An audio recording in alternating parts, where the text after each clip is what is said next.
Welcome to the City Council meeting. Good evening. Please take your seats. We're going to bring this meeting to order.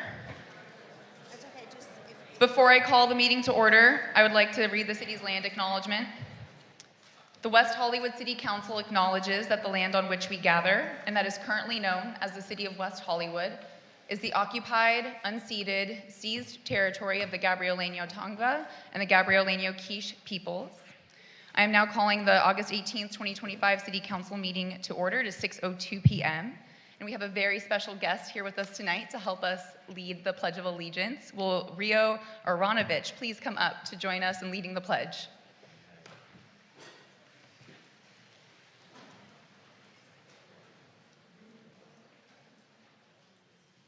I pledge allegiance to the flag of the United States of America and to the republic for which it stands, one nation, under God, indivisible, with liberty and justice for all.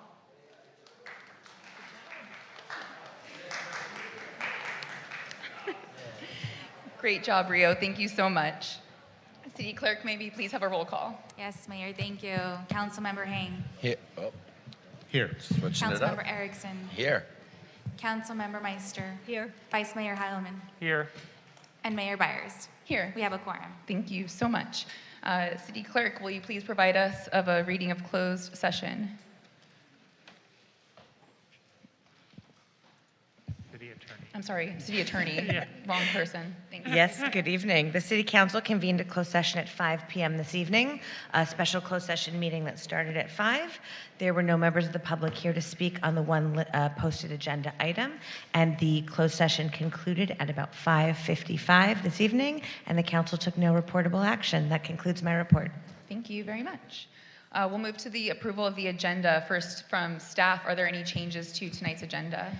Yes, thank you, Mayor. I want to state that for item F2, the staff is not requesting approval of the contract. Staff is only requesting that the city manager be given authority to continue negotiations and to execute the contract if negotiations are successful. For item F7, we are requesting that the item be tabled to the September 15th meeting. There was a change to the event, so we'll be updating the co-sponsorship agreement and the name of the event. And then if there are other items that get moved to consent or pulled from the agenda, I may have additional comments from staff. Thank you very much. I'll move to the council for any changes to the agenda tonight. Councilmember Erickson? Yeah, I'll start from the back. Can we move F8, Recognition of Indigenous Peoples Day? Yes. Great. Hospitality houses during the 2028 Summer Games? Yes. Great. The expansion support for 2026 WeHo Art Walk? I have a comment on that. You have a Okay. comment? Sorry, I won't do my own.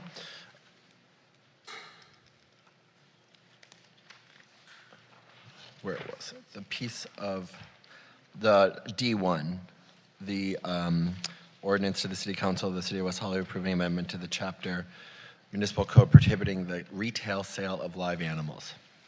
Okay. Yeah, all good? Yeah, okay.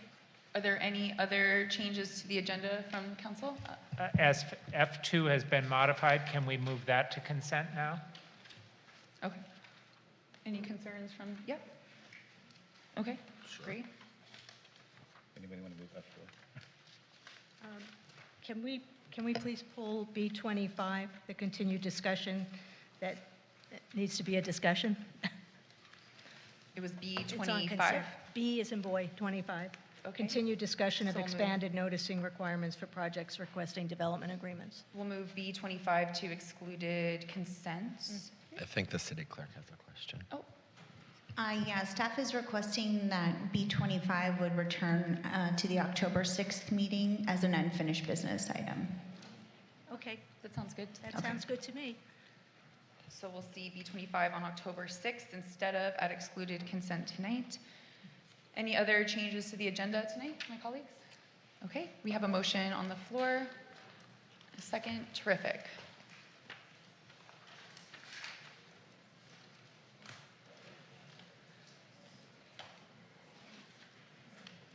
And did we need a read of all the changes to the agenda? Did you get that? So I have item B25 will be coming back October 6th. Then item D1, F2, F6, and F8 And so are going to consent tonight. Okay. So if any members of the public were signed up to speak on any of those items that have moved to consent, please come up at the beginning of the meeting to say your public comment at that time. Thank you. Oh, I'm sorry. Can we pull, B20, which is the additional harm reduction tools update? Or if it's just an update, that's fine, but I had brought up some concerns before, and I don't know how in-depth we're getting with this. Sure. Which one? The item was B20. It's on consent, the update to harm reduction tools and services for the community. Maybe we can discuss that with the social services contracts item. Sure. So B20 will be discussed under item E2. Yeah, it's just really for clarification. Okay, perfect. Is there an appetite for F4? It does not sound like that. Okay, I think we have an approved agenda then. Great. Are there any Levine Act disclosures? And can we just quickly review the agenda? I know it's complicated with the social service agreements on tonight's agenda as well. So if there's any Levine Act disclosures to make. I will be recusing myself from several social service contract agreements, and we'll make sure that's in the minutes because I have accepted contributions. Is that good? In excess of the $500. Thank you. Okay, terrific. And we'll move to adjournment motions, seeing no other Levine Act disclosures. I believe we'll start with Councilmember Meister. Thank you. Thank you, Mayor. Tonight, if we could adjourn in honor of the great Dan Tana, who passed away at the age of 90. We all know that he created a very magical place. The beloved little yellow house will forever feel his presence. Dan started out working for La Scala and the Villa Capri in the 1950s. It was working for those classic eateries that encouraged him to open his own. And he did just that. He was always proud of where he came from and what he accomplished, a former soccer star from Yugoslavia. Dan had wonderful stories about Marilyn Monroe, Joe DiMaggio, James Dean, Frank Sinatra, and Sammy Davis. In fact, Robert Urick's character was named after Dan Tana on the classic TV show Vegas. Today, Dan Tana's is owned by his dear friend, Sonia Parentsevic, who's kept it exactly the same since its opening in 1964.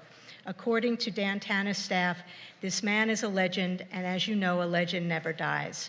Dan Tana leaves behind his legacy and his family, his wife, and his daughters. We extend our condolences to everyone who knew and loved Dan. Thank you, Mayor. Thank you, Councilmember. Are there any other adjournment motions this evening? Councilmember Erickson. Thank you very much, Madam Mayor. I would like to adjourn in memory of Keith Dominy. He died on August 15th after a tragic accident at his work in Wisconsin. He was a husband to Lindsay and father to Gavin, who is a freshman, and Sawyer, who is a senior, and he was a brother-in-law to my sister, Melinda. Thank you, Councilmember. Seeing no other adjournment motions tonight, we'll move to presentations. We do have one presentation this evening, but first we must recognize Rio, who did a fabulous job with the Pledge of Allegiance.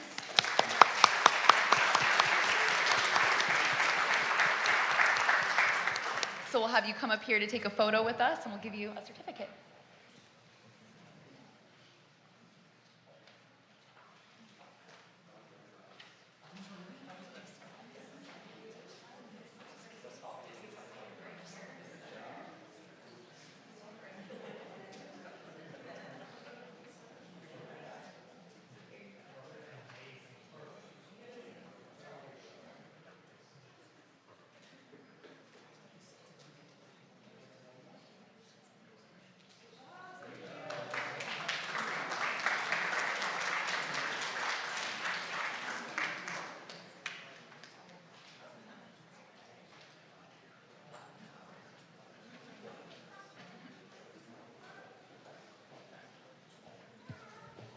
I just also want to say it's been so fabulous to have all the students from West Hollywood Elementary School join us, and it's been a really special contribution made possible by the contributions of Dr. Lehman, who's been the principal for that elementary school for so long. We know she's going to be departing from that school soon, and we're just so grateful for the way that she's helped us make possible all the contributions from the students in the community as well. So thank you for that. Now we'll move into our formal presentation this evening. It is Drug Awareness Overdose Day, and we're really happy to be joined this evening by the Drug Awareness Foundation for this special proclamation moment. And I'm going to take a moment to read this. As I'm sure you've all understood on tonight's agenda, we have a lot of discussions about the investment the city makes in social service programs. And so to recognize at the top of this meeting, Overdose Awareness Day is a very special moment for us. So thank you for this. Tonight we are presenting a proclamation in honor of Overdose Awareness Day. International Overdose Awareness Day is a global event held on August 31st each year to memorialize the lives lost to drug overdoses and encourage advocacy, action, and implementation of policies that end overdoses and advance evidence-based treatment and harm reduction. Originating in 2001, Overdose Awareness Day has become the world's largest annual campaign to promote awareness about the importance of overdose prevention. And since 2023, fentanyl surpassed methamphetamine to become the most common drug type listed as a cause of death in accidental drug overdose deaths in Los Angeles County, and continues to be a significant and growing public health problem that impacts people across race, ethnicity, and socioeconomic spectrums throughout the county and the nation. And the City of West Hollywood contracts with many agencies to provide programming and services for people with substance use disorders, and has taken steps to educate and raise awareness about the harms of fentanyl. And in 2019, the city began partnering with its contracted and collaborative agency partners to distribute fentanyl test strips to the community, including during Pride Weekend and during the holiday season leading up to New Year's Eve. And the city partners with organizations like the Drug Awareness Foundation to raise awareness and end the stigma about substance abuse, and to provide prevention resources and support for grieving families. Since 2018, Julie Shamash, the founder of the Drug Awareness Foundation, has been dedicated to creating spaces for dialogue and action for families and loved ones who have experienced a loss of life to a drug overdose. And this year, in recognition of Overdose Awareness Day on Friday, August 29th, the city will be partnering with the Drug Awareness Foundation, Safer WeHo Coalition, and other contracted agency partners to distribute test strips and Narcan, and provide informational resources to connect the local community members with social service providers and available resources. So now, therefore, be it resolved that the City Council of the City of West Hollywood hereby proclaims August 31st, 2025 as Overdose Awareness Day in the City of West Hollywood, and joins the recovery community in memorializing the lives lost to drug overdoses, recognizes organizations like the Drug Awareness Foundation for its commitment to promoting awareness about the importance of overdose prevention, and encourages community members to educate themselves on harm reduction services and resources available. So now at this time, I'd like to invite Julie from the Drug Awareness Foundation up to accept this proclamation and take a photo with the council. Thank you.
Thank you, Mayor Byers, council members, and the City of West Hollywood for this meaningful proclamation and for lighting City Hall purple for the third year in honor of Overdose Awareness Day.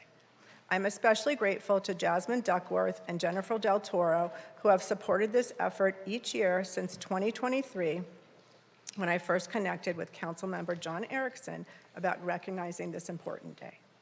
I stand here not just as an advocate, but as a mother. I lost my 19-year-old son, Tyler, to fentanyl in 2018. Through the Drug Awareness Foundation, we work to raise awareness, end stigma, and to prevent other families from facing the same heartbreak. While there's also a Fentanyl Awareness Day, Overdose Awareness Day is broader. It honors every life lost, whether from prescription medicines, illicit substances, or counterfeit pills. It's a day to remember without judgment and to stand with families left behind. Lighting City Hall purple sends a clear message. This community sees this crisis, cares about those affected, and is committed to change. Today, overdose is the leading cause of death for Americans age 18 to 45, and for every fatal overdose, many more survive, carrying lifelong emotional and physical scars. This day reminds us that shame and stigma keep too many from seeking help. We must meet this crisis with compassion, awareness, and action. We urge everyone to learn the signs of overdose, carry naloxone, and have open, honest conversations with your loved ones. Thank you for shining this light, both literally and figuratively, so together we can turn loss into action and action into lives saved. Thank you again. Thank you.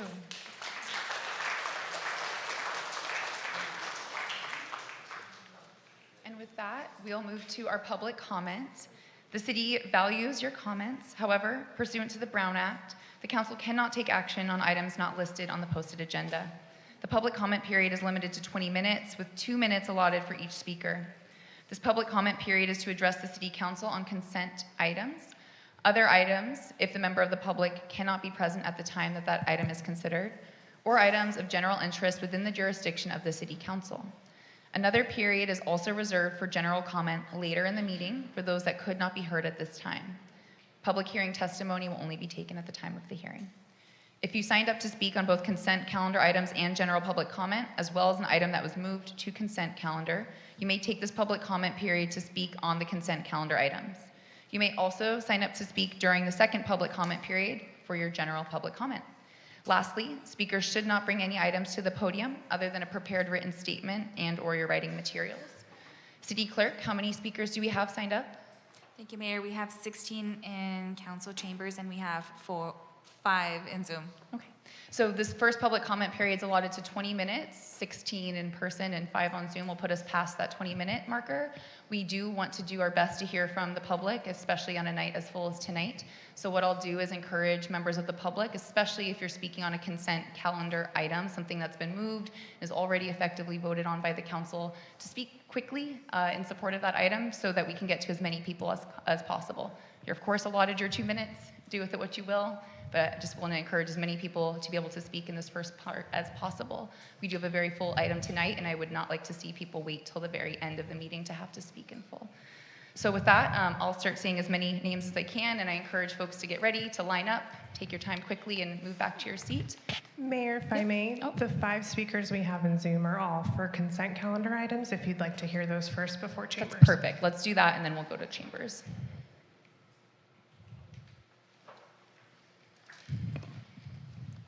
So our first speaker in Zoom is Liz Cabrera Holtz. Liz, please press *6 to unmute, and you'll have 2 minutes.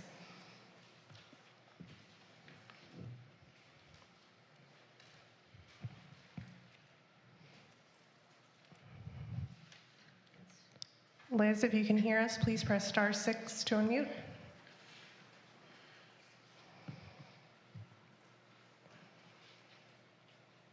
Can you hear me? Yep. Yes, go ahead. Okay, sorry. My name is Liz Cabrera Holtz, and I'm the Senior Campaigns Manager at World Animal Protection. I want to thank the City Council and Mayor Byers for the support of this ordinance that will ban the retail sale of live animals. In the interest of keeping it brief, that's all I'll say. Again, so just our gratitude for West Hollywood's compassion and urge the Council's support. Thank you. Thank you. Thank you.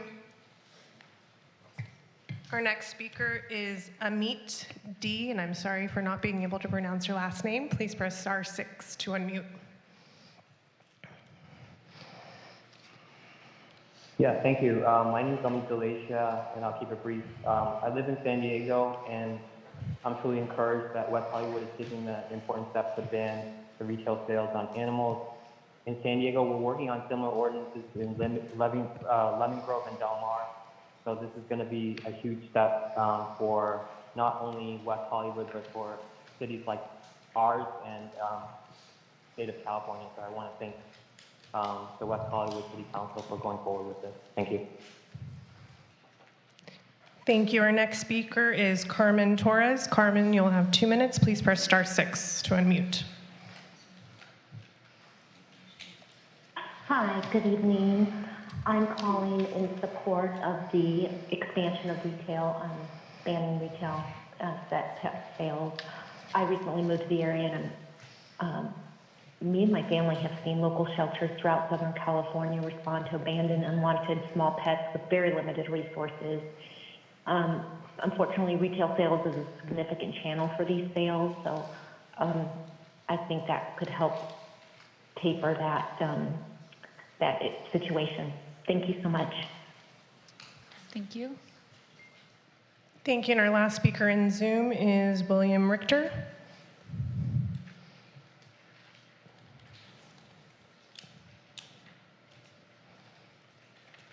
William, if you're there, you'll have 2 minutes.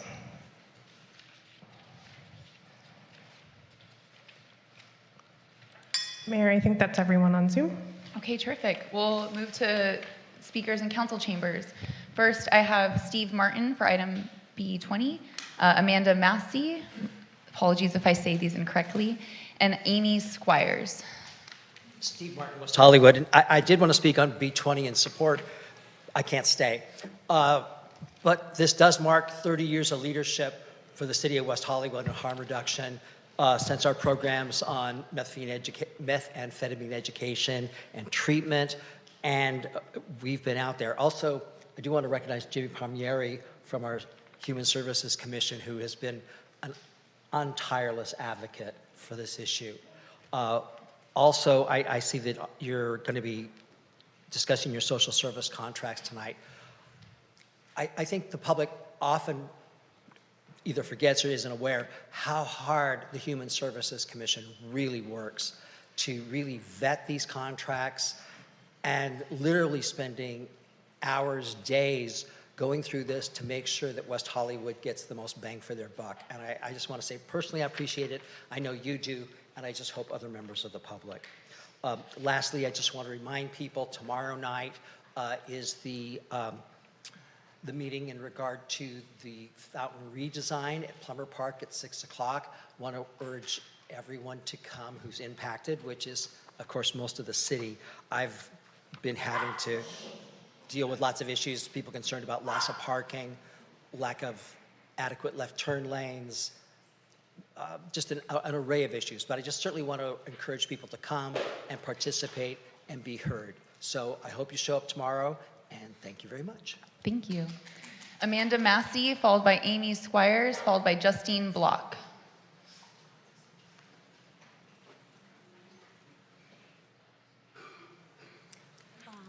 Hi everyone.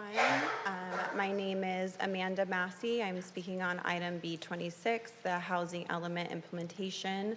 I read through the zoning report, and the staff was presenting that this is the report and what their findings are, but a group of us have a neighborhood watch group essentially, and there's 70 of us in this chat, and none of us were contacted and none of us support the ZIP zoning. And there are two main concerns that I want to address from this report. The first, and I quote, the work of the AFFH goals by creating accessible and affordable housing opportunities with equitable distribution throughout the city. And my comment to that is ZIP has stated that the city destroys the character of West Hollywood. If affordability and accessibility housing is really that important, then we should put a stop to the luxury hotels and the condos in the area. The second, which I find to be the most important, is website visitors were prompted to share additional feedback, and 31 comments were collected. 27 respondents cited that they live in West Hollywood. Nearly half of the comments expressed broad support for the rezoning efforts. 6 comments broadly did not support rezoning efforts. 6 comments expressed mixed sentiments about rezoning. I'm very surprised at the low number of only 31 comments. The pie chart shows that there's an overwhelming majority for rezoning, and this gives me pause on the authenticity of these comments and votes, because myself and 70 others in the neighborhood group chat are very active members of West Hollywood West, and none of us were contacted. Additionally, the task force has been postponed, so how is this project on track? So I severely question the results of this report. It seems to be fraudulent for self-serving financial purposes. Thank you. Amy Squires, followed by Justine Block, followed by Mikey Mars.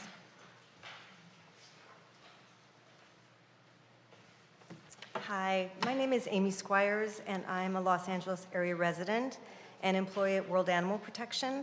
Thank you to the council and Mayor Byers for considering this life-saving ordinance D1. This ordinance will protect animals from extreme suffering. Virtually all animals sold in pet stores come from mills where they're subjected to ongoing cruelty. Their sales is also sending sanctuaries and shelters into crisis. Wild animals are often mismarketed as low maintenance or beginner pets appropriate for children. Today, shelters are being inundated with these beginner or pocket pets and struggling to keep up.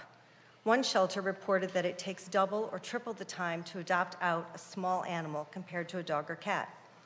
Small mammals have high reproductive rates, and it is challenging to determine their sex, resulting in consumers inadvertently purchasing male-female pairs who will soon produce dozens of babies.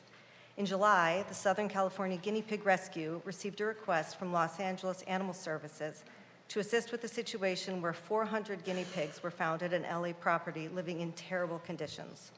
The case made international headlines, but the reality is that these situations aren't uncommon. Guinea pigs can reproduce after a few months old and can become pregnant again within hours of giving birth. The pet trade is threatening animal survival, and many animals died during capture or transport. To protect animals and our fragile ecosystems, please pass Ordinance D1. Thank you for your consideration. Thank you. Justine Block, followed by Mikey Mars, followed by Kiera Sorensen.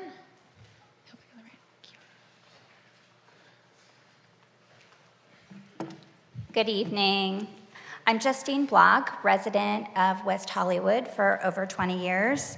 I support and appreciate your approval of the ordinance prohibiting the retail sale of animals.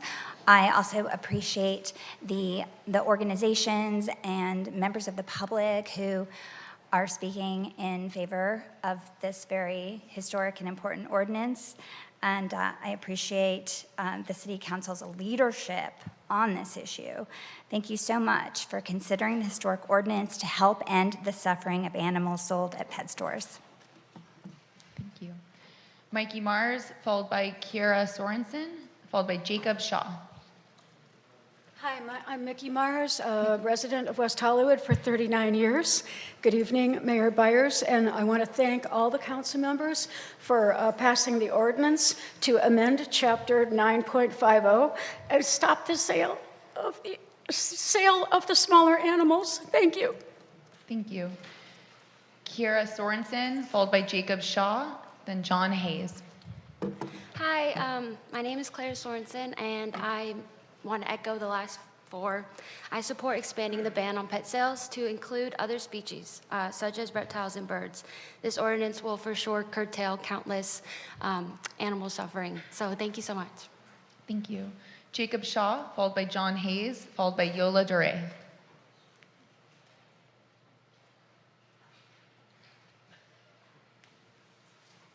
Good evening, Council. Nice to see you all as always. I'm Jacob Shaw, and I'm here on behalf of People for the Ethical Treatment of Animals and our more than 2,000 members and supporters here in West Hollywood to thank you for once again, really keeping the animals' interest at heart and considering this ordinance D1. So, pet stores and the breeding facilities that supply them, simply treat animals like they're merchandise and that they're disposable. But just like the dogs and cats who we live with and we know and love, every one of these animals, whether they're a lizard, a fish, a parrot, a hamster, they feel fear and pain and loneliness and boredom just like these dogs and cats that we really care about so deeply. But this ordinance will protect them from being exploited and abused in the pet trade and from the breeding facilities that supply these stores. I know you've heard from a lot of people about this tonight, so I just, to put some of the federal reports behind this, there was a report just last month of a breeding facility here in California where 100 hamsters were crammed into 2 tiny enclosures. The federal veterinarian who accompanied the visit for the report found 16 dead hamsters floating in an enclosure that flooded, and these things are horrible, horrible to hear.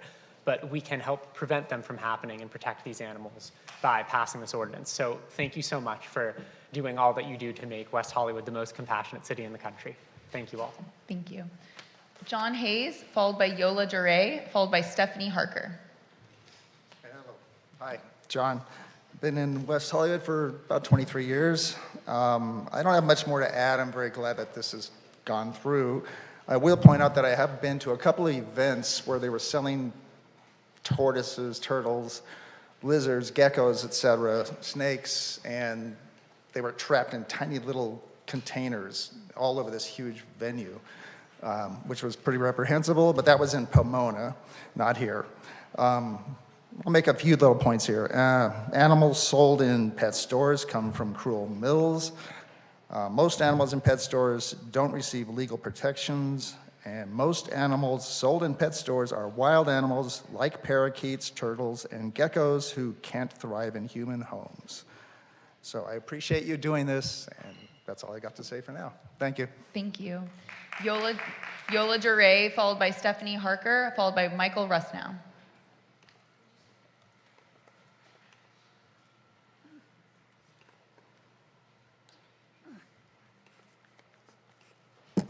Good evening, Council. Yola Duray, over 30-year resident of West Hollywood. I have a different topic to talk to you about tonight, the Human Services budget. I'm here to testify that your city staff, our city staff in West Hollywood, has done an exemplary job to formulate this budget, that you have allowed $8 million plus. This year, over $17 million was requested. Never in the time since I've lived here have we ever had something like that requested. The Human Services Commission and all the agencies we fund are so worthy. And I thank you so much that you are going to approve what we need for our residents, especially for those with disabilities. Specifically, JFS Comprehensive Service Center, Being Alive, CES, the Coalition for Tenants, the LGBT Center, and BedCetic. Some of these agencies have been over backwards and have opened doors for us when we most need it. So I thank you for paying express attention to them and all the food people that are going to help us when they are needed. Thank you so much. Thank you. Stephanie Harker, followed by Kelly Pilarski, followed by Michael Rusnow. I think Michael Rusnow was before Kelly, and then, thanks. I'm sorry. Okay, I see. Good evening, Stephanie Harker, City of West Hollywood. First, I want to thank Councilmember Meister for the Indigenous Peoples Day. You know, we really need to do much more than just acknowledge we stole their land and occupied it, and that's a good first step. Also, I wanted to thank the council for approving the the non-sale of animals in West Hollywood. Very important, and we also need to remember to spay and neuter. Thank you, Bob Barker. I'd like to thank Rick Abramson for his continuing outreach about the redesign of Plummer Park, and the SWA group has done significant and inclusive way of reaching out to the community. The walk through the park last week or weekend ago, talking about adding trees and native plants is just wonderful. And delving into the history of the park and the area. Thanks also to Scott Smith for a walk through the park to discuss trees. And lastly, I would like to thank whoever is behind OccupyWestHollywood.com, providing satire and opinion that is most informative. And in fact, I don't think I would have known that one of our planning commissioners said on his first night on the planning commission that he is opposed to rent control, which was a little shocking to me, since our city was based on it through Coalition for Economic Survival. And lastly, in answer to your question a few minutes ago, Councilmember Erickson, yes, I am going to continue to take pictures of people in the public. Thank you. Kelly Pilarski, she's on consent, and then we'll get to you, Michael. Sorry about that. Yeah. Kelly Pilarski, and then Michael Rustow, and then Kathy Blavis. Good evening. Hi, council members. I'm sorry I'm late here. Just wanted to speak on item D1 in support of the updates made to the agreement. One thing I just wanted to mention in Section 3 Amendment 9.50.020, Section B, Section C, there seems to be maybe something missing. It says existing pet stores, an existing pet store may continue to display offer for sale, offer for adoption, barter, auction, and giveaway, otherwise transfer until. So, well, just wanted to highlight that. And I guess that is the only one I'm speaking on right now. Thank you. Thank you. Michael Rustow, followed by Kathy Blavis, followed by Melody Porter. And that correction's been noted. Just thank you. Hi, all. The rent control law in West Hollywood must be strengthened. West Hollywood Rent Stabilization Commission decisions must be enforced by the city.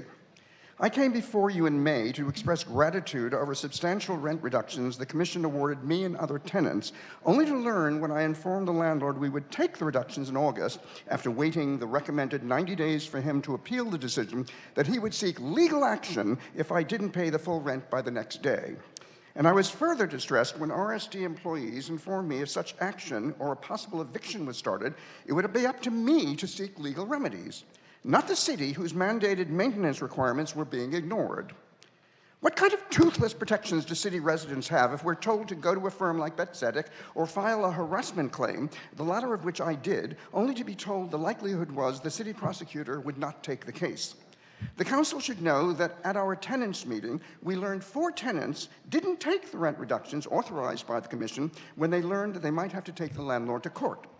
Instead of the city, whose laws are being broken and which has much greater clout and more resources to stand behind the tenant, we are told we must fend for ourselves. Forgive my language, but this is bullshit. I talked tough to the landlord, stating my background in government and as a professional writer who served on the WGAW Board of Directors, and he backed down and sent a conciliatory email accepting my rent calculations. Most tenants wouldn't have the temerity to do so. It is those tenants, the weakest, not the strongest, that the city should be protecting. Indeed, how many tenants even ask for mandated maintenance or, if refused, file rent reductions? And of those who win the often scant amounts the guidelines provide, how many appeal? Please consider strengthening a law that provides lip service but not actual backbone to help a tenant with legal action who is just seeking from his or her landlord what the city has authorized. And I did it. Thank you. Thank you. Kathy Blavis, please keep the applause down so we can keep moving. Kathy Blavis. Good evening, Kathy Blavis, City of West Hollywood. I wanted to take this opportunity to congratulate Antonio Castillo and Gabriela Gonzalez and the rest of the Historic Preservation staff for an incredibly wonderful historic preservation event held at the Whiskey last week. I also want to thank and acknowledge and applaud Allison Martino for a wonderful event. The amount of history that she retains and the amount of memorabilia that she has is very exciting, considering one of the comments she made that evening was she'd like to donate that to the city of West Hollywood at some point. So I just want to applaud everyone. I thought it was an incredible event. I also want to do a shout out to Chair Yawar Charlie. He was an incredible MC. He may even want to quit his day job. So thank the council for approving that, and thank the staff for making it happen. We have Melody Porter next, and then we're just about at the 20 minutes, so we'll have to decide if we want to keep going, and I think we will. Melody Porter. Good evening, Mayor, Vice Mayor, council members, city staff, and community. Thank you for the opportunity to speak with you today. My name is Melody Porter, and I'm the Los Angeles Director of Operations with Healthcare in Action. Healthcare in Action has been in service with the city of West Hollywood for the past 3 years, and we are very proud of the work that we've been able to do together. We sincerely appreciate the increase in the overall funding proposal, and we understand that there is a motion to reduce our funding, and I would like to highlight how the proposed reduction would impact our expanded services. Reducing funding would mean limitations on one of the most critical needs that we identified, which is expanding our hours to provide more consistent and accessible support to those experiencing homelessness throughout West Hollywood.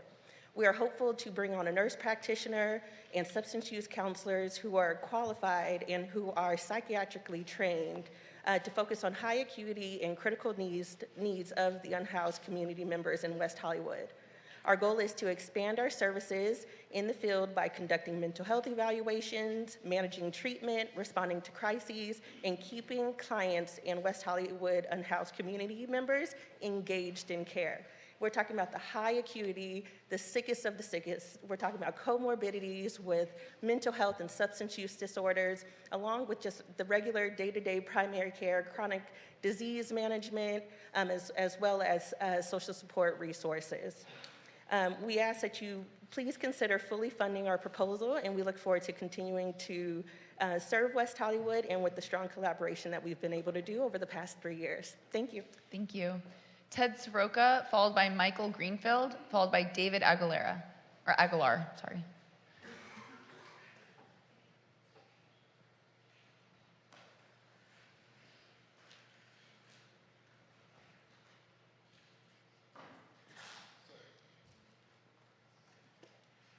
Hey, Council, I'm Ted Soroka. I've been a West Hollywood resident since 1995. I am calling to talk about the Fountain Avenue Streetscape project. In particular, I received a notice. Councilor Erickson wrote about his frustration with the project being able to move forward, and he painted Fountain as a road that twists and turns. I drive down that street every day. I fail to see any twists and turns. I don't know about the rest of you people. The reason I think why this project has taken so long to move forward is that it's the worst idea possible. I live on Fountain. I use Fountain every day. To take away traffic lanes and make it impossible for residents to get to their homes is providing a huge disservice to the members of West Hollywood. The Cityscape project says that they did a research and they said that 64% of the traffic on Fountain is people just passing through. That's because West Hollywood is a small city surrounded by much larger cities of people who aren't necessarily going to West Hollywood. Traffic on Santa Monica and Sunset is incredibly congested. It's the most efficient way to get there. To take away traffic and put in bike lanes and take away the ability for people like myself and everyone else who lives between Santa Monica Boulevard and Sunset to get to their homes is a huge disservice. That's all I have to say for now. I'll be at the meeting tomorrow. Thank you. Michael Greenfield, please keep the comments on. Thank you. Michael Greenfield, followed by David Aguilar, followed by Genevieve Morel. I don't need to watch. I've lived here for going on 46 years. I live on Fountain. right near the council. I want to commend the council. You guys and you people do a wonderful job for the city, have been for years, probably as good as there is in the country. However, I would like the people to stand up who want to put bike lanes on Fountain Avenue. Sir, please address your comments to the council. Oh, I'm sorry. It's my first one, sorry. It's okay. I'd like the people to stand up and make sure that we get to see who they are. I don't think they realize what they want. They do realize driving through West Hollywood on their bikes, they don't stop at stop signs in the off-street. On Fountain Avenue, after living 46 years and seeing what's happened, traffic is horrible. To have people riding bicycles through there and causing extra lanes when there's already terrible traffic problems, you can't get anything in there, and all you're doing is putting up the possibility of major, major medical things. At a hospital nearby, Cedars, who already has the worst emergency room, I know, I've been a member 20 years, in the country, probably. So to confuse and vote, or even to carry on, they have you can take bicycles everywhere, but not on Fountain Avenue. And I lived there, and I've seen the car accidents. I listened to the car accidents to go on. That's all I have to say. Thank you. David Aguilar, followed by Genevieve Morel, followed by Anne Marie Williams. The applause just makes it challenging to move through the list. Thank you for understanding.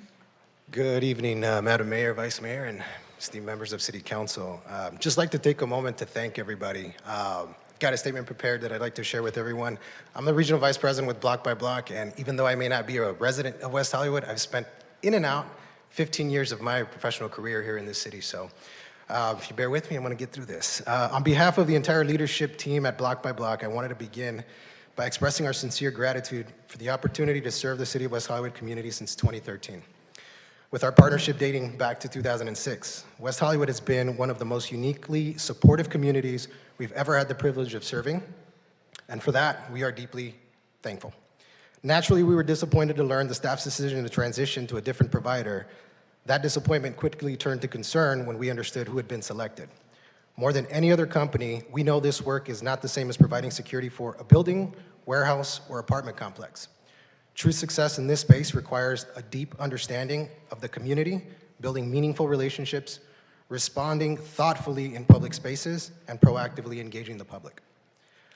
While the selected vendor has relevant experience, their limited ability to customize operations, lower pay rates, and history of high staff turnover raises real concerns.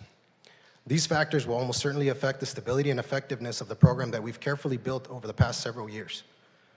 We fear that a large commoditized security company with thousands of accounts will not serve the community of West Hollywood with the same dedication, care, and community focus that Block by Block has consistently demonstrated over the years. For me personally, this program has always been more than just a contract. It's where I launched my leadership career before moving into various roles within our company. Since then, I've returned to the City of West Hollywood countless times in my role, alongside with our National VP of Operations, a respected leader in the public space management field, and even our company president, who's visited unannounced on busy weekends. If I may just finish this real quick. Thank you. As always, we respect and support the council's decision. We have to cut you off, David. If it doesn't mark the end of a... Thank you. Thank you very much. Thank you. Genevieve Morel, followed by Anne Marie Williams, followed by our final speaker, Nick Renteria. Thank you, Mayor, Vice Mayor, members of the City Council, and the public and staff. Genevieve Morel, President, CEO of the West Hollywood Chamber of Commerce. I first want to send my congratulations to our new Captain Fanny Lapkin of the Sheriff's Department. Also thank all of you who came down for Spinning Sunset on Saturday. I'm here to talk about something some of you may not know. We have a philanthropic arm of the Chamber called the West Hollywood Small Business Foundation we started. And thank you to a very generous grant from the city, we were able to launch our We Lead Academy. It is a leadership academy. It's an 8-week professional development course. I've provided flyers for all of the council, and I'm going to be putting a stack out in the public area for members of the public to take. This is designed to empower both aspiring and established entrepreneurs as well as rising executives right here in West Hollywood. Our focus is concentrating on personal growth, professional skills, and civic engagement so participants can advance their own careers and also strengthen the fabric of the community. The Small Business Foundation was created to support LGBTQ and BIPOC entrepreneurs and individuals who want to elevate themselves in business and learn how to open and operate a business, whether it's a home business or a brick and mortar.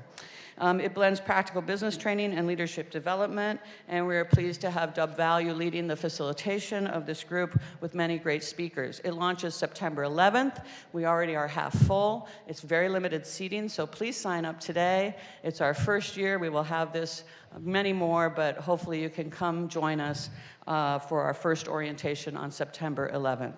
Thank you so much. Thank you. Anne Marie Williams, followed by our final speaker, Nick Renteria.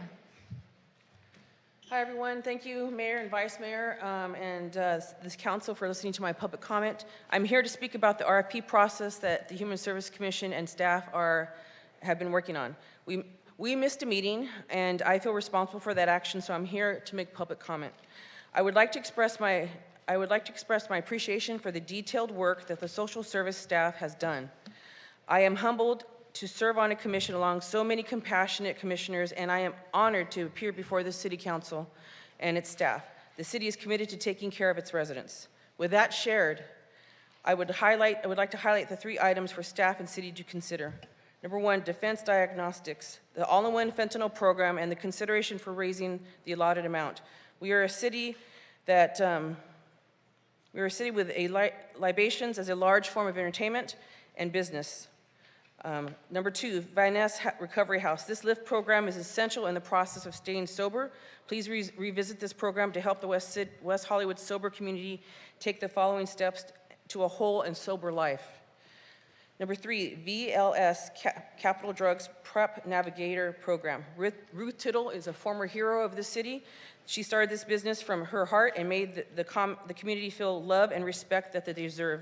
I would like you to take a second look at this longtime leader of comfort and service to this community.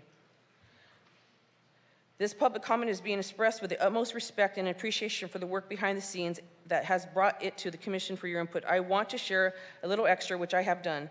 Thank you to my fellow commissioners for their work. Thank you to the staff for their point of view and their appreciated work. Thank you to you, the City Council, and for listening to my public comment. Thank you. Nick Renteria, our final speaker. Good evening. I'm here to speak in support of item E7. I don't know if it got moved because I got here a little bit late, but I'll just say what I was going to say anyways, which is a lot of discussion around these bikes and these scooters that they're blocking the sidewalk. And I think we're asking the wrong question, which is why can't our sidewalks accommodate bikes? Why can't they accommodate scooters? Why is there not enough space for people to scoot where they want to go? People can walk. It's clear that there is demand for this, and yet we are not building the space for that demand. And that is a failure of our city. And we need to be acting and building infrastructure that serves the needs of our people. And I think it's very clear with scooters, it's clear with bikes, it's clear with all types of micromobility that this is the direction that our city wants to move in. There are concerns about traffic. I can tell you as someone who bikes to work every day, I am constantly passing lines of cars. If there were bike lanes, I'm sure many, many more people would be with me biking to work. But people are reasonably scared. I was hit by a car on my commute back from work because there is no bike lane on Santa Monica Boulevard past Kings Road. That is a failure of our city. And it's really disappointing that I hear other citizens come up here and speak about the loss of parking or the increase in traffic when we're not thinking big enough. If we want a city where people can bike, where people can avoid traffic, we need to build that. We can't just accept that traffic is something that's going to happen. We need to be active. We need to be playing an active role in shaping our future and making it the way that we want it to be, which is active, it's healthy, and there's no traffic when you're on a bike. Thank you. Thank you. Thank you all to the public commenters who came out. It's a longer period. We appreciate you being here. City Manager, I'll turn it over to you for your report. Thank you. Thank you, Mayor. Good evening, Mayor, Vice Mayor, and council members and community members. I have just a few announcements. There was a planned partial day closure of the West Hollywood Pool scheduled for tomorrow, Tuesday, August 19th for routine pool maintenance. The pool closure needs to be extended to the entire day. Signage at the Aquatics and Recreation Center has been updated, and community members scheduled during that time are being notified. Regular scheduled aquatics programming will resume on Wednesday, August 20th. This week, there will be two important opportunities to discuss the Fountain Avenue Streetscape project. Tomorrow, Tuesday, August 19th, the Fountain Avenue Streetscape project community meeting will take place from 6 p.m. to 8 p.m. at the Plummer Park Community Center in rooms 5 and 6. The meeting is an opportunity to help shape the future of Fountain Avenue and provide input on potential improvements, including lane reductions, parking adjustments, safety enhancements, and more. City staff will present concept plans for the project's first phase and gather feedback from attendees. On Wednesday, August 20th, the Transportation and Mobility Commission will hold a special meeting at 6:30 p.m.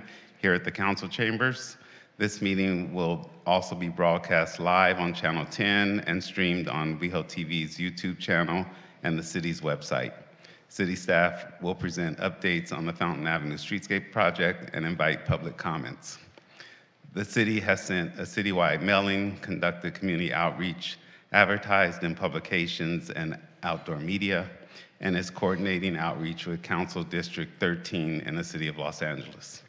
We invite all community members to take part in these upcoming discussions. For details, visit the city's calendar at weho.org/calendar.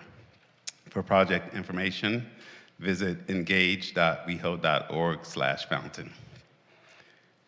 And finally, Fanny Lampkin has been promoted to captain of the West Hollywood Sheriff Station.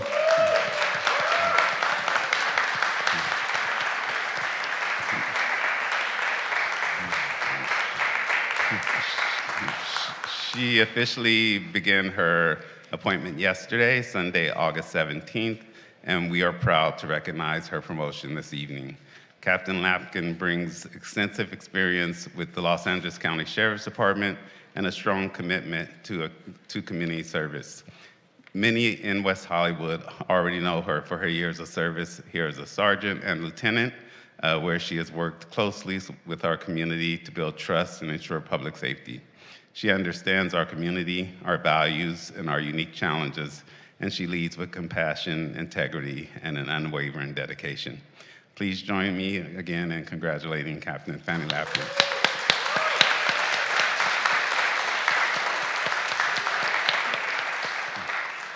And that concludes my comments, Mayor.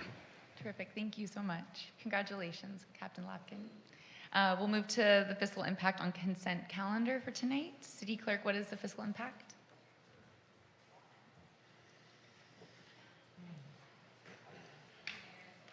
Oh, there you go. Thank you, Mayor. The fiscal impact on consent calendar with the additions of D1, F2, F7, F8, and exclusion of B20 and B25 is $5,971,289 in expenditures, $11,000 in revenues, and $20,000 in waived fees. And City Clerk Crowder will also read something into the record. Thank you. Oh, your mic yet? Item D1 was moved to the consent calendar, so I'm going to read the title of the ordinance into the record, as well as make a correction to the ordinance and read that into the record.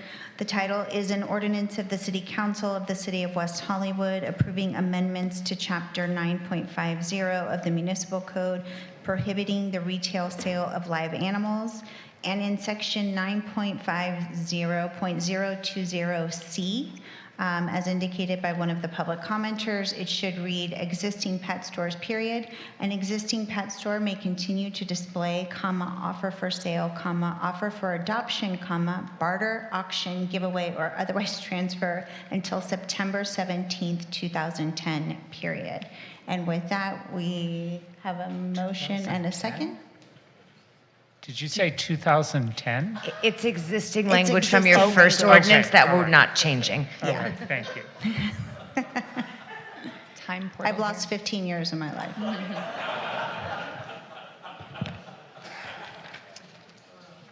Okay. And that passes. Terrific. Thank you all so much. We'll move into item E then, our unfinished business for the evening. Item E1, which is that right? Our semi-annual community safety update.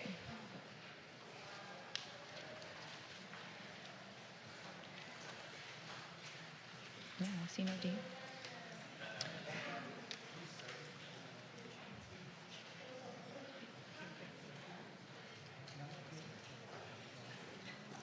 Maybe social services? The semi-annual safety update. Yeah, no, but why are all the people, there are a lot of people here. No, I don't know what they're here for. Probably here for social services. Okay. Social services.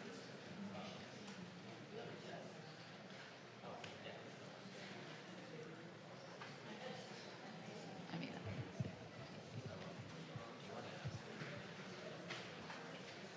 yeah, I'll text her.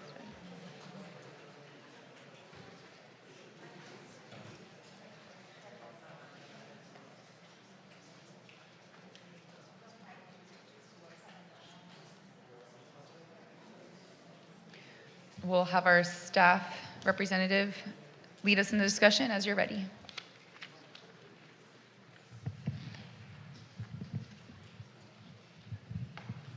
Do we want to take F1 with this? Good evening, Mayor, Vice Mayor, members of the council, and city staff. I'm Anita Shandy, Public Safety Manager.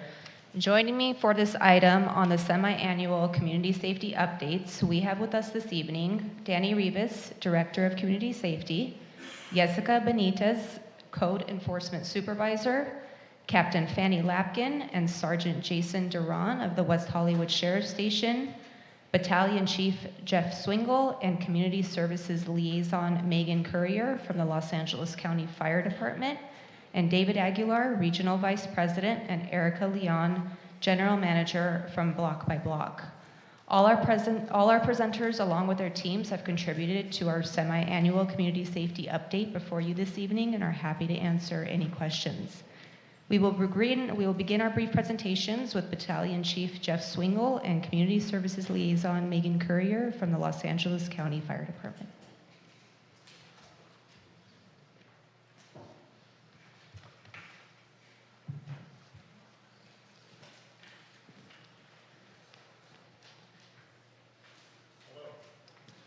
Hello. Is that better? Now it is, yep. Hi, Jeff Swingle with the Los Angeles County Fire Department. I'm a battalion chief.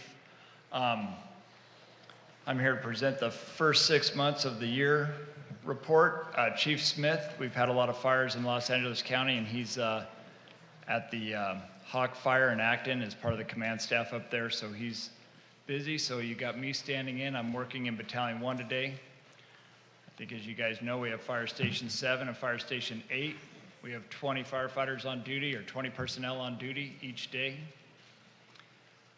From January through June of 2025, we responded to 3,790 total calls.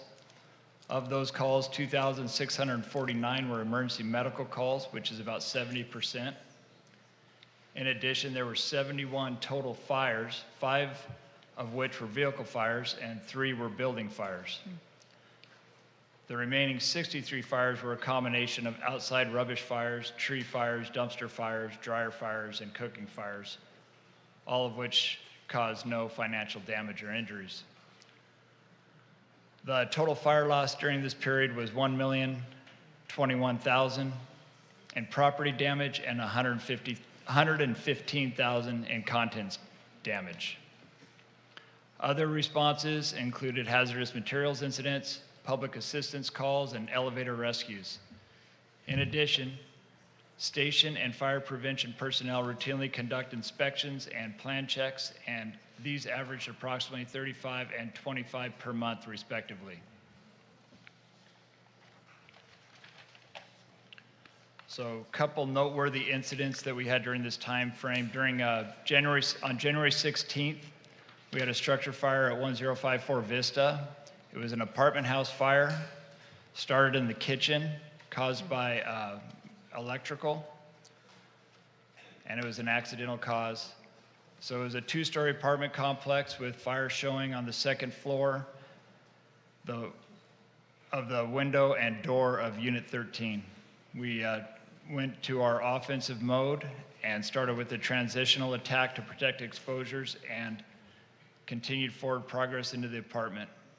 We kept the fire from adjacent exposure buildings, and it was kept involved to the unit of origin with only slight damage to the exposures.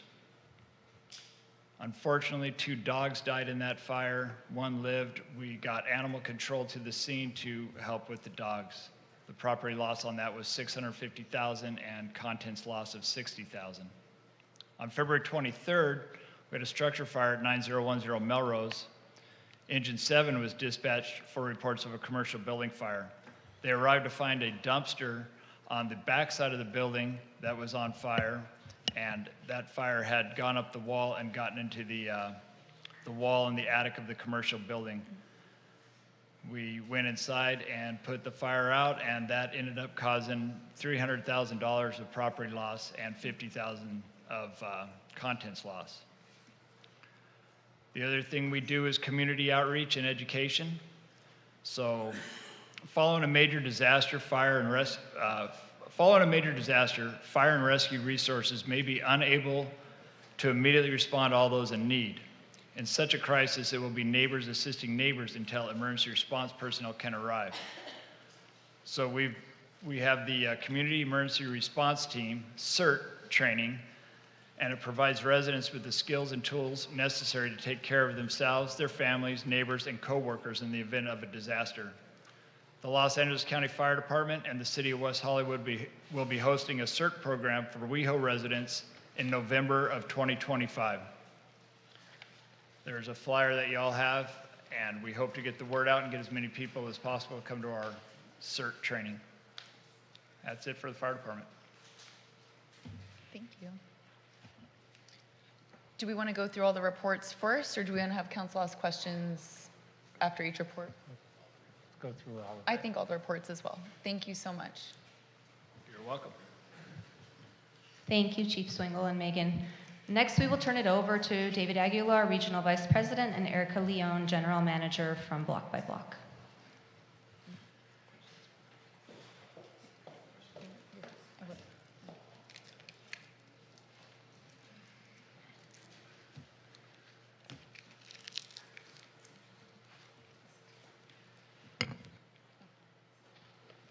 Good evening, Council.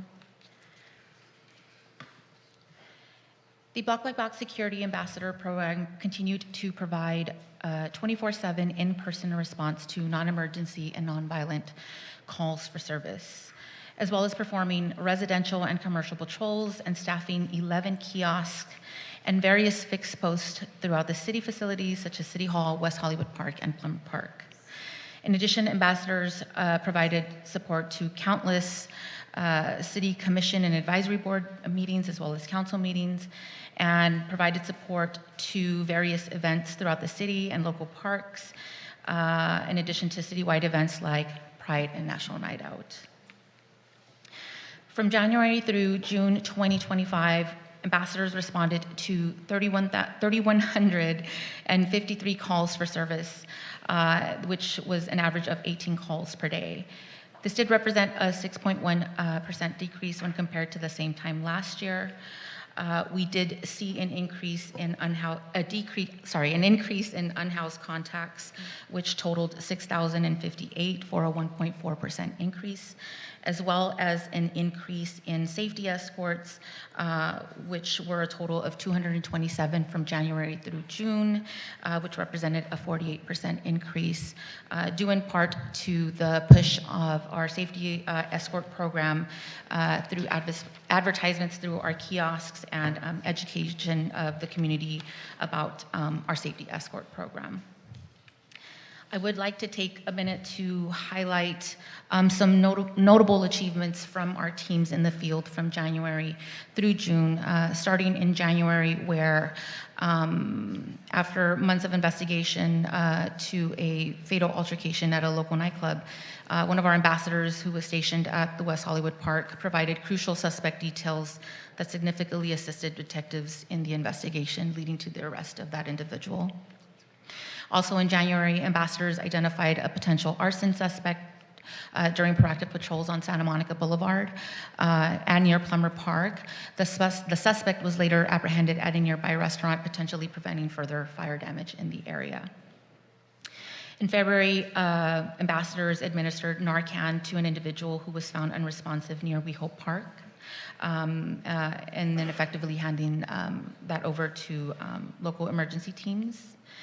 In April, a woman reported an individual with a knife had threatened her near one of the parks early in the morning, approached our kiosk at WeHoTV Park, and ambassadors were able to identify the suspect, keep the victim safe, and provide information to sheriffs, which led to his arrest as well. Our senior safety officer program in the same month helped to lead efforts to keep a planned MAGA protest peaceful. Our safety officers followed activity closely and supported the peaceful disbursement to an otherwise antagonizing gathering within our city. In May and in early June, Pride events, ambassadors supported over 40 fixed posts throughout Pride. Our senior safety officers also work closely with our partners at Code Enforcement to provide extremely successful enforcement of illegal vendors from entering the footprint, effectively almost eliminating most of those activities during Pride weekend. In June, an ambassador assisted a bystander who had come across a female who looked to be disoriented and out of sorts and unresponsive. With ambassador and the bystander further investigated the situation and were able to take the individual to the sheriff's department, where it was found that she had been a missing person, and were able to hand her off to the sheriff's department, where they were able to get her in contact with her family. In the past several months, I have had the pleasure of participating in several social service groups, providing valuable insights and feedback and recommendations in regards to the direction of our homelessness initiatives for the city. As you know, our ambassadors by far provide the most contacts within the city with the unhoused. And continue to support the city's Care First approach when interacting with those experiencing homelessness and mental health issues. That is all I have to report. Thank you. Thank you. Great. I think we'll keep moving through the reports. Yeah, great. Thank you, Erica. Next, I'd like to turn it over to Jessica Benitez, Code Enforcement Supervisor, to provide an update on the Neighborhood and Business Safety Division and Code Enforcement.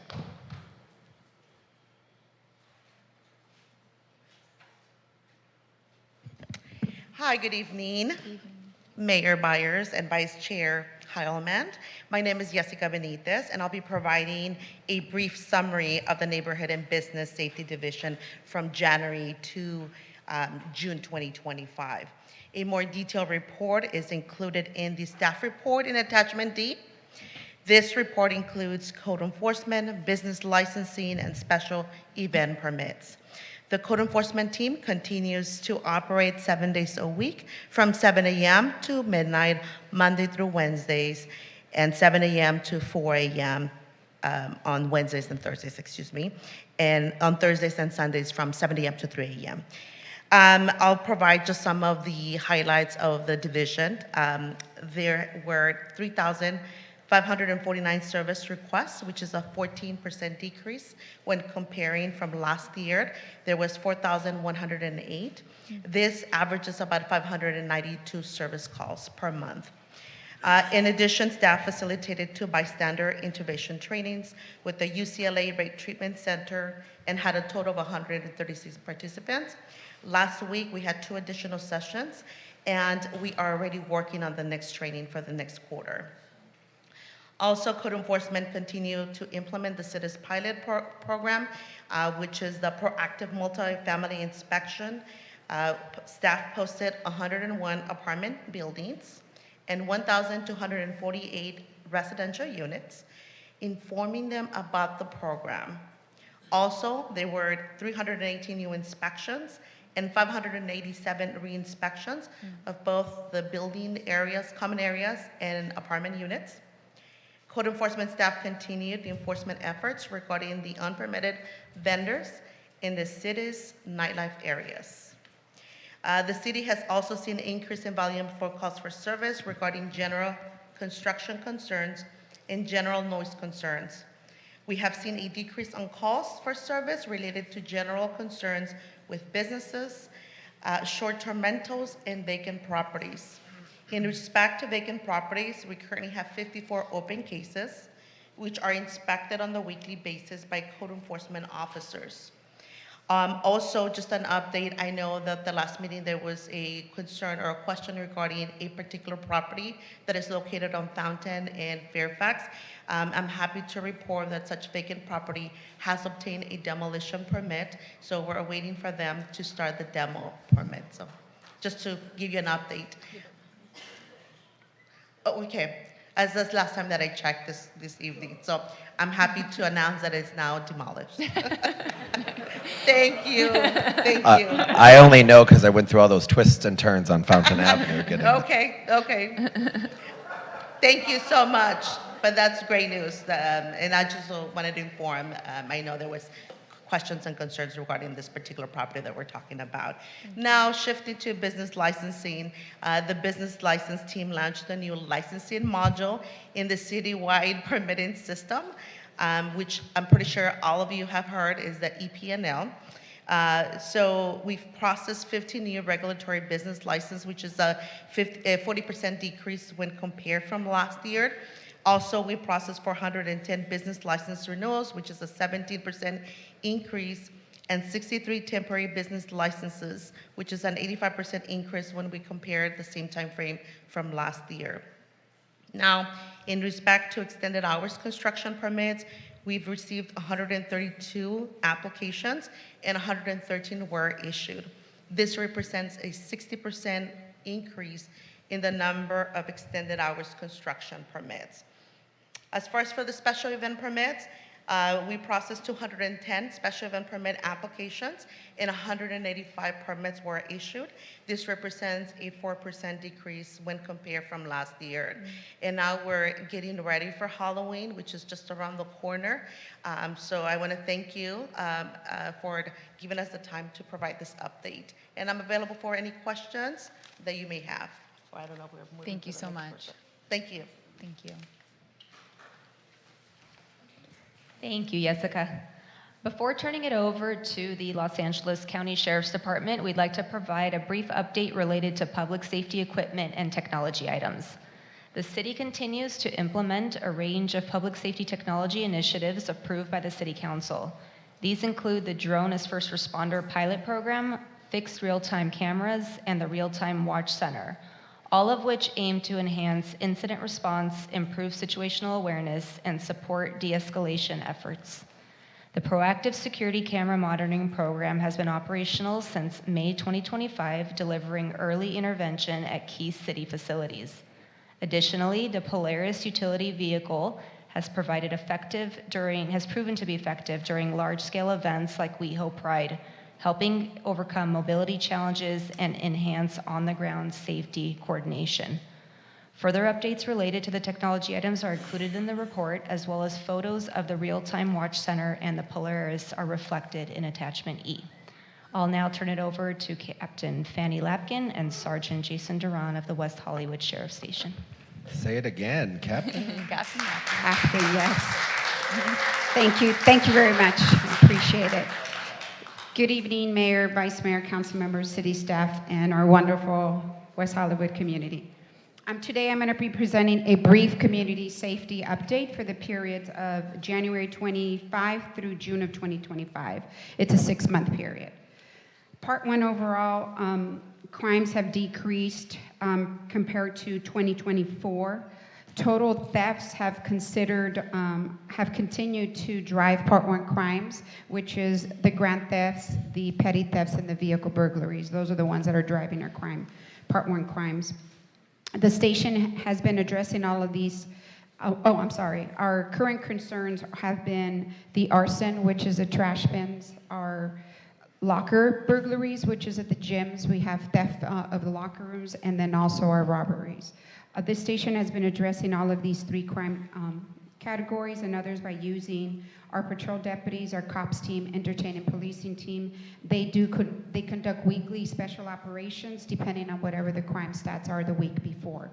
Also, we have been addressing these issues by doing saturation patrol, undercover, and plainclothes operation. Our detectives have been working hard on these cases. We have also had other units of the Los Angeles County Sheriff's Departments, like our narcotics team, our Major Crimes Bureau, our TRAP, which is our Task Force and Regional Auto Theft Prevention units, that have come out here and assisted us in various operations. Based on the hard work, their amazing patrol deputies, cops team, and our entertainment policing and our detectives is the reason that we are able to continue to see a drop in our Part 1 crimes. Also, I'd like to thank our community members, because we could not do it without our community members being part of that. Traffic collisions have also gone down 39%. Unfortunately, there was one fatality during that period. The cause of the fatality was due to a medical illness, but it was still a fatality. Our traffic unit continues to conduct focus patrols on Fountain Avenue and throughout our city. There also conduct special operations regarding scooters, pedestrian safety, and other vehicular issues. Many of these operations are paid by our grant money at no cost to the city of West Hollywood. Our traffic sergeant, Matt Davis, has done an outstanding job getting these grants and organizing these operations.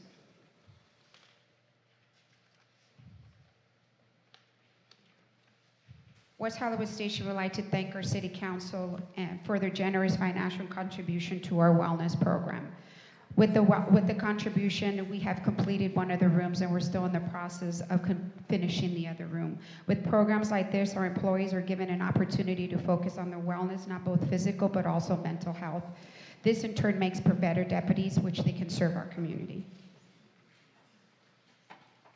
We continue to work with our Public Safety Commission, Chamber of Commerce, Neighborhood Watch, and associations and other community groups and members.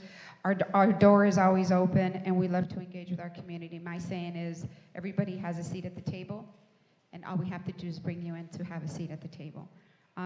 We also continue to work closely with our community safety and well-being partners. We appreciate and thank the partners of Block by Block, Code Compliance, Parking Enforcement, and our city's Human Services Division, including our fire department. We are great partners. We consider ourselves very fortunate to be part of such a great team. Because of this great partnership, we just finished Pride, and it was a success. We didn't have any major issues because we continue to be great partners.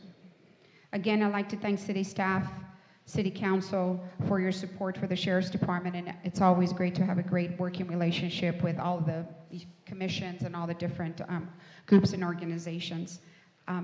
I also like to thank the city for the opportunity to be your station captain. I know that I will lead the station with integrity, accountability, and collaboration. And I think I'm the last one to open for questions.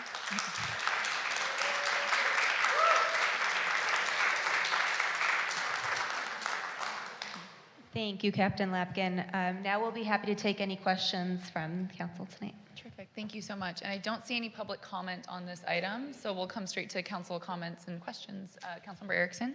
I have a question just because I want to say Captain Lapkin. Yes, sir. I know that some of the ongoing issues that the West Side has been facing are some in-home burglaries and other issues where people leave items in cars. Is there any trend that you've been seeing lately on educational aspects that we can do as a city to further promote, the awareness and know before you go type work, or anything else that you can help make sure that the community is aware of to avoid some of those issues? We could continue, but those are the two areas that have actually gone down, that's been decreased, which is our residential burglaries. And the things that we did with that's not only did we have our teams go out there and do saturation patrol, but we also did flyers that we passed out to our neighbors, especially the areas that were being hit in the west side. Public safety, we talk about the different tips that we can do. Many things that we can do. Don't put things on social media when you're saying that you're leaving your home, because people follow that. So those were the things that we did, including bringing in our Major Crimes Bureau that assisted us, and working with collaboration with LAPD, Beverly Hills, because unfortunately the crime doesn't stay in West Hollywood. It affects our surrounding areas, so we work collaboratively with them, and there has been some arrest. So I think that's what drove the residential burglaries down. The vehicular burglaries that hit us at Sunset, those are just education. The same thing that we did. We did flyers and we put them on vehicles just to, if we saw a package, if we saw somebody walking around, we try to continue to educate our it's not only our residents, it's the community that comes in to visit. So our Sergeant Jason Durant does a good job of trying to push out a lot of PSAs, just public safety announcements on what not to leave, but we'll continue to address those and just push them out more frequently. But that, I think, is what drove those specific stats down. Great. And in terms of those stats, that's really great news, and thank you for that. My second question is regarding some of the ordinances we have passed around vehicular noise and the reduced speeding that we've been trying to get throughout the city. Have you been seeing that drivers have been educated on the fact that we've lowered speed significantly? Are you seeing it work, or are you still seeing our streets in many ways be used, sadly, in the S freeways? So I know that citing and issuing citations, it's not necessarily just our residents. So it's the social media and using that aspect. A lot of the time it's our residents that follow us. It's not the people that traverse through our cities. So education is one of the ways that we do that, is by giving them a citation, sometimes letting them cost in their pocketbooks, but also continuing the enforcement that we do, also in collaboration with our city engineer, that we can figure out plans like reducing the speed to ways that may potentially affect the people traversing through here. But I know that our motor deputies are on alert and know of all the different sections, and our traffic division of all the different sections that we reduce the speeds. Do any council members have questions or comments? Councilmember Hing?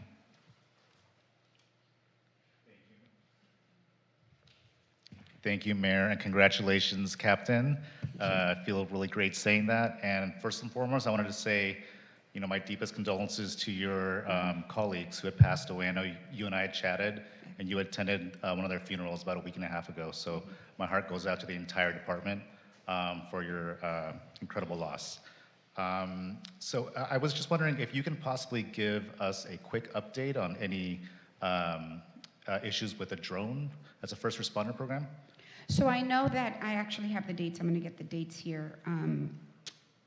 Our department created a committee in order to update our policy. So our department went on July 29th, presented the updated version of the drone policy to the Civilian Oversight Commission Ad Hoc Technologies Committee.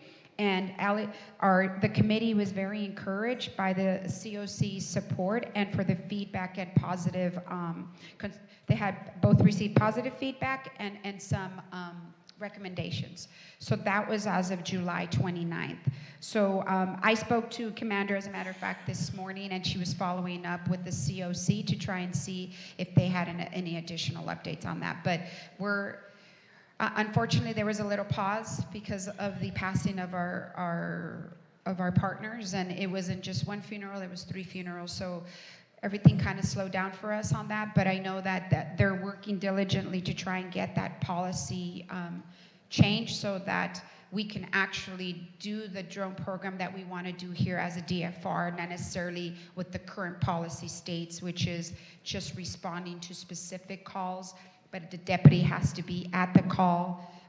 It's not like what we want in the DFR, which we just see specific calls for service, we deploy our drone. But the current policy that we have, we'll be able to use a drone, and we have it, and we haven't had the opportunity to use it, but if there is an opportunity or a need for it, the deputies will be able to deploy it. Thank you, and I wanted to again thank you for a successful National Night Out. I know your team did an amazing work going around to each neighborhood in the community, so we appreciate all the work that you do in protecting us here in the community. Thank you. Thank you. Councilmember Meister. Thank you. Congratulations, Captain Lapkin. It almost rhymes. So I want to thank all of our public safety partners for their service, and I want to thank the 18 volunteers who served the West Hollywood station for their 1,526 donated hours of service, which comes to a $61,000 value for January through June, and yes, you should clap for them.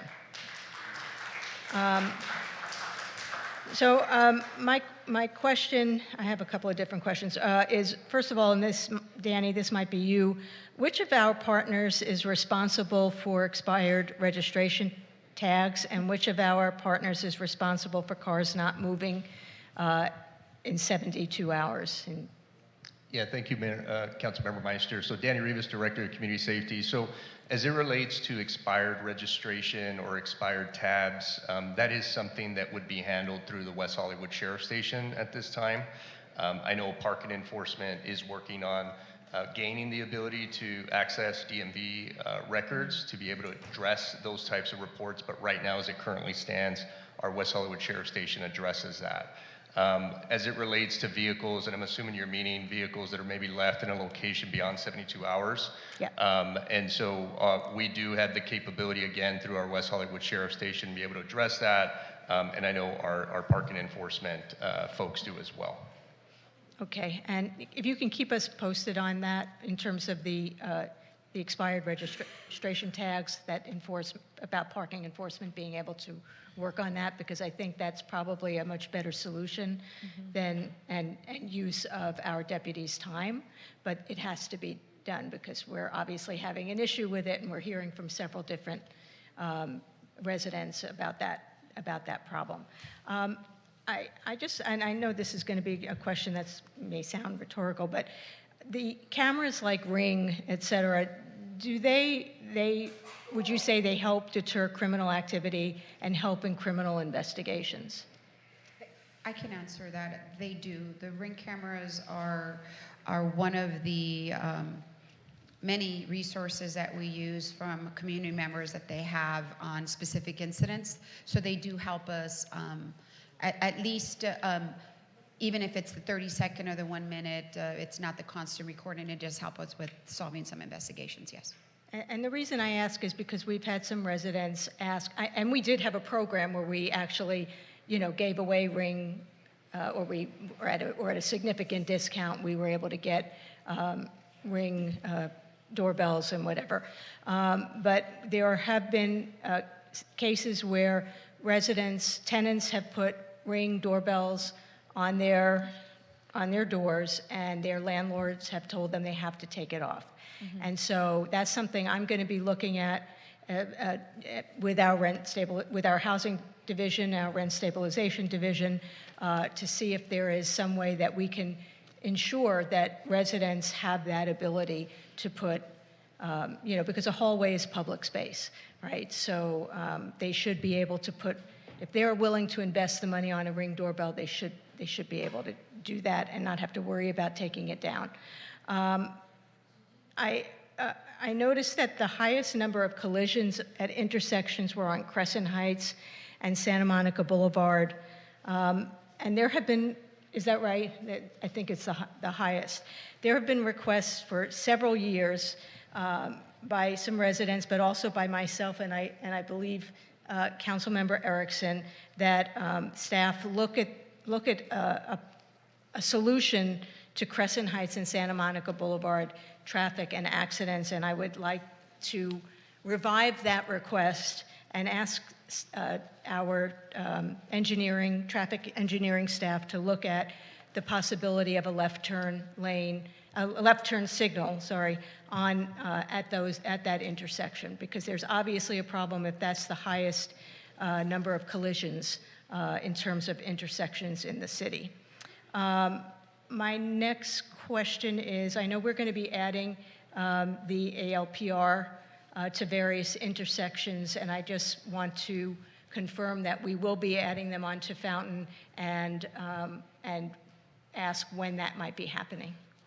Yes, absolutely. I can provide a response as it relates to that. So currently our automated license plate reader cameras, or our ALPR cameras, those have been fully installed since late 2023. So we do have a few that are already installed and have been in place along Fountain Avenue. What we're currently in the process of installing is our real-time camera system throughout our major commercial thoroughfares. And so that is in process. And to answer your question, yes, we will be adding real-time cameras to Fountain Avenue, in addition to Santa Monica Boulevard, Sunset, Melrose, and a lot of the other major thoroughfares throughout the community. And do you know offhand just how many cameras and how many ALPR cameras we already have? Sure, I do. Currently, as it relates to ALPR cameras, we have 42 that are installed citywide. As it relates to the real-time video cameras, we have 54 cameras that we will be installing.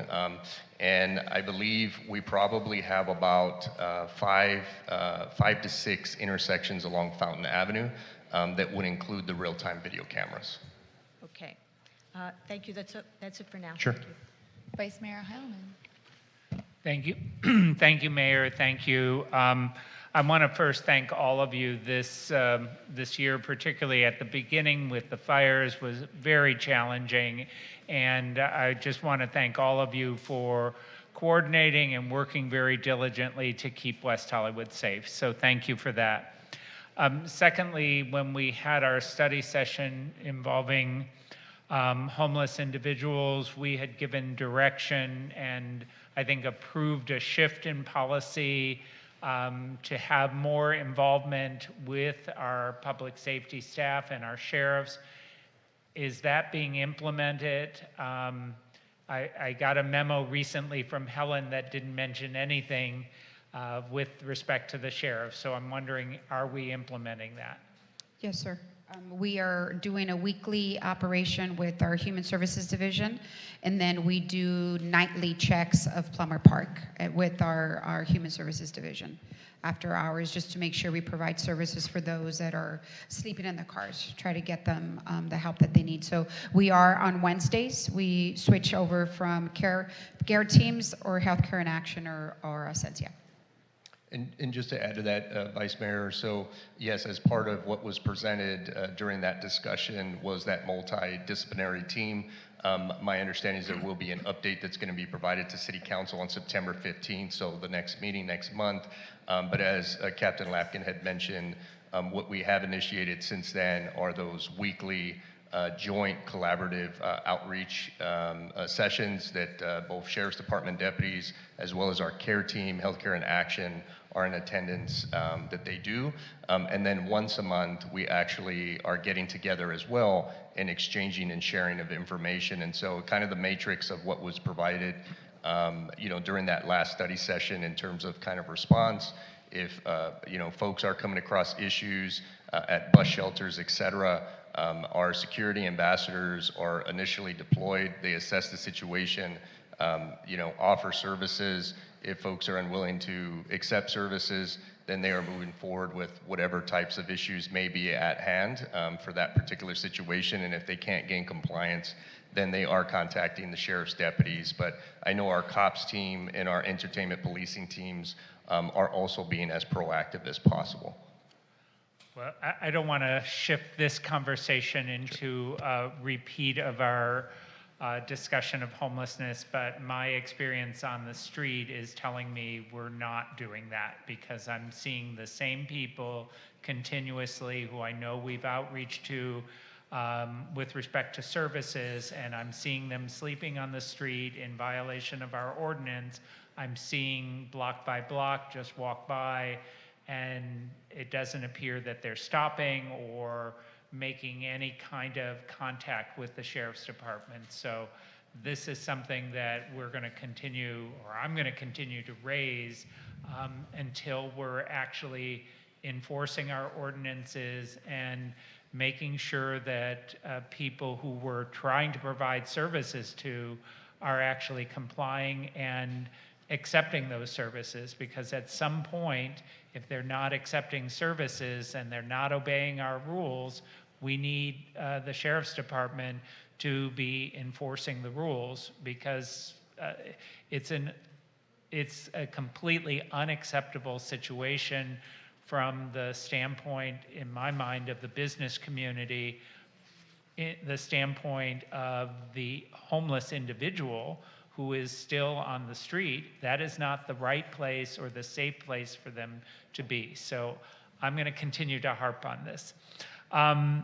My third comment, just to follow up on Councilmember Erickson's comment about speed reductions, my understanding from Jackie is that they have been implemented on Fountain and the signs have been posted, and on some of the other streets, signs have not yet been posted, but staff is in the process of doing that and they will be posted soon. So hopefully everyone pays attention to the new speed limits.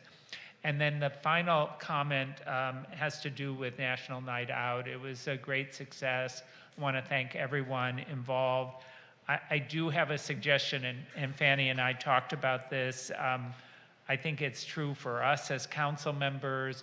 It's true for all of our staff. It's true for the sheriffs as well. When we get to these events, we tend to congregate with one another because that's who we know and we're comfortable. But the whole point of these National Night Out events is for us to know the neighbors. So this is just a reminder, and maybe next year before the event, we remind everyone that this is the opportunity to go up and meet the neighbors and talk to them so that they have an interaction with us rather than us all congregating with ourselves. So just a suggestion for the future, but overall it was a great event and a lot of positive feedback. Thank you.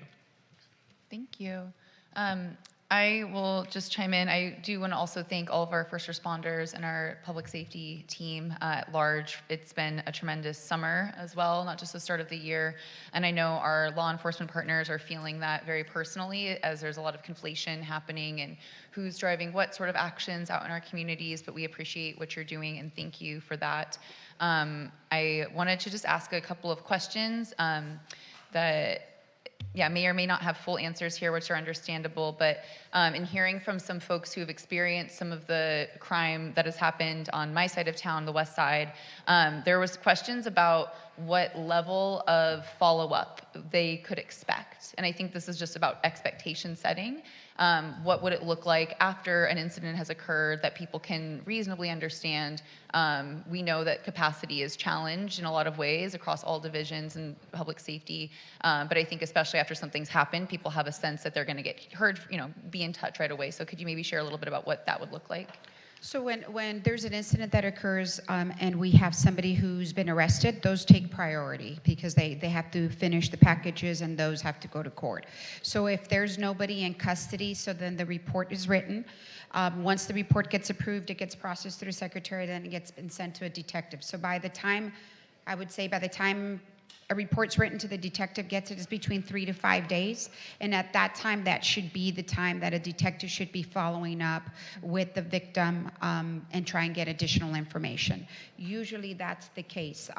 There's also the case where we do we're not sure who did the crime. That falls under that. So that should be within the week that you should be getting notified. And that's been a challenge for us because of the level of reports that we have. So we actually set a system set in place that every single detective has to, we have a matrix now that anything that's what we call the whodunits, that we don't know who our suspect is, that they have a matrix, and then we look at the matrix and say, okay, when did they receive it? When did they call? They leave a message or they send an email. Sometimes it's people want to be communicated via email, so how did you communicate with them? And their communication is, if you have anything further, please call me. Is there any additional information? So that's been an issue that we've had in the past, but in the last month or so, we formulated that where our detectives are calling even though we don't know who the suspect is. So hopefully with a little bit of time, we're going to get to the point where it's routine, and but yeah, we're working on that. Thank you. I appreciate that. And I think for so many people, it's just the thought that something horrible's happened to them and they're sort of on their own in that experience. Correct. So my follow-up question to that may be a question more specific for the city. What does aftercare look like for folks who've experienced crime? And what would it mean for us to be able to resource people who've experienced something like that differently? And I know we have a social service conversation upon us tonight, and so there may not, again, be an answer that's specific, but I know when I was talking to neighbors who experienced something, I asked them if they're, if they had wanted or been interested in access to mental health care and resources, and the thought hadn't even crossed their minds yet, and they were eager for that to be something that they could access. And Captain Lapkin looks like she has her response. So through the DA's office, we have a victim's advocate. Okay. So anytime there is a victim of a violent crime, that victim advocate gets that report, and then they call the victim. And we have one that comes once a week to our station, and sometimes she meets people there, so she's the one that actually calls the victims and provides whatever services through the DA's office. That's all I know as far as the DA's office, but I don't know if city. No, I was actually going to turn it over to Captain Lapkin and just kind of explain a little bit about that. And I know that's for the more serious type of crimes. Like bodily injury is what it sounds like. It's the violent crimes. That's what they it could be violent crimes, not necessarily physical, but in the sense of the emotional. There's a criteria that the DA has, but there is a victim's advocate, and we can always, even if they call the station, I know our detectives like to refer them. Even if they don't get the report, our detectives will refer their representative to that individual. But not too many of those, to be honest. It sounds like it's a high threshold, which is important for resource understanding. We have so many resources available here in the city too, so I think it'd be something I'd be interested in knowing, for the next update, if there's a way that we can better connect the dots between existing city resources and maybe the lower, the crimes below that threshold that would reach the DA that still leave people feeling very unsettled, that they could maybe access different services in the city to get support with. And I can follow up with them to see if there's something different other than what they have for the higher threshold. That's terrific. Thank you. That'd be really meaningful. I have another question / proposal potentially, and this is more for code enforcement. But I know in walking through neighborhoods, as I do without a car, the sidewalk issue becomes a feeling of safety for me, that I can't see past a certain line of sight, specifically at night, but even in the evenings as shadows are cast, mostly due to hedges, sometimes just blocked sidewalk issue. So I wonder if there's a way that our code enforcement team could take a look at our neighborhood streets and that sidewalk visibility issue. It really is a question for, it's a question about visibility and safety as much as it is access to the public right of way. And it's mostly dominated by apartment buildings or single family homes with those large hedges. So I don't know if there's a way that we can at scale go through the neighborhoods, create a list, issue citations or notices for changes. I imagine this is a big program, so this isn't a tomorrow sort of request, but how could we think at scale about addressing some of those issues that plague all neighborhoods across the city in the same way? Thank you. And then I had one more question. Oh, it was, Councilmember Meister brought it up with regards to the cameras. I also had somebody early on when I was sitting here on council, I asked some questions, and I believe that rent stabilization manager is no longer with the city. But I think this question about best practices, especially in our multifamily buildings, are so important. And if we have a policy that the city that the council should be aware of would be helpful, and maybe we could just understand what that is. But I think what we're talking about too is informing tenants about what their rights are in that, because they've been challenged on a building to building basis. And if we could create some awareness through partnership with our rent with our rent stabilization team or something that can issue notice to our apartment buildings to let people know what their rights are. I think that would go a long way for people's feeling of safety in their own homes. That is all I had. I saw Councilmember Hang put his hand back up for questions or comments, and then we'll do one more quick round.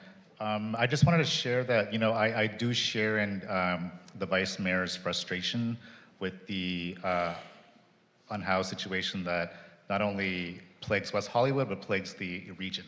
But I wanted to share my experience. About a week and a half ago or 2 weeks ago, there was a small homeless encampment that was forming at the corner of Harper and Santa Monica on a private property. I myself witnessed a deputy sheriff pull in there, and then basically I contacted Danny Rivas, and then social services staff were dispatched, and those people that were in that encampment went and got help. So the multidisciplinary team with your staff's leadership, I mean, I'm seeing it firsthand that action is being taken and people are being helped from what I saw myself, and so thank you. Thank you. Councilmember Meister? Yeah, it's not about homelessness, it's actually about hedges and code compliance. So, we have the proactive code compliance people going to multifamily buildings. I assume that they're out there all the time because we have so many multifamily buildings. Maybe they can also be looking at those types of enforcement issues with hedges, because it does have to do with access. And we have sidewalks that should be able to fit 2 people or a person in a wheelchair, and they can't because of the hedge being, just grown much further out into the public space. So if that's something that they can look at, maybe that's an option. Yeah, absolutely. And just to briefly comment on that, so the multidisciplinary, the multi-family inspection program through code enforcement, so they are going systematically throughout the city. Right now, they initially had started on the east side from La Brea, and they've been working themselves west. They're in the center of the city. I know a lot of the overgrown hedges that we tend to get reports on and that we observe are on the west side of the city. So we do have a dedicated staff member that addresses that to the best of their ability. So we will definitely focus that proactive effort. But as the multi-inspection folks that we have are going through, they definitely will be addressing those as well. And maybe it's a thing where if you have interns, they can go out and they don't have to give the citation, but they can write down the addresses, so that way it's more focused. Thank you. Vice Mayor Heilman? Well, I think what you're talking about are hedges that are encroaching into into the sidewalk. I do recall that at one point we had an effort to impose hedge height limitations throughout the city. And I will tell you that people are very passionate about their hedges, and they want them at a certain height, and they do not want the city to regulate that. So I want to make sure we don't open that can of worms. No, it's not about height. This is about just basically blocking the sidewalk. Good. Councilmember Erickson. The hedge wars are not coming. No publication, right? Hedge war is coming. Thank you very much, because it will happen. To piggyback off of what Councilmember Meister said, there are some problem areas where it becomes almost like the Jungle Book when I'm going through. Hampton and Gardner, I'm just saying, if you want to know. Love my friends that live there, but I don't need to know if I'm going to encounter a bear and insert what type of bear at the end of the corner. Additionally, I know some residents in WeHo West and on the west side got some citations regarding their garbage bins. Can you explain a little bit more about that? Some people thought it was a scam, so that's not good, because obviously if they think it's a scam, I got a text today telling me somebody was trying to get in my Chase card. I'm like, this is from a number no one knows about. So I knew, but some people, don't, and people get scammed all the time. But is there a way in which, one, you could make that information a little bit more official? But two, could you kind of explain some of that went around on the west side and some other areas, because there were some issues, and it was a code issue. Danny, you you followed up appropriately, but maybe for the public so they're aware as well. Yeah, absolutely. So the same team member that I was kind of mentioning that we have that's kind of dedicated to the hedges that are encroaching in the public right-of-way, that individual also addresses and responds to trash containers that are being left out beyond their regular trash day. So very common, and so typically, in addition to them being proactive, they also are responding to numerous complaints that the city receives from residents, right, in particular neighborhoods. And literally, I know that situation recently, the reports that we received is that we had 3 street blocks of folks that were constantly leaving their trash containers out. Again, not just on trash day, but, you know, pretty much almost every day of the week to try to block, you know, for parking, access, et cetera. So when staff does go out, they will place notices. They're warning notices, they aren't citations, so there's no fine tied to it, but they do post that on each of the trash containers. There's information on there, contact information, et cetera. Typically, when we do that as well, we usually reach out to the local neighborhood watch group or resident association. I know West Hollywood West, a residents association, did send out kind of a newsletter when we would send out those emails, just letting folks know, hey, we received complaints, staff is going to be out there. So, but we'll definitely work on amplifying that, and we've done that in the past. Yeah, and that's really important because, you know, we all know a good fine can deter people, and we have an aggressive fine schedule, which I was trying to explain. But the more we can do, and just making sure it's official, people are not used to sometimes getting stuff like that randomly when they haven't before. And I'm the first person to move it if I have to park, and I'll move it back into their house for them. However, I do understand that tactic. I want to bring up something that I've talked about for 5 years now, and you and I talk about it every time I go to Target. And it is the horrific escalator situation there that you have, I rightfully will say, fixed, it's broken, you've find them, you fixed it, it breaks again. They claim that there's some part in Europe that they're waiting on, and this is literally, you could records request me. I mean, it's literally been an excuse. I wish I was joking. And it's still not fixed, and it was really unfortunate at National Night Out, which, by the way, I thought was incredible.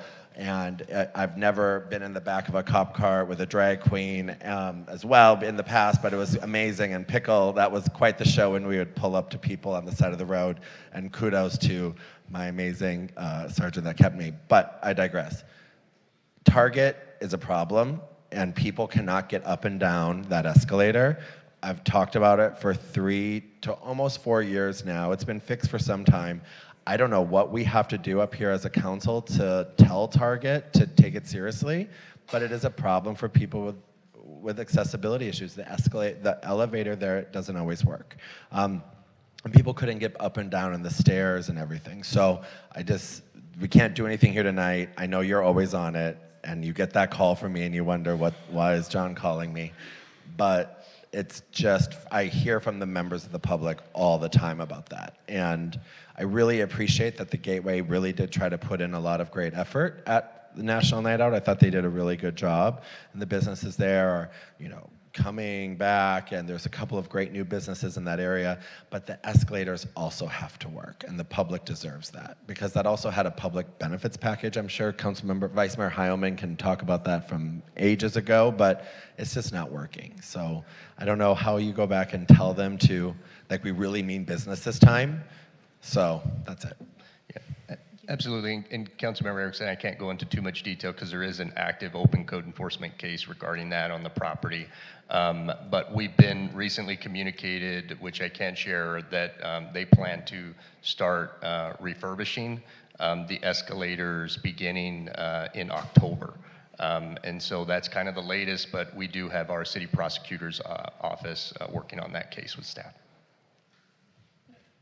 Sorry. And I would just say to the members of the public, if you are listening to this, please know that the city is really actively been doing this for quite some time. But if you know the members of the target area, the people that handle the Gateway, bombard them with your emails. I mean, it's getting to the point now where they have to hear from the community, so please do so, because we can find them to high holy heaven. It doesn't matter sometimes for them, so it's really critical you take that seriously. So I just want to put that out there as a PSA to the members of the public. Danny's aware, we're all aware. It's time to make them aware that they need to get their escalators working. Thank you. Do we have any other questions or comments from the council at this time?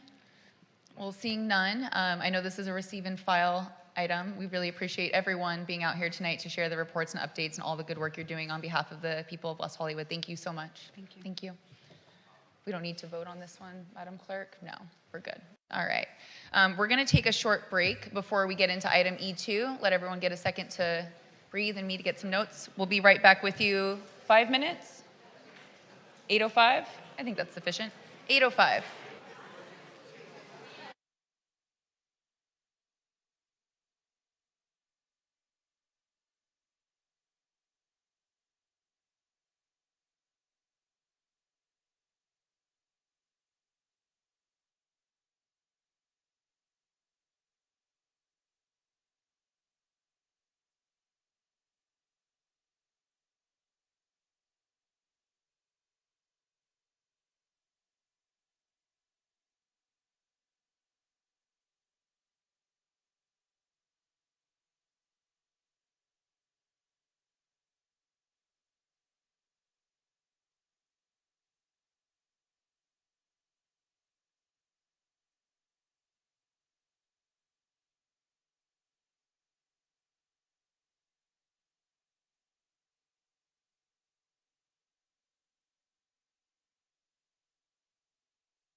We are going to bring this meeting back to order. Please find your seats.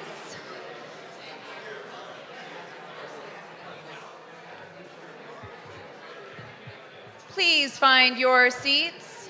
We're going to bring this meeting back to order.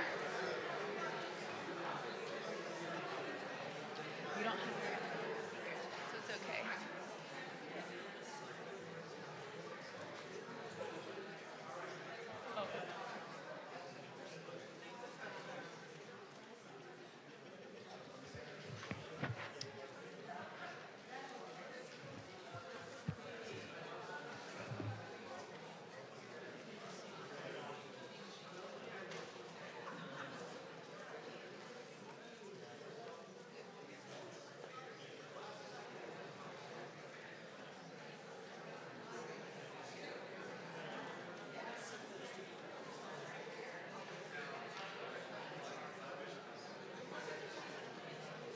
Okay, thank you all so much for your patience. We're going to bring this meeting back to order.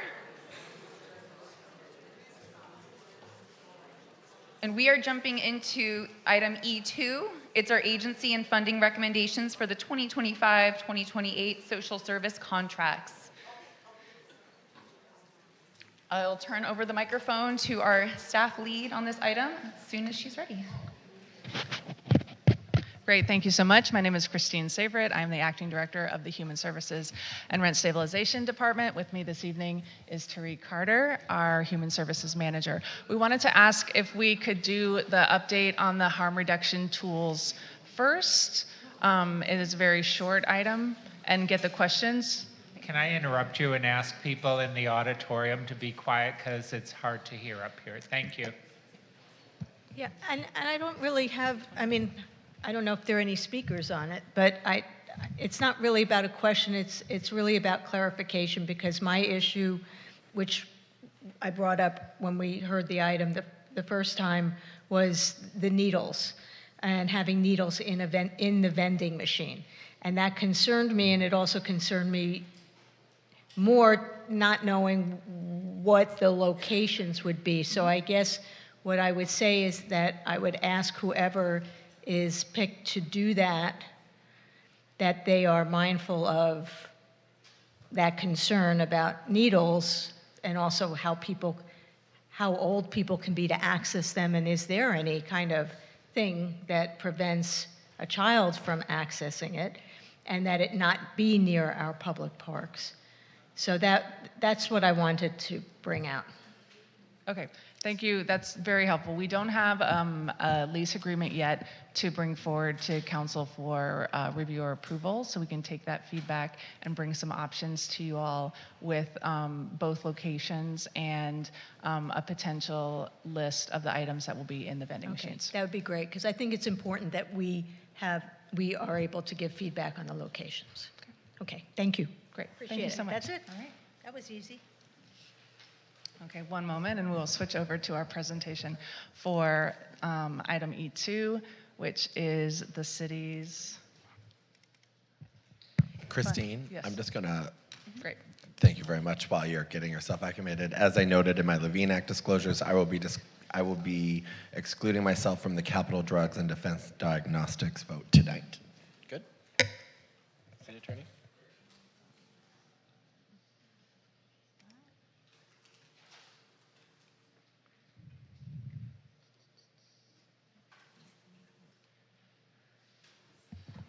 Do you guys know the keystroke for full screen? The full screen button isn't working for us. Hold on, just pause.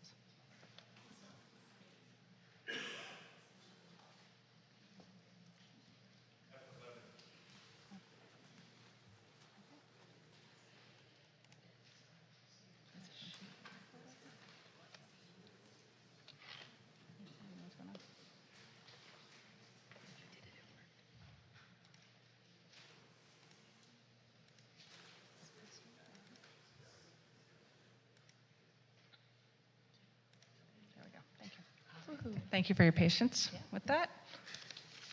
Hello again, Christine Saverit and Tariq Carter presenting you tonight. We really want to I want to kick this off for you all and say thank you so much for your time and attention, and to our Human Services Commission, our community, and our agency partners for participating this evening. The Social Services Contracts program is one of several large initiatives of the Human Services Division, in addition to the social services contracts, which are a budget of a little more than $8 million this year. We also have our homeless initiative, which through that program we are providing the Holloway Interim Housing Program, the CARE team, and other initiatives. And then we also have several smaller initiatives going on in the department and in the division. So I just want to put in context a little bit for you. We have done a lot of outreach and effort in this. We have many of our partners here with us tonight. I'm sure you'll hear from them. And Tariq Carter is going to walk you through how the timeline for the process and how we came to our recommendations, as well as the recommendations from staff and from the commission, and the decision points before you this evening. Thank you. Good evening. Mayor, Vice Mayor, council members, and members of the public. Again, my name is Tariq Carter, Human Services Manager, and we are here today along with the team to present the city's proposed funding recommendations for our upcoming 3-year social service contract cycle. Tonight's presentation will provide a comprehensive overview of the funding process, the proposals received, our evaluation and recommendation process, and the decision points before you this evening. I will also outline the differences between the Human Service Division's recommendations and those made by the Human Services Commission. Our goal is to ensure that you have all the information you need to make a fully informed funding decision. The purpose of tonight's presentation is threefold. First, to review the process used to solicit, evaluate, and recommend social service funding proposals. Second, to present the funding recommendations from both the Human Services Division and the Human Services Commission. And third, to outline your options for finalizing these allocations. As a reminder, you may choose to adopt the division's recommendations, adopt the commission's recommendations, or make your own funding determinations. To put this process in context, I'd like to briefly walk through our key milestones, starting with the April 25th release of the RFP to the public. After the submission date closed on June 5th, staff and the Human Services Commission began reviewing the proposals. During this process, the Commission was able to submit written questions to applicants, as well as discuss proposals and follow up with applicants during a public commission meeting on July 8th.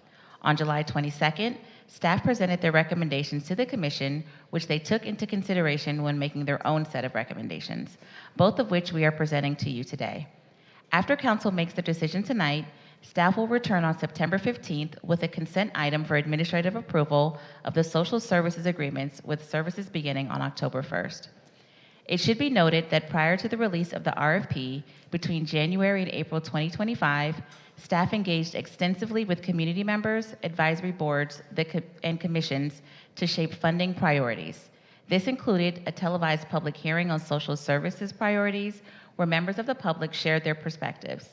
These community voices were central in guiding the funding framework, ensuring the recommendations before Council are not just staff-driven, but directly reflect the needs and priorities identified by the community itself. For the full process timeline, please refer to page 6 of the staff report. This year, the Human Services Division received a total of 47 proposals for funding under this cycle. Of these, 20 were entirely new program proposals, initiatives that have not previously received city support and that reflect emerging needs or innovative approaches within our community. In total, these 47 proposals represented more than $18 million in funding requests, far exceeding the amount available for allocation. Staff therefore applied a rigorous review process to ensure recommendations align with city priorities, address the most urgent needs, and reflect an equitable distribution of resources. Notably, we did not receive proposals for child care except from Pathways Preschool or pet care, despite both being identified as priority service areas. As seen in Attachment A, the proposals spanned a wide range of service areas, from homeless outreach and housing stability programs to youth development, mental health services, food access, and senior supports. This variety demonstrates both the breadth of need in our community and the creativity of our local nonprofit sector in proposing solutions. Many strong proposals could not be funded at the requested level or at all due to budget limitations and duplication of services. Staff worked to recommend a balanced portfolio that meets pressing needs, supports proven providers, and ensures geographic and demographic equity across the city. In addition, staff incorporated findings from the 2025 West Hollywood Service Provider Assessment of Community Needs and Priorities and the 2025 Community Survey, attachments C and D in your packet, to ensure recommendations align closely with the community's identified needs. Staff recommends a total allocation of $8.3 million for the 2025-2028 social services contract cycle. This funding portfolio is intentionally designed to balance investments across health, housing, and overall well-being, and it aligns directly with Council's adopted priorities. Specifically, the recommendations advance WeHo 40 strategic plan goals by strengthening services that support aging in place, HIV zero, and housing stability, support the Poverty Reduction Initiative through expanded rental assistance, eviction prevention, and food security programs, reinforce the community safety and well-being strategy with investments in harm reduction, homeless service coordination, and behavioral health supports. Tonight, we are highlighting where significant investments are being made, both to sustain proven high-performing programs and to expand services in areas of urgent need. The recommendations emphasize programs with strong, measurable outcomes, a demonstrated commitment to equity, and the capacity to deliver services at scale. The next two slides indicate the key investments by service area. Homeless services providers include Healthcare in Action as the lead provider, Essentia, and Housing Works. For older adult and comprehensive support, there's Jewish Family Service Comprehensive Support Center and Jewish Family Service Senior Nutrition. For housing stability and tenant rights, Bedsedic Legal Services, the Coalition for Economic Survival, APLA Health Housing Support, and the National Council of Jewish Women. For HIV prevention, care, and sexual health, Men's Health Foundation, LA LGBT Center, also known as the Center's Sexual Health and Education Program, Being Alive, and Planned Parenthood. For food access and nutrition, there's Seeds of Hope, Project Angel Food, JFS Sova Pantry, and World Harvest. Harm reduction and substance use, WeHo Life, Los Angeles Centers for Alcohol and Drug Abuse, and Defense Diagnostics. For youth and workforce development, JVS SoCal, Pathways LA, and the Center's Youth Services Program. For mental health and disability support, DCRC, Maple Counseling, the Center's Senior Services Program, APLA Health Community Support Program. This approach ensures that we are not only funding programs that work, but also strategically targeting resources to maximize community impact. The complete list of recommended programs, along with their scopes and budgets, is detailed in the staff report in Attachment B. This slide highlights the key areas where staff recommends significant expansion of services, as well as areas we are consolidating contracts to improve efficiency and impact. First, the expansions. We are recommending increased investments in high-need service areas where the data and community feedback have shown growing demand. For example, we are significantly expanding investments in homeless prevention and intervention programs, with targeted funding for both shelter and permanent supportive housing. We are also increasing funding for food access programs, ensuring that residents experiencing food insecurity, particularly older adults, low-income families, and unhoused individuals, have consistent access to nutritional meals. In addition, we are recommending increased funding for tenant rights and housing stability programs to address displacement and eviction prevention, and expanding support for mental health services with a focus on culturally responsive and trauma-informed care. A key efficiency strategy involves streamlining the city's homeless outreach services. Currently, multiple providers operate independently, serving the same geographic areas and individuals. This fragmentation can lead to duplication, inefficiencies, and confusion for people trying to access help. To address this, staff recommends consolidating outreach functions under a lead provider model. Healthcare in Action would coordinate service delivery citywide, ensuring better coverage, stronger collaboration with partner agencies, and more consistent connections for people experiencing homelessness. This shift reduces redundancies, strengthens coordination, and positions the city to respond more strategically to emerging needs while aligning with county and regional systems. Importantly, This consolidation is not a reduction in services. It is a smarter allocation of resources that is expected to increase efficiency, improve outcomes, and maximize impact with the same or greater overall capacity. The Human Services Commission reviewed the same set of proposals and made funding recommendations that differ in several areas from staff's recommendations. While many of the recommendations align closely with staff, there are some notable differences, including instances where they recommend funding providers that staff did not recommend or increased funding beyond staff's suggested levels. After considering the Commission's recommendation, staff decided not to change its original recommendations, as we believe they offer the strongest alignment with Council priorities, ensure equitable access for all community members, and make the most effective use of city's limited funds. The providers that the Commission recommends funding that staff did not include $75,000 for a workforce program at Van Ness Recovery House. While Van Ness is a valuable city referral partner and has previously received city funding, they often return funds due to a primary funding source through Medi-Cal, leaving city dollars unused. Their current proposal is limited to workforce services for residents in their treatment program. Staff instead recommends funding the JVS SoCal WeHo Works program, which is accessible to all community members, rather than restricted to those in residential treatment. The Commission also recommends $50,000 to Capital Drugs for pharmacy-based PrEP and PEP services. Staff does not recommend funding Capital Drugs because this service duplicates what would already be provided by the Men's Health Foundation.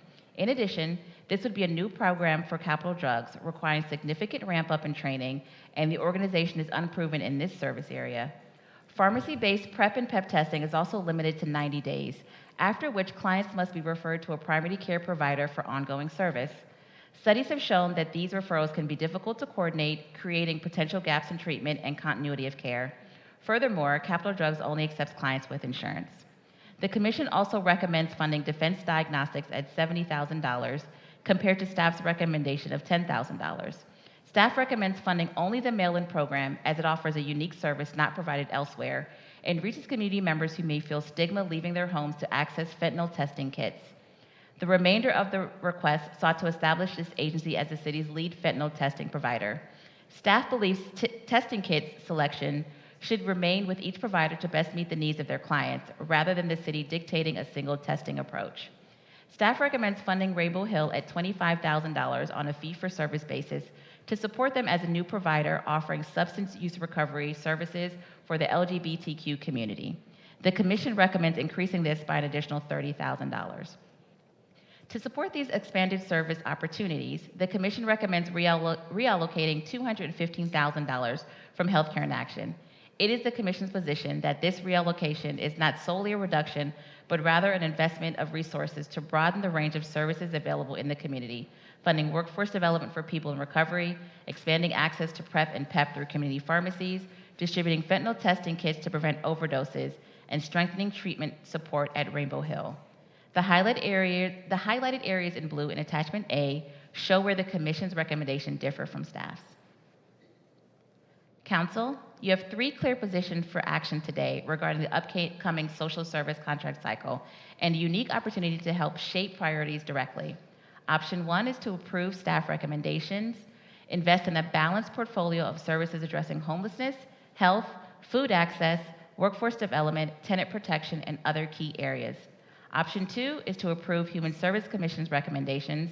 It keeps the total allocation the same, but reallocates $215,000 to enhance workforce development, expand pharmacy-based HIV prevention, increase harm reduction outreach, and provide greater access to treatment supports. Or option 3, to modify allocations directly. Council may adopt a hybrid approach, blending elements of staff and Commission recommendations, or chart a new course to reflect your own priorities.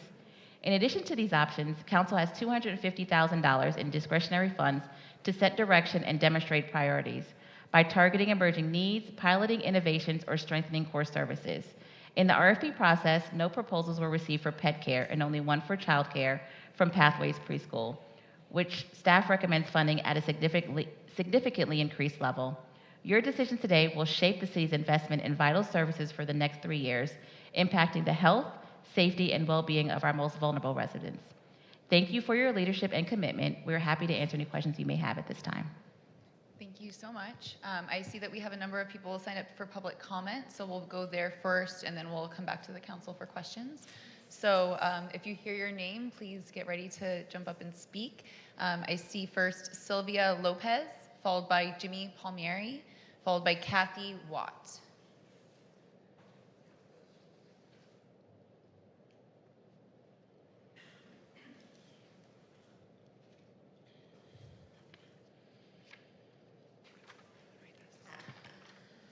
Buenas noches, miembros del Consejo. Mi nombre es Silvia López y he sido parte de World Harvest Charities Family Service por 10 años. Trabajo en la bodega y como servicio al cliente, ayudando a las familias cuando vienen a la tienda a recoger sus carritos. Lo que veo todos los días se queda conmigo. He visto padres entrar sin nada, sin saber cómo van a alimentar a sus hijos en esta noche. Y después veo el alivio en sus rostros cuando reciben un carrito lleno de proteína, pan y productos frescos. Algunos lloran, algunos me abrazan y dicen, esta es una gran bendición, porque no pueden creer lo que llevan a casa con comida por 2 semanas. Este programa no solo ayuda a la comunidad, también me ha ayudado a mí como parte personal. He podido llevar comida a mi familia cuando lo necesito. Lo que más me gusta de World Harvest son las historias de cada día. Cada carrito que entregamos es más que comida, es esperanza, es dignidad. Son niños que se van a dormir con el estómago lleno. Por eso, les animo a que sigan adelante con las recomendaciones de las comisiones. Apoyar a World Harvest significa más familias en West Hollywood puedan tener comida en sus mesas, especialmente en tiempos difíciles como estos. Estoy emocionada por la oportunidad de servir a conocer a más personas de West Hollywood en World Harvest Food Bank. Muchas gracias. Hi, my name is Crisia Serpas. I'm a volunteer with World Harvest. I'll be translating for Sylvia. Thank you. She states, my name is Sylvia Lopez, and I've been a part of World Harvest Charities and Family Services for 10 years. I work in the warehouse, and I help families when they come into the store and get their carts for the Cart with the Heart program. What I see every day stays with me. I've seen parents walk in with nothing, not knowing how or where they're going to feed their kids that night. And then I see the relief in their faces when they get a cart full of protein, bread, and fresh produce. Some cry, some hug me because they can't believe they're going home with food for the next 2 weeks. This program doesn't just help the community, it's helped me too. As staff, I've been able to take food home for my own family and when we've needed it. And even my mother-in-law's family has benefited. I have seen the impact that our program makes.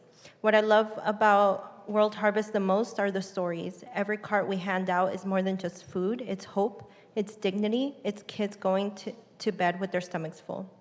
That's why I encourage you to move forward with the Commission's recommendations. Supporting World Harvest means more families in West Hollywood can have food in their tables, especially in times like these. And I'm excited about the opportunity to serve and meet more people from West Hollywood at World Harvest Food Bank. Thank you. Thank you. Jimmy Palmieri, followed by Kathy Watt, followed by Kevin Gordon.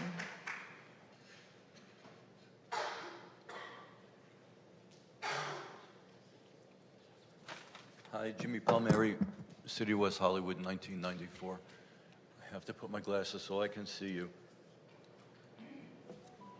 Before I start, Palamarillo is in the audience and he just got married, if everybody wants to know. The recommendations from the commission is not just thought, oh, well, let's take this and let's take that. By the way, I love healthcare. I love them. So it sounds like someone was being accused of stealing their money, but that's not the case. It's sort of, we have X amount of dollars and we were asked. Jimmy, can you talk in the mic, please? I'm sorry. Oh, I'm sorry. And we were asked for a significant amount more. I think no one's understanding what Van Ness is about. It's not about recovery services. It's about getting jobs for folks that are through the program. Now, if you remember when I started with Simon Costello, the GED program at the Jeff Griffith Youth Center, we didn't think we'd have anybody, but guess what? It's still going at the center and it now has college credits. This is important. It's a $75,000 ask. The commission unanimously voted on yes on this. We have such a long history with Van Ness, I can't imagine that this wouldn't be important. And just for the record, I need larger font. I've been asking for 15 years, and I get it here and there. So can someone tell them I need larger font? Thanks. Thank you. Kathy Watt, followed by Kevin Gordon.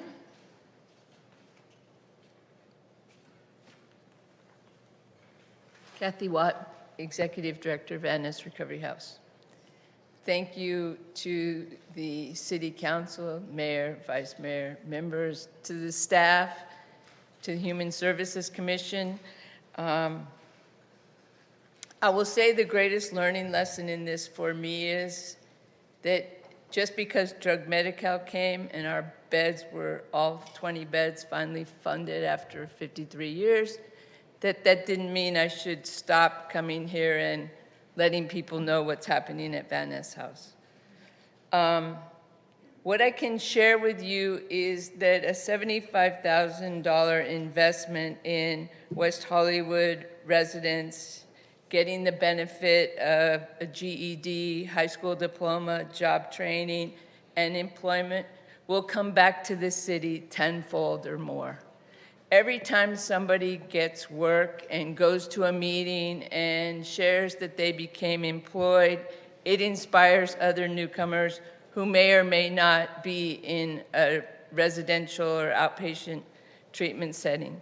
The other thing is that we have people who aren't residents come take advantage of the job training classroom program, and oftentimes it's sponsors or people who are working with a newcomer and trying to help that newcomer become employed.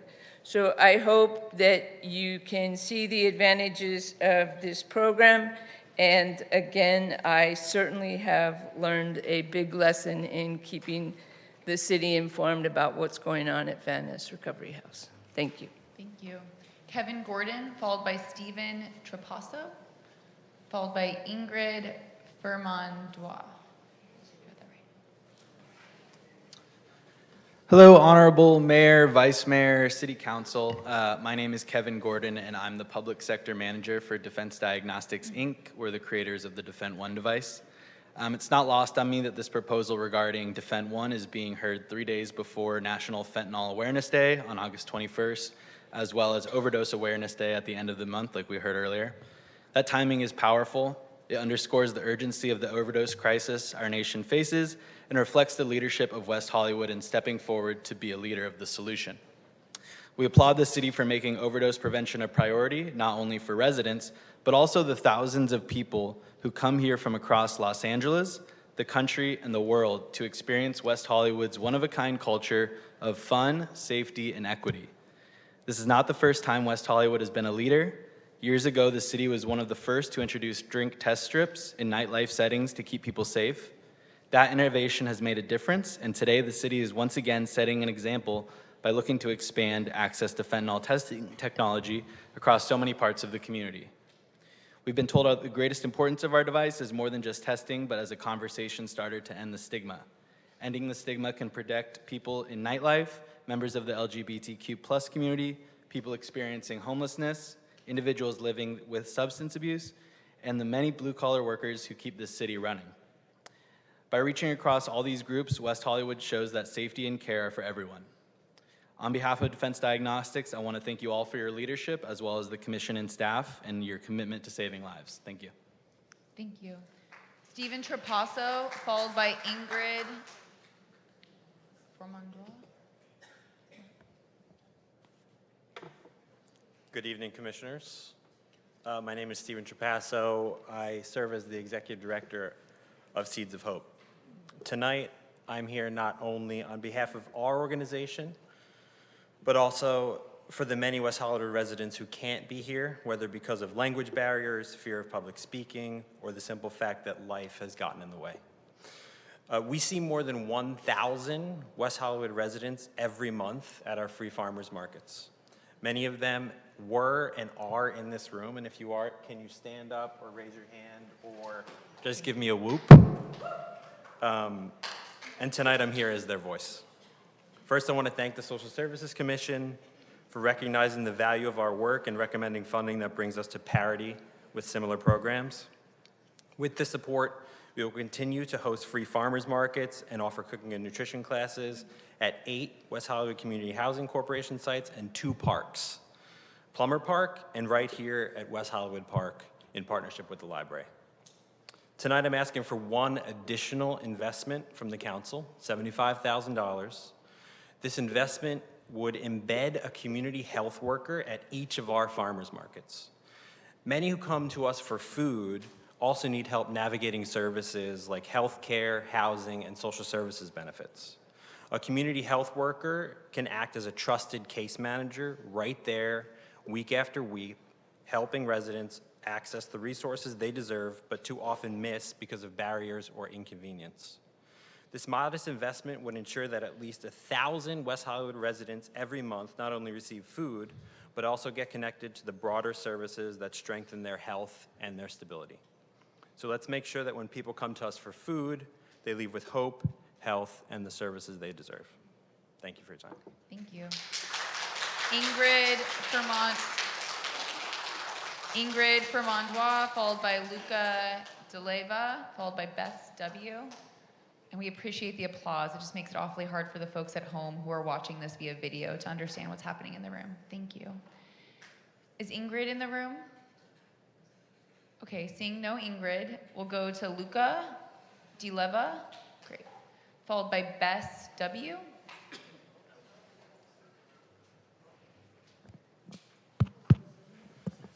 Hello, my name is Luca DeLeva, and I'd like to discuss item E2 in support of Defense Diagnostics all-in-one fentanyl testing device. I understand that my time here is limited, but I could talk much longer about how needed this device is. I could talk about the friends I've lost, the impact it had on my community and their families, how I witnessed it all firsthand 5 years ago at the age of 14. Losing a friend who just took a pill once at the age of 15. It was a dark time, also a quiet time with COVID, and I left my community to grieve our losses in isolation, alone and with gut-wrenched thoughts. There is no specific demographic that is targeted by this drug. Fentanyl has only harmed and ruined lives. Now, I understand that I cannot get my 2 friends back, but we as a community can prevent fatal overdoses with Defense Diagnostics product. A product so easy to use and has a unique feature to scan a QR code, to drop a pin, furthermore creating a map in our community where fentanyl may be densely sold at. Life is beautiful. Everyone has a will to live and the freedom to enjoy everything life has to offer. But to do that, we must protect each other as a community so we can enjoy living this life. Lastly, on behalf of my generation, thank you to the City of West Hollywood for being bold and saying yes to overdose prevention strategies. With the approval of item E2 and in support of the Commission's recommendation of fully funding of Defense Diagnostics, you'll be the first city in the county to invest in a product like Defense Diagnostics. I can only hope that every city in America follows in your footsteps. Thank you. Thank you. Bess W, followed by Shannon Houston. Hi, my name is Bess Walkus, and I'm here today to represent Planned Parenthood Los Angeles. I want to start by thanking you for the continued support of our clinic located up on Santa Monica Boulevard. And tonight I'm here to respectfully request an additional $250,000 in funding from the City of West Hollywood's Human Services Division to support the delivery of vital sexual and reproductive health services to the West Hollywood community. At this critical moment for PPLA and the communities we serve, your support will help ensure that members of the West Hollywood community have access to testing and treatment for sexually transmitted infections, birth control, abortion services, PEP and PrEP, cancer screenings, and more. PPLA is at a critical juncture. Last month, President Trump signed a bill that defunds Planned Parenthood health centers nationwide, which, if permitted to become effective, would mean that federal funds cannot be used to reimburse us for the care of Medicaid patients, which includes both Medi-Cal and Family Pact. In California programs, that's 85% of our patients who rely on that form of payment to get care. While we are fighting this regulation in the courts, we must plan for all possible outcomes. This goal of defunding is to close PPLA health centers despite the catastrophic implications to public health.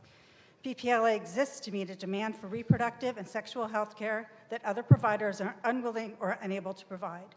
Those who seek to shut our doors are leaving underserved communities with nowhere to turn for critical care.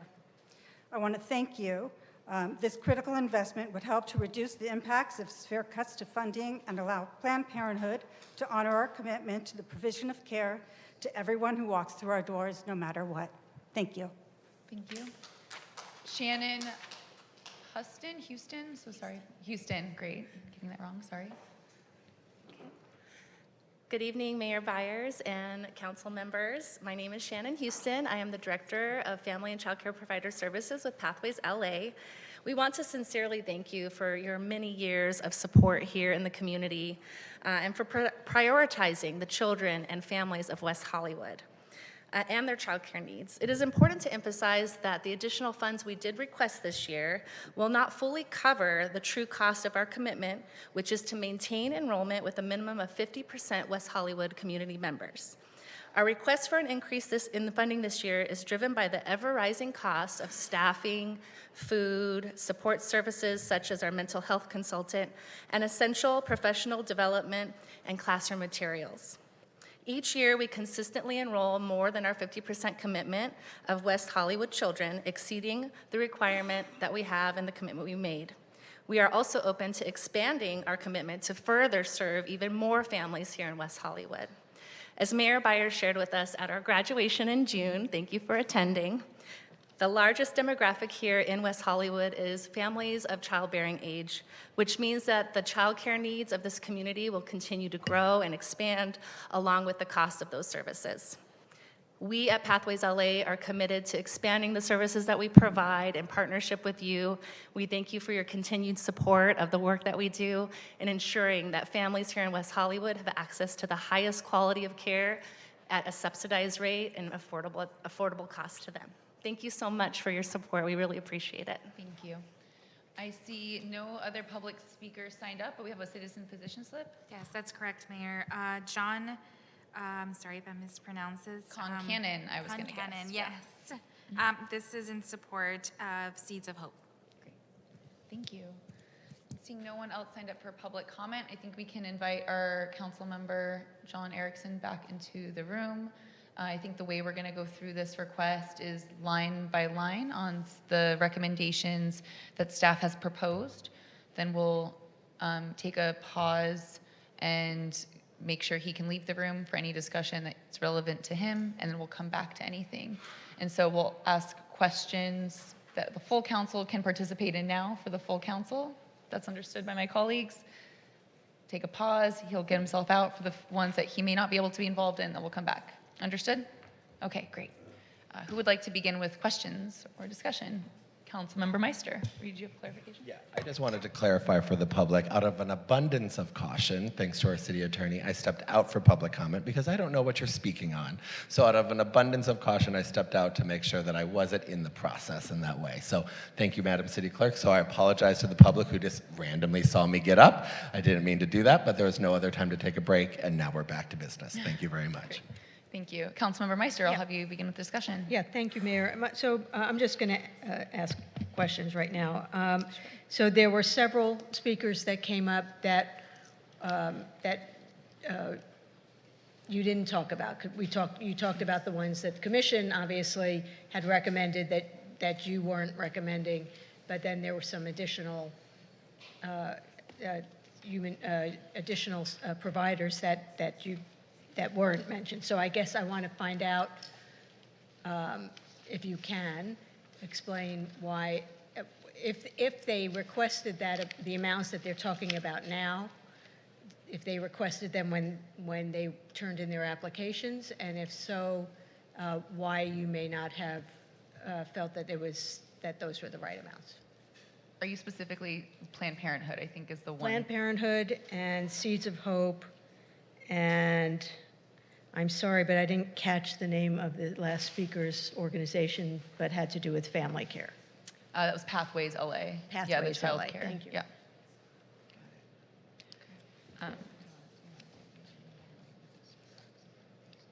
And not that I'm questioning it, but I just want to understand the thought process. So I guess I'm questioning it.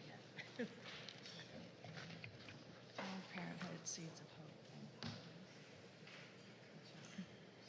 All right, so I'll get us started, and we might bring up our staff who participated in some of the more specific review.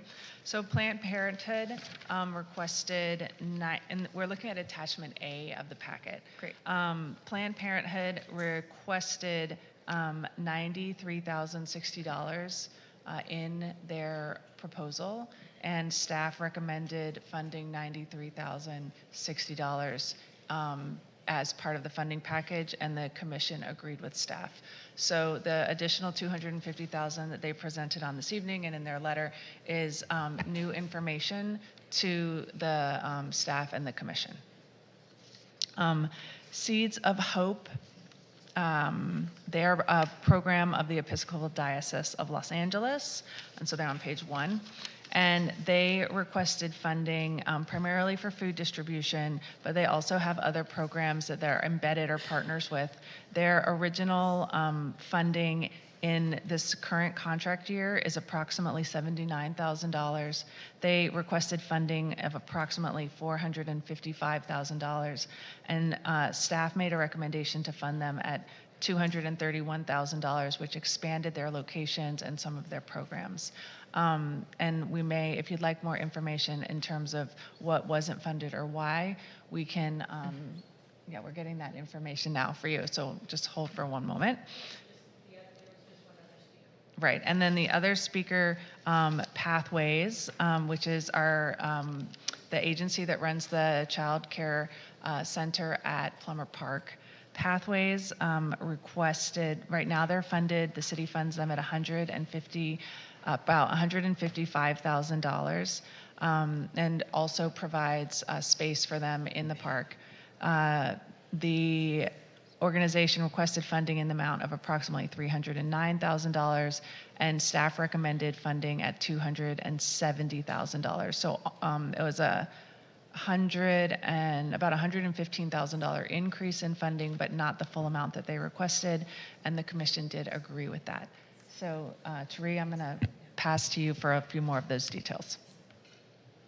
The only thing I'd add is that. I'm okay with that. Is that a good? That was good for her. Okay.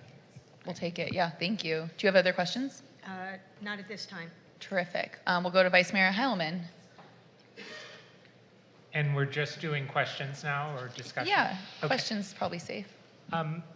My question is that there was previously direction to our Human Services Department to look at immigration services, particularly services to LGBT refugees, that we were seeing an increase from the former Soviet Union countries. We also identified shelter as a need, and I didn't really see that as part of this RFP, and I didn't see a lot of recommendations. I know that we're updating the Know Your Rights and information materials for immigrants, but I didn't see any new programs coming from that previous recommendation. And even the response to the ICE raids item doesn't recommend any new legal services, which seems to be a critical need. So I think our staff is conferring, and they're going to give us a response. Okay, so thank you. That's an excellent question. We've done a few things. The first thing that we did over the course of the last several months was update our guide to immigrant services, including LGBTQ immigrant services. And so we went through item by item in our referrals and the services that are currently available to make sure that those are correct, current, relevant, and still available. And so we revised that guide, and we published it in both English, Spanish, and in Russian. The next thing that we did is during the course of the response to the enhanced immigration enforcement that has been going on, particularly in the last several months. We have a separate item that follows this agenda item E2. And as you mentioned, that has 3 areas of service. The first is in food and nutrition services, the second is in rental assistance, and the third is for legal services. We reached out to the organizations that we are currently partnered with to see whom among them may be able to immediately respond and provide services to those communities.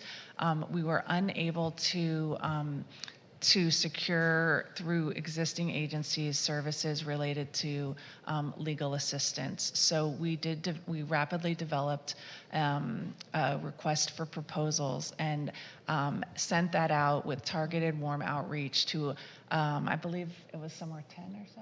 Around 10 agencies currently providing services in the Los Angeles region to ask them to propose to us with services on a fee-for-service basis. We have received so far, and we have that open on a rolling basis. We have received 1 proposal so far and are evaluating that proposal, and will hopefully be working with that agency to bring back a contract. And that item requests separate funding from the social services pool. Thank you. One other question, sorry. Planned Parenthood came tonight and requesting funding that wasn't part of what they requested. It seems like it's in response to actions by the Trump administration that they may be losing federal funds. Obviously, that's going to devastate all of the clinics that Planned Parenthood operates. I don't feel comfortable addressing that tonight because it wasn't part of the RFP process and it wasn't something that has been vetted by you or by the commission. Is that something where we could ask our staff to look at that request and come back to us at a later date with some evaluation and recommendations? We would be happy to take your direction on that. I think our city manager may have a comment for you. Okay. So as Hello, part of city manager. the part of the discussions with the budget subcommittee about the social services contract and RFP, we added an additional $1 million. And as part of that $1 million, staff has allocated in their recommendation $750,000, and then left another $250,000 for the discretion of the council. So if you want staff to come back, maybe you want to hold off on allocating that $250,000 until that time, so we're not increasing the social services contracts. We had a lot of discussion about that and tried to set a limit, a maximum bar. So if we come back later after we allocate all the money, then we'd be allocating new money, separate money. I think for me, there were also some reductions from the commission that I'm not comfortable with, but I might be comfortable with some of their additions. So some of that money might be utilized for those changes. Okay, thank you, David. We'll go to Councilmember Hang. Thank you, Mayor, and thank you, Human Services Division staff. I know this has been a laborious effort to bring this item to council, and I also want to thank our Human Services Commissioners.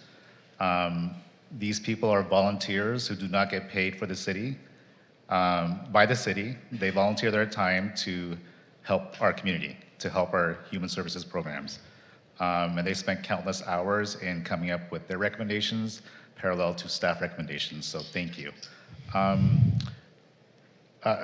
Director Seyfried, I just had a question. My first question is, so I noticed that attachment agenda B was the staff recommendation agency selection, funding levels and scope of work. A few commissioners had shared with me that They spent their time putting their thoughts together, their recommendations as a body. How come a separate attachment of what the commissioner recommended wasn't submitted to the council as well? Because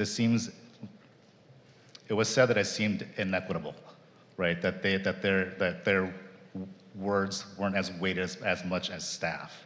So I was just wondering why they didn't have their own attachment with their own recommendations in it. I know it's in the staff report, it's built in. But that's just what some commissioners had shared with me. Well, thank you very much. That's excellent feedback. It's certainly something we can incorporate into the future. And we did try to include in the staff report clarity about what the commission was recommending, and also in the presentation this evening, additional information about about the commission as a body's recommendations. Thank you. And then I had several questions regarding, are we going line by line or just general questions right now? Just general questions right now.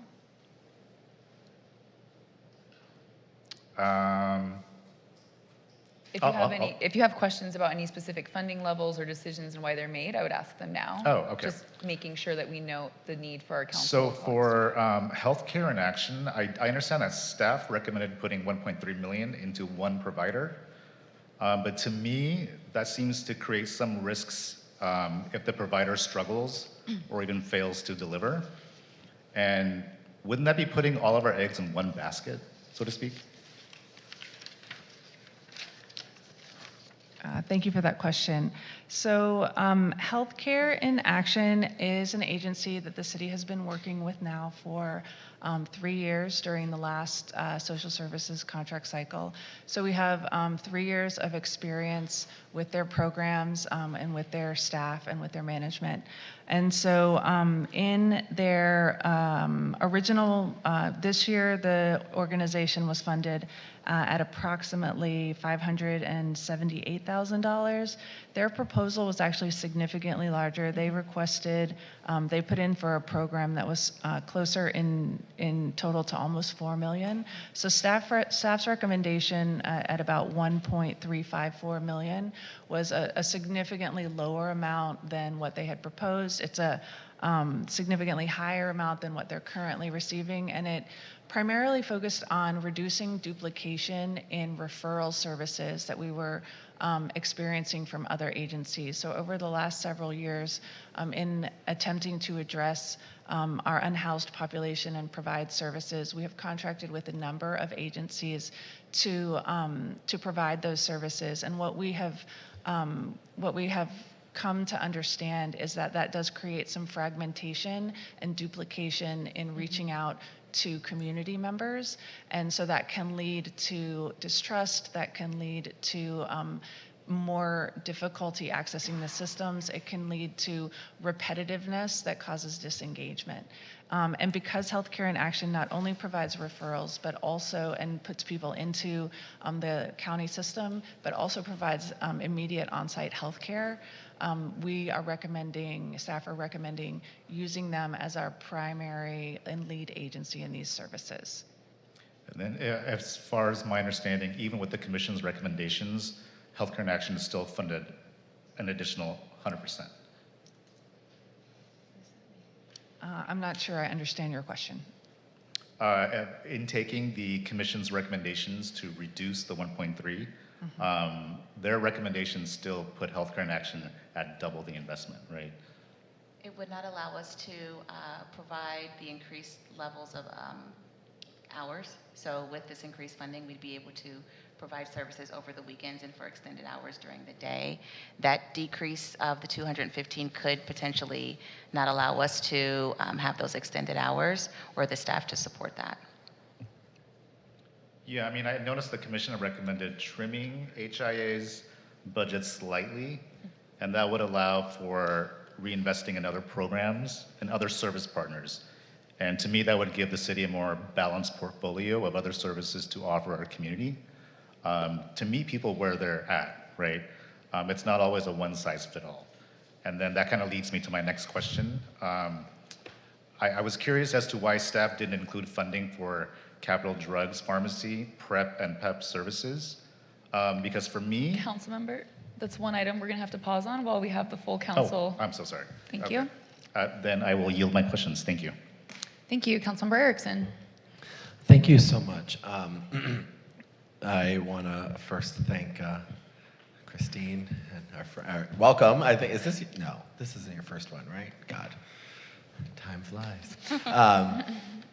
I'm looking at the list for program descriptions, and one thing that was a big flag for me was the ongoing issues of HIV, STI testing, and PrEP and PEP medication. I understand that Planned Parenthood Los Angeles does do sexual and reproductive health, but they do also provide a full range of cancer screenings as well as STI, PrEP and PEP testing as well.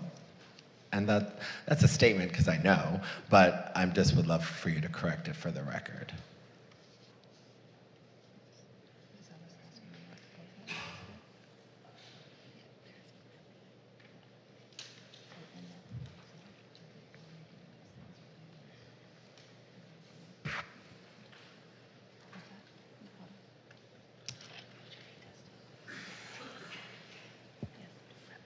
So HIV testing, PrEP and PEP, and treatment are all included.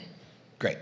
And so perhaps the description maybe is a little misleading because when I think about the full range of services and obviously the request that came in tonight from our friends at Planned Parenthood, and I think Vice Mayor Heilman said it really eloquently or just plainly, is that the Trump administration has essentially proposed a $1.9 billion reduction in PEPFAR's bilateral activities at the federal level, and looking at the continued cuts to all of the work that they do being specifically targeted, and I think specifically being in our community, forces us at this moment to step up to the plate to fund more. I know, just because I used to have to recuse myself from this item, but I don't anymore, that the work that they do is critical to providing that stable line of care, but that need is going to increase. And so I'm looking at the program descriptions, and I only see HIV and AIDS testing and PrEP and PEP, Men's Health Foundation, and then the LGBTQ Center. But it's correct that the LGBTQ Center, which used to be in West Hollywood, closed. Correct. So the No, thank you. expand? Okay. No, thank you. That's the right answer. I'm leading you down a path. But the Planned Parenthood Health Center in West Hollywood remains open and still provides these services. And so while I want to continue to fund our friends at the LA LGBT Center, I'm also interested in funding places that are in West Hollywood. And I think that need is expressed here. Additionally, I think what Vice Mayor Heilman said is correct in that there is a little confusion up here for all of us. At 4 o'clock, I called David with a bunch of questions because the Social Services Division got a certain pot of money, right? Go allocate it. The Human Services Commission worked within those pots of money, and then they were working on that process. The Budget Subcommittee came and then said, we're gonna do another $1 million, $750 to the Human Services Commission, which is included in this smorgasbord, and then $250,000 that the council, per your beautiful PowerPoint presentation, could also allocate. I think that's a really important moment that we as a council need to take back on. So what is your recommendation for us? Because what I'm seeing here is that there are pieces that we are gonna either have to make up for out of that 250, not something I really want to do because I also had other ideas for that money, but I also understand that the programmatic pieces need to be played out a little bit more as being discussed. So what is your recommendation for us up here and the social service providers out there who have stayed till after 9 o'clock at night hoping to receive more funding? Because it's not fair to the public. Well, thank you. I think you did a really nice job laying out some of the conundrums that we face. There's not enough money to fund the services that our community needs. That's not my question. I heard you. And so staff did look at the proposals and at the funding and made a set of recommendations. We presented those to the commission. The commission made an an alternative set of recommendations for about 3% of the funding that is available.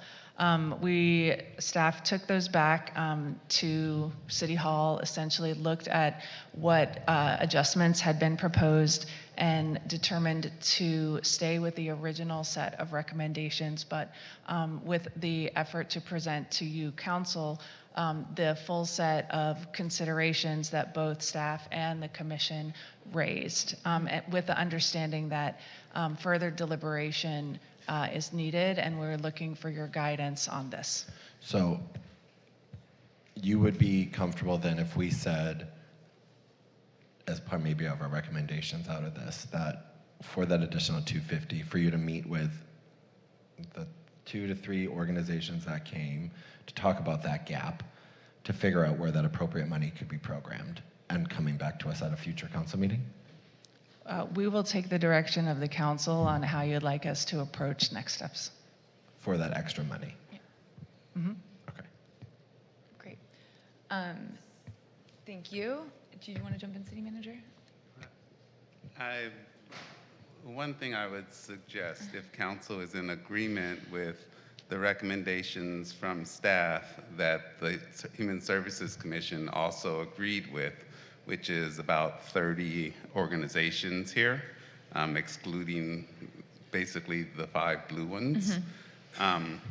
Staff, and wants to approve moving forward with that, staff can then go back and look at that $215,000 that the commission recommended being moved to other organizations, which has a net 0 impact, as well as the $250,000 if the council wants staff to look at that discretionary money instead of the council making that decision. Okay. Did you have any other questions? Okay, great. Ask a question? Yep. So to clarify, you're talking about also not making a decision on healthcare in action, because that's one of the, is that what you're saying? So moving forward with the recommendation Where everybody agrees. Yeah, moving forward with the recommendation for healthcare in action at $1,139,169 tonight. And then the difference of the 215, we'd look at that and consider that. It could go to Healthcare in Action or to some other organization. It's just sending staff back to have all of those discussions. All right, I wasn't clear on that one. Yes, thank you. Question for clarity, comment? No, I had a comment that I wanted to give you. I appreciate it. Question. Thank you. I had a question. You mentioned at the top the child care and pet care needs went unmet. The request that we put out in the RFP, what would it look like moving forward for us to seek to fulfill those? Given that we did such extensive work in an RFP process already. Yeah, that's a really challenging question. Yeah.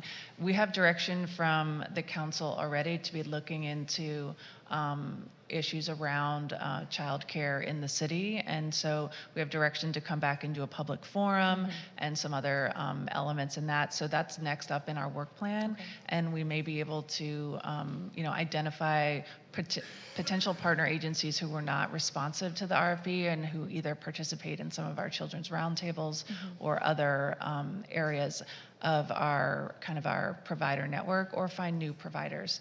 But it is, the city is a challenging environment, and so it is an area where we are hoping to grow. Okay. And similarly with the pet care, we used to have Pause LA. It's not a program anymore. I guess I'm not sure what the pet care need was and how it would be fulfilled, but it's a similar response, I'm sure. I believe it's for lower cost pet care, veterinary services, but there may be a way to develop a more detailed RFP.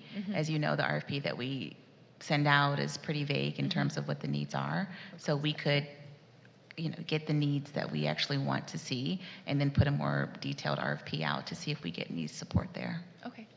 I'd be interested in both those areas. I was also curious about just sort of vouchers or cash assistance for the child care or pet care needs. It sounds like these are both cost subsidies that we're really looking at and who the right deliverer is. So seems like something that we can comfortably put on the back side burner for now and keep looking at. I was also curious about the La Casa agency and the Measure A funding that is flowing through the COGS now. It's not a huge chunk, but about $300,000 of rental assistance and housing support should be coming to the city, and that I assume would go to these agencies that are being funded, and how we're thinking about that as we continue to advance the funding cycle. Maybe we haven't fully been able to soak it in because Measure A is so new. So this could be a question I ask next year. That's fine.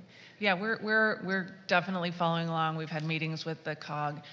We're still trying to understand some of the guidelines around how those funds are spent, and that part is still under development. And so making commitments at this point as to what they can fund feels somewhat premature. That's right. I agree with that prognosis, and I think it's helpful. I've been the one messaging out to the community that these funds are coming, and so I also wanted to say that they're just not here yet, and it'll be exciting to see how it folds into what we're able to deliver back to the community, and maybe allows us to have some renewed resources to shift around to different agencies. But it's a sizable chunk, and I know there's limitations with it, so we'll be looking forward to that.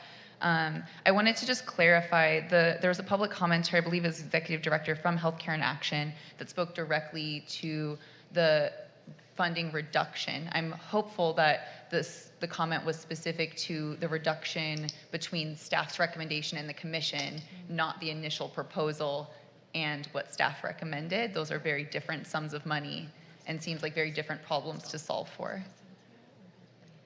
It was both. It was both, okay. They spoke directly about the 215,000 reduction, but also their initial proposal was for $3.8 million, Right. and we funded at the reduced level of 1.3. So I think that they were speaking to both of those Okay. things. That's helpful. Thank you very much. Okay, I get that's the end of my questions for me. Are there other questions before we try to figure out how we're going to go through comments and discussion on the actual recommendations themselves? Vice Mayor? Well, I want to first thank you for all your work and thank the commission for their work. I think we should focus on the big picture, and the big picture is that we're going to be funding $8.3 million in social services for our community, and I think we're all in agreement on that. The real difference here between the staff and the commission is, in the big scheme of things, rather minuscule, $215,000 in differences. And we can talk about those specific differences. And I think I'm very comfortable with the recommendations that our staff came forward with. I'm also comfortable with some of the recommendations of the commission. I think what we as a council need to do is really focus on those areas of difference. The reduction from Healthcare in Action, which I think staff explained how impactful that would be to the program. The recommendations of funding for capital drugs, defense diagnostics, Rainbow Hill, and Van Ness. Those seem to be the big areas of difference. And then we had this last-minute request from Planned Parenthood that I don't think we can address tonight, but maybe defer until we find out whether their lawsuit is successful, and ask our staff to look at that. So I can tell you where I'm at right now is I support the staff recommendation. I do not support the reduction from the staff recommendation for Healthcare in Action. I do support funding for defense diagnostics. I do support funding for Rainbow Hill and Van Ness. I don't support the capital drug program because I think it's duplicative of other programs that we already have. And I would recommend that we defer Planned Parenthood's request tonight. And I think if we did all of that, we would still have a fair amount of money left over. But I don't know where everyone else is on those items. I'm going to go to Councilmember Hang, and then I'd like to jump in. Councilmember Hang. Thank you, Mayor. And again, thank you, Director Seyfried, for this very detailed report. I am actually in support of staff's recommendation, but I also want to give weight to the recommendations given by the Human Service Commissioners, by the Commission. They've identified 3 additional partners that they felt as a body, and they voted nearly unanimously with regards to their recommendations to the council. If there is a scenario where I would be comfortable with supporting staff's recommendation, but also using the discretionary funds to fund the services that the commission had identified. Because, you know, I see them as the eyes and ears of our community. Each of us council members appoint 1 person, and there's 2 at large. They are our eyes and ears. They're the ones talking to the people in the community. They are the ones talking to the service providers. They know what the needs of the community are, hand on foot. I mean, on the day of National Night Out, I was with Commissioner Anne Marie Williams, and she connected 1 person to services with our deputy sheriff that was escorting us. I mean, so these commissioners, that's why they're there. They're our eyes and ears. So as much as I weigh heavily on staff's professional recommendation, I also do appreciate our commission's recommendations because they're in the trenches, they're on the ground. And I believe that it can be a beautiful symbiotic relationship with staff and the commission. So that is kind of where I'm at. I'm in support of staff's recommendation, but I would like to see using the discretionary funds for Defend, but also for Defend and also for Defense diagnostics. Defend. So my question, though, may I ask him a question? Sorry. If you're supportive of staff's recommendations, which is, well, I actually shouldn't talk about this. Go ahead. No, but I would use the discretionary funds to backfill the, if that, am I not making any sense?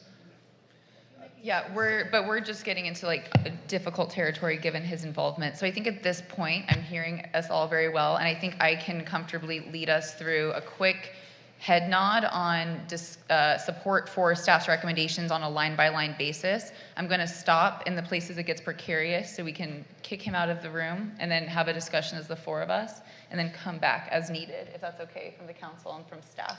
So I'm just going to start at the top of page 1, where staff recommendations are at, and where the Human Services Commission says that they agree with staff. And if I can get support from the council for this proposal moving forward as it stands, that's what we're looking for. So we first have APLA Health, the community support at 2,200, or I'm not gonna say all these numbers, APLA Health at the very top. We're good with that recommendation, no problems? Can we actually just agree with the first 7, which That's are even better. in agreement? Perfect. Sounds like we're all in agreement. Yeah. Yeah? Okay, great. And then skipping capital drugs. Well, no. We're going to do them all, and then you're going back. You'll be back and forth otherwise. Alphabet's crazy. Sorry. Thank you all so much for your patience with this. Yeah, I'll get steps. Then we have the Coalition for Economic Survival, Community Bridge Housing Corps, the Disability Community Resource Center, Seeds of Hope, Housing Works, and Jewish Family Services Senior Nutrition Program, SOVA, JFS, and JVS SoCal on that first page. So I skipped capital drugs and I skipped defense diagnostics. And healthcare in action. And healthcare in action, thank you. Yes. Okay. So I actually am in support of increasing more money to Coalition for Economic Survival. Specifically, I thought that the work that they've been doing for the past, I believe, 4 years now, 3.5 to 4. Every time I'm talking to a tenant, they're always connected to CES, and CES is helping them in those ways. And I think that their capacity is only going to continue to be needed to be increased. So I am happy to, if the council would like to, find ways in which we could bump that up just a little bit. But I think CES is going to play a very large role in helping tenants across West Hollywood with the serious issues that they're going to face with federal cuts, statewide cuts, rent subsidies, stuff like that. So my recommendation is I'm okay with, I think essentially what I'm saying is, yes, I'm fine with what they have right now, but I would like, if we're talking future funding and them coming back at a later date, for them to meet with CES and to discuss something else. Because, I mean, I don't feel like we have the analysis, so which I'd is why rather we need to wait. do more. Let's just go through the ones we're Sure. all in agreement on. We can pull out CES for almost like this is the consent calendar. Yeah, fine by me. We're trying to create a consent calendar. So everything but CES in that next batch that I said, on the first page, there is support for. Going to page 2, which is the last page, where we have everything here except for the Rainbow Hill Enterprise. I'm the 30,000, the additional 30,000? Is that the one you had to recuse yourself on? Nope. Okay. Okay, so everything on this page 2 then, you're allowed to be here for. Yeah, and we're all supportive of as is. I agree. I would actually give Rainbow Hill Enterprise more money. I've seen their work firsthand, and I think that they're doing incredible work, and they're reaching a different. Again, we're just deciding which ones Well, then, we're I going to guess set this- aside for discussion. So just, I don't yes. think we're having the discussion right now. Well, then, I don't know. Sure. Well, it's if you support it as it is. I don't. I support something else. So you support all of them except for Rainbow Hill. So we pulled out CES, Rainbow Hill. Capital Drugs, Defense Diagnostics, Healthcare in Action. Right, okay. Okay, so. And then there's Van Ness on the list. And then Right, and then Van Van Ness Ness. on the list. Okay, so this is where it gets complicated. If I may? Yes. So we have one more slate of recommendations in which staff and the commission were agreed on, and those were organizations to not fund who applied. And so perhaps you could go through the ones that there's agreement to not fund. That's a great idea. I don't think anyone raised the possibility of funding any of those organizations. Yes, Van Ness is on that list. Yes, I mean, we added Van Ness, but other than that, I don't think there was any other So discussion. pulling out Van Ness from that list, I think everything else we are in agreement with of not funding. Great. Okay. Terrific. So now we're looking at a specific discussion around Rainbow Hill, Van Ness, CES. There was also interest from Seeds of Hope, who came tonight, Pathways, and Planned Parenthood. And I believe those are the ones that we can openly discuss. And then there is the issue of defense diagnostics and capital drugs, and then the healthcare in action reduction. So I think there was a proposal about allowing staff to go back and have some discussions around this and make alternative recommendations. I don't know that we're there yet. I'm just reminding Council, Vice Mayor. Oh, no. I was going to try a motion, but I don't know. Well, we haven't been able to give. I don't think we have. Yeah, I don't think we're there yet. Can you go through the orgs one more time? Yeah, so we have Rainbow Hill that was pulled for increased funding. Now, Rainbow, just to clarify, Yep. Rainbow Hill is getting $80,000 or some part of $80,000? Yep. I mean, 50,000, sorry. 50? Yeah, we can explain that.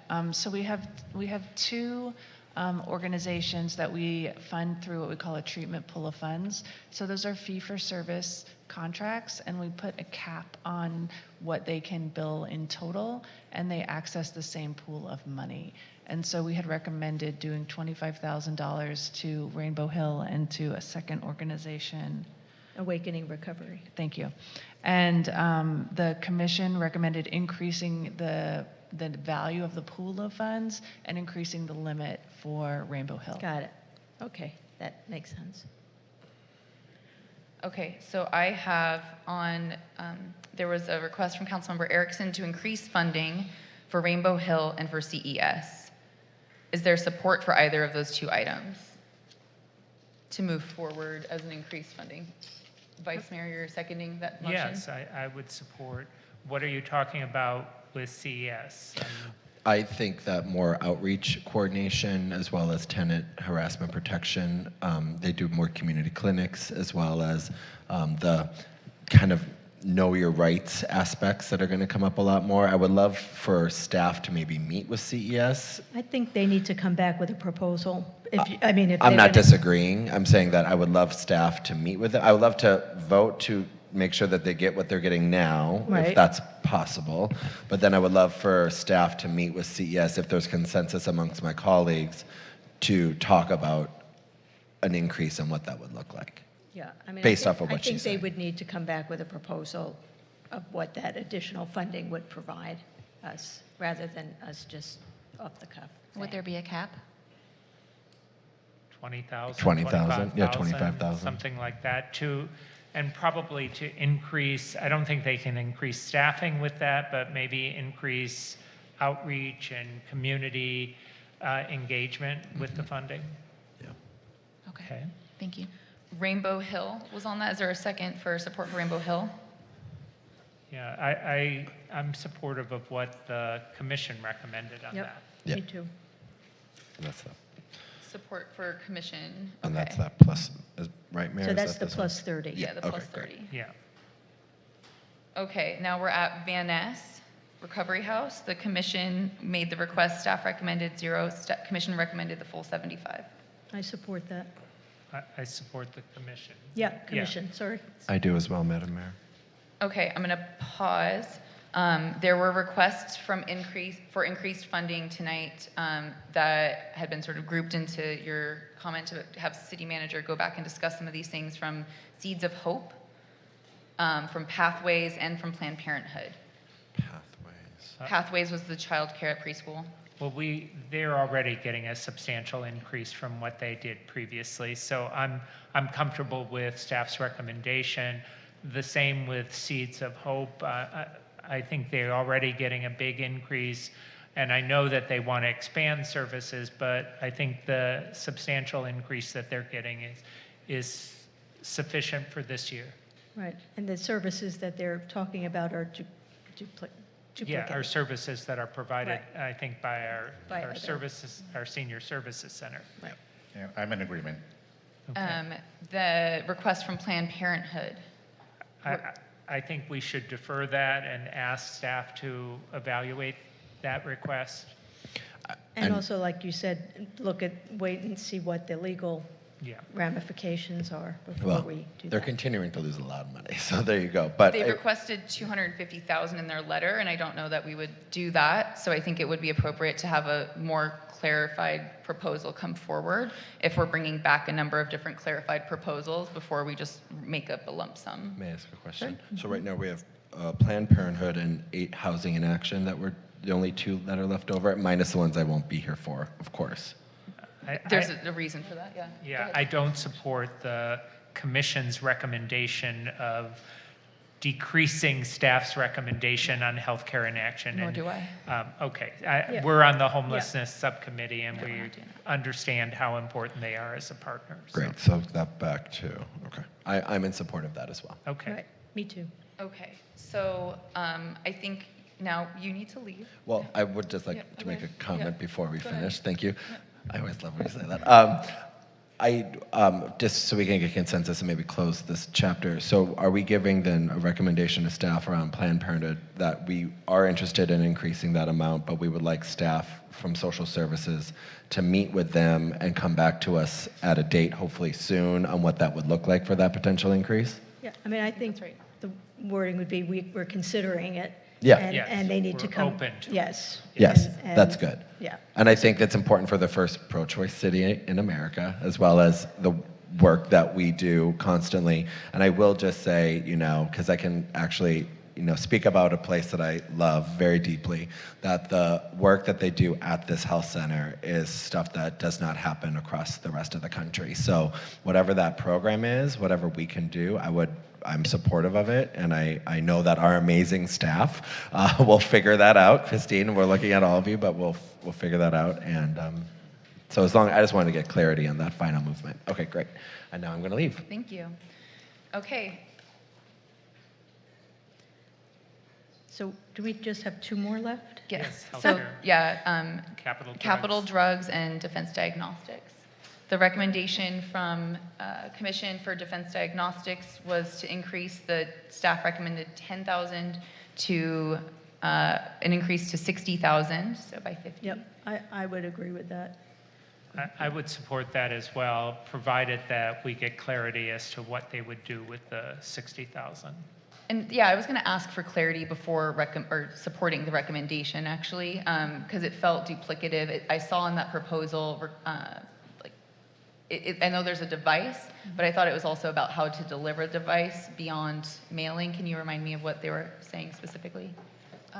My understanding is that they have a number of different methods to deliver the testing devices. So they are asking staff to purchase the devices and then distribute through either directly or through our various partner channels. They're also offering to stock those items in the vending machines that we're working on. And then they had some administrative costs and that scale with the size of the programs. And they also had a harm reduction campaign element. That was a small piece of it. And then I'm supportive of this because the surveys pretty much had indicated in the community that overdosing is a concern. So if that's what our community is telling us via these surveys, then I'm in full support of it. And I do appreciate defense thinking outside of the box to mail devices out to people. But I think also when you said the city would purchase devices, because if someone's going to go to Coachella tomorrow, they're not going to have time to wait for a device to be mailed out in case they need to use it. Or if somebody's out in the community on a random Thursday or Friday night going out. So I think it would behoove the city and for defense and our community to have devices on hand even before the machines are readily available. So just to clarify, the city would not be providing harm reduction or our service directly, partners. Right? They would be through through service partners. My correction. So it's not all going to be just mail order. That's right. Thank you. The capital drugs question, staff recommended 0. It's a $50,000 program from Commission. I know that there was concerns about the pharmacy aspect, the bridge program that this would mean. Council's thoughts on capital drugs? I tend to support it because I think the whole mechanism of getting PrEP and PEP may change because of the funding that they're going to be losing from the government. So it's going to go through insurance. So it might be a good way of seeing how this, in a sense, a pilot of how the pharmacy method of doing it will work, if it will work. I actually don't support it because I think it duplicates other services that are provided by organizations whose primary mission is to deal with HIV prevention. I think it duplicates that. And capital drugs, I love them. They're a great business, but they're not really a social service provider. So I just don't support this. I agree with that. I don't support this either, and mostly for the reasons that staff illustrated, that there sort of ends up being a gap in people's availability in this program anyway, so I think it's best that they work with the proper service provider from the outset if that's possible, and that's how we guide that service. I want to I think I'm doing the math correctly. If we're at around $180,000 additional dollars in contributions, keeping healthcare in action fully funded, that would be leaning into that $250,000 discretionary pool. Am I doing that math just about right? It's very close. I have 175. That sounds about right. Okay, great. And I just want to add that I am in support of capital drugs. It's a neighborhood pharmacy, and we have to meet people where their needs are. Some people may not feel comfortable stepping into a clinic, and all they know is their neighborhood pharmacy, who they've known for 20 years. So that is, to me, that is a value to our community. There's a 2-2 then. Yeah, so it doesn't, there's not sufficient support to move forward. Terrific. So we're at $180,000 in recommendations. So can we just go back to the treatment pool of funds? Yep. The additional $30,000 for Rainbow Hill. Are you allocating the $30,000 twice for Rainbow Hill, one for the treatment pool of funds, and then the other for the, let's see, Rainbow Hill substance use recovery? No. No, I No. wasn't. No, Okay. just the So one. just the one. Right. That's correct. Okay. So let's go through the numbers. Yep. I got 130. Oh, actually, interesting. without Okay. that one. I had Rainbow Hill at 30,000. Correct. CES at 25. Oh, I had CS at 20. Great, there's that 5 that we found. I thought we heard 20 or 25, maybe. I think they did say 25. 25, okay, great. It Then started we're 20 at and went 180. up. Okay, then Van Ness at 75. Defense Diagnostics at 50. Mm-hmm. That was my 180. That's my 180. Great. And all of these are going to have to come back with contracts at a later date. So this is really just giving you sort of preliminary approval on this. You have to go back to the agencies and negotiate the contract and bring those contracts back at a later date. That is correct. And our intention, I'm sorry, I'm stepping on you. Our intention is to bring those back as an administrative item on the consent calendar. Do we need a motion to approve all of this?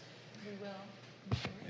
I would, and I would do 2 if possible, so you could do the capital drugs and the defense diagnostics in one, and then John can come back in. Okay. And you can give direction on everything else. So I'll make the motion to approve the recommendation for funding for defense diagnostic and not approve funding for capital drugs. There you go. Sorry, go ahead.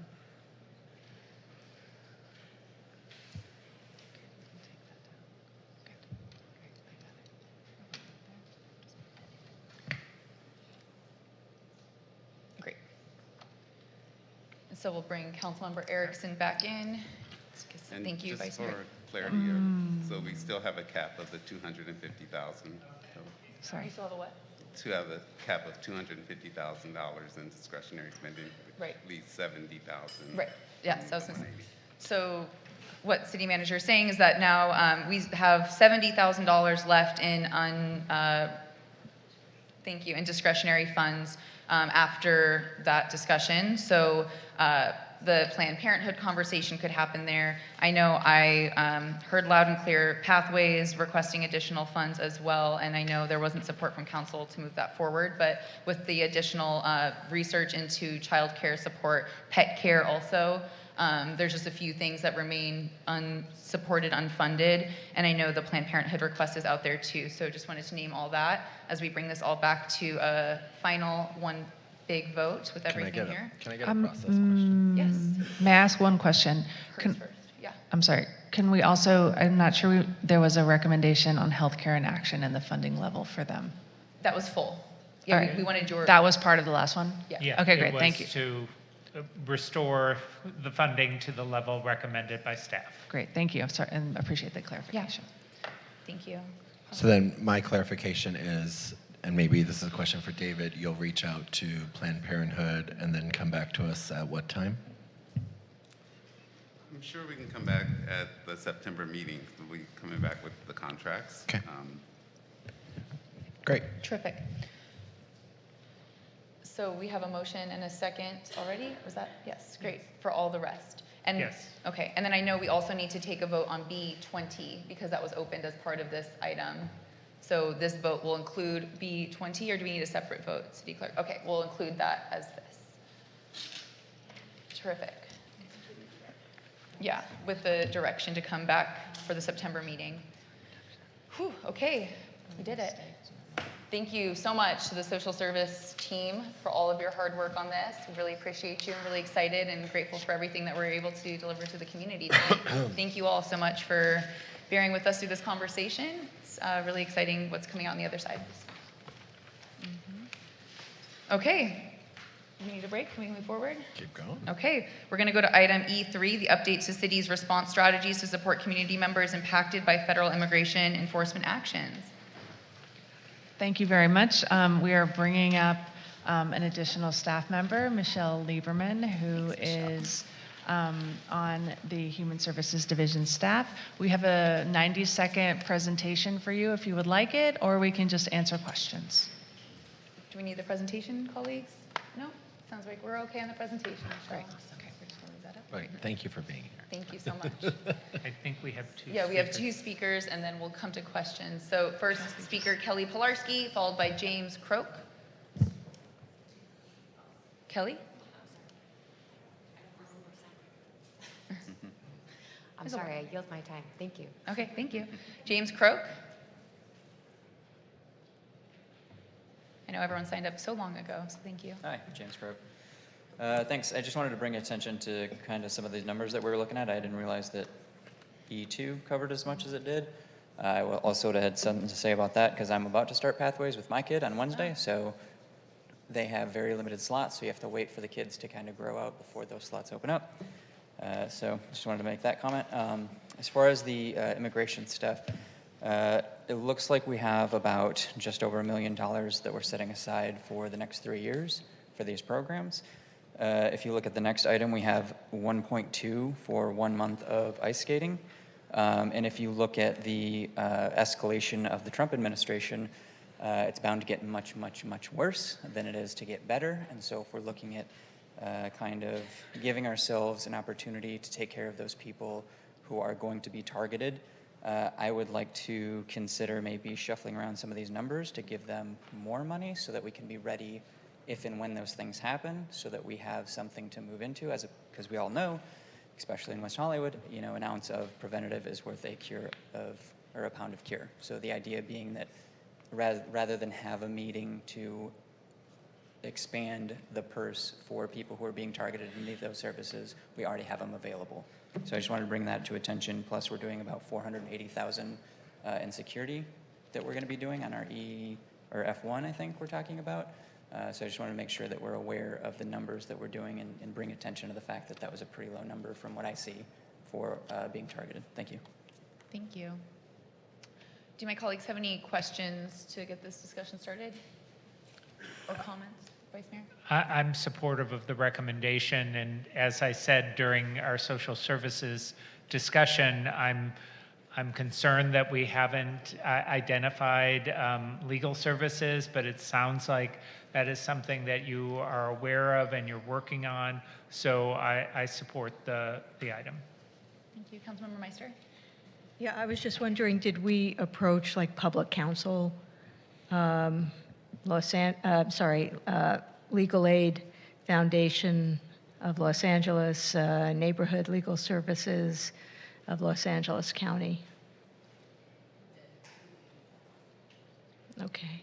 And then just, we talked about a lot of different things when we talked about this, the original item that staff came back with, and I just want to, I guess, ask the city attorney if we're looking at one of the things we talked about was having a city law or code that says if if you have a badge and a gun, and that you cannot be wearing a mask, you have to show identification if you're planning to. Yes, we're looking at it, and it's something we'll report back at a later date, separate from these funding requests on this item. All right, thank you. Okay, seeing no other questions or comments about this item, I just appreciate the rapid work you're doing to make sure we can meet these needs. Thank you so much. We have a motion and a second on the table.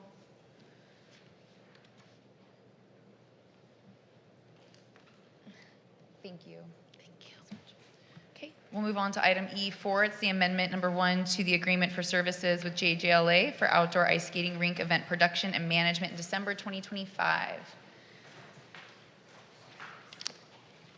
I see our city staff team moving up here. Do we have any questions? Okay. Why don't, well, let's everyone shuffle around for a second. I'm sorry, I didn't see those. So,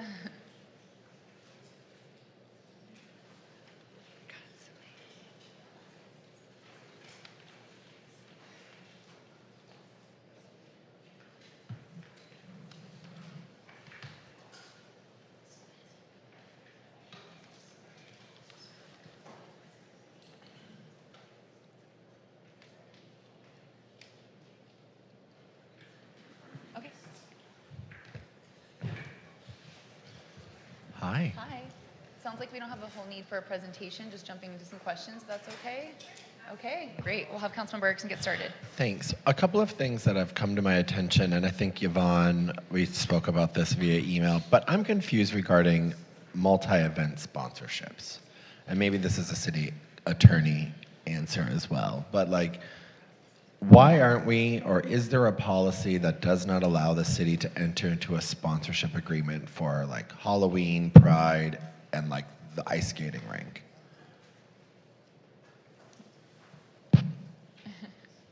Are you asking if we have a current policy for that? I'm just asking if anything's on the books that doesn't allow us to do it. We don't have anything on the books that doesn't allow us to do it. It's something that we will need to discuss. Right now, we have a producer for WeHo Pride and the same producer for the ice rink, but a different producer for Halloween. So we wouldn't have one producer soliciting sponsorships for another event that another producer is doing. Yeah. So Totally understand. but it's something we can talk about. And okay. And then do we have a policy on what sponsorships are prohibited? We have Or is it like a no-no list that we just keep in someone's desk? It's just a practice. We want to make sure if an organization or company is sponsoring a city event that they are in line with the city's core values and beliefs. So that's been our practice. So could you name a few? I don't think we would have cigarette sponsors. Exactly, and that's my point. It's Right. like normally in the past we've had like, I don't know, someone will correct me if I'm wrong, Target. Target has been a great supporter of the LGBT community, and then maybe not so much, right? And so that's the difference I'm trying to figure out. And if we don't have a written policy for this, I think it does our events a disservice to then ask them to go out there and find sponsorships.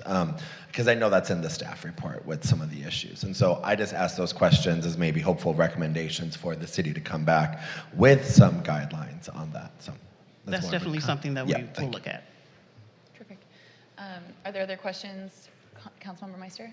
Yeah, I guess I want to know what we anticipate revenue being and revenue from sponsorships to offset the cost of $700,000. And then the other thing that I would like to know is if there is any kind of caveat that we can put in a contract that talks about if disaster happens, so that West Hollywood is not bearing the whole brunt of the investment.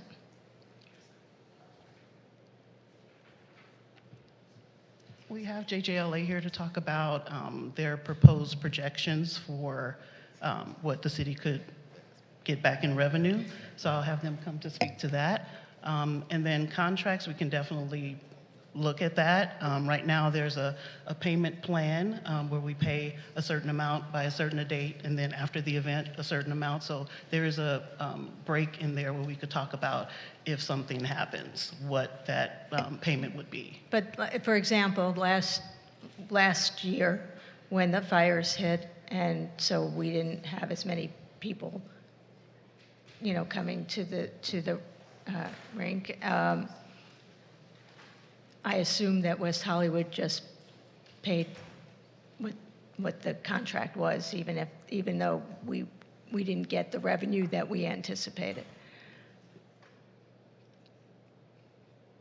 Yes, and just to clarify as well, this year when that happened, we worked closely with JJLA to establish the dates that we were going to open, but the city had the final approval of what dates we could move forward with. So we limited ourselves on the dates that we were actually open. And there were some costs that we didn't incur because we weren't open, so we weren't charged for the entire thing. But once you build the ice rink, that's the cost. And to continue running it, because we were going to open, and then we weren't going to open, and then we were going to open, we were trying to just wait to see what was going on with the fires. So that cost is just a hard cost. Once you build it and you have the generator there and you're keeping the ice iced. Cold. Yeah, keeping the and the ice overnight cold. security as well. Yeah, but we didn't have certain events. We didn't get to do a lot of the things that we wanted to do because we weren't open. But we did receive 100% of the ticket sales. So that was that $35,000 that we did receive back. Okay, thank you. Those are my questions. Vice Mayor, no questions? Councilmember Erickson? Thank you. I forgot about this. In terms of staffing the ice rink, who handles all of that? It would be between JJLA and the ice rink vendor. Great. That would staff it. Our staff would not be there. We check on it, but as far as the day-to-day operations, we're hiring them for that. So, and I think I know the answer to this, but staff has, because I know there's an issue with cost, right? If we remove certain things, then that removes the ability for our third-party provider to staff this event. Stephanie, I'm guessing park staff is pretty stressed. They do a great job, but there's a lot that goes on, right? And we love them. But I'm guessing there's not an appetite for them to staff an ice rink for 2.5 to 3 weeks over the holidays when they all take off, correct?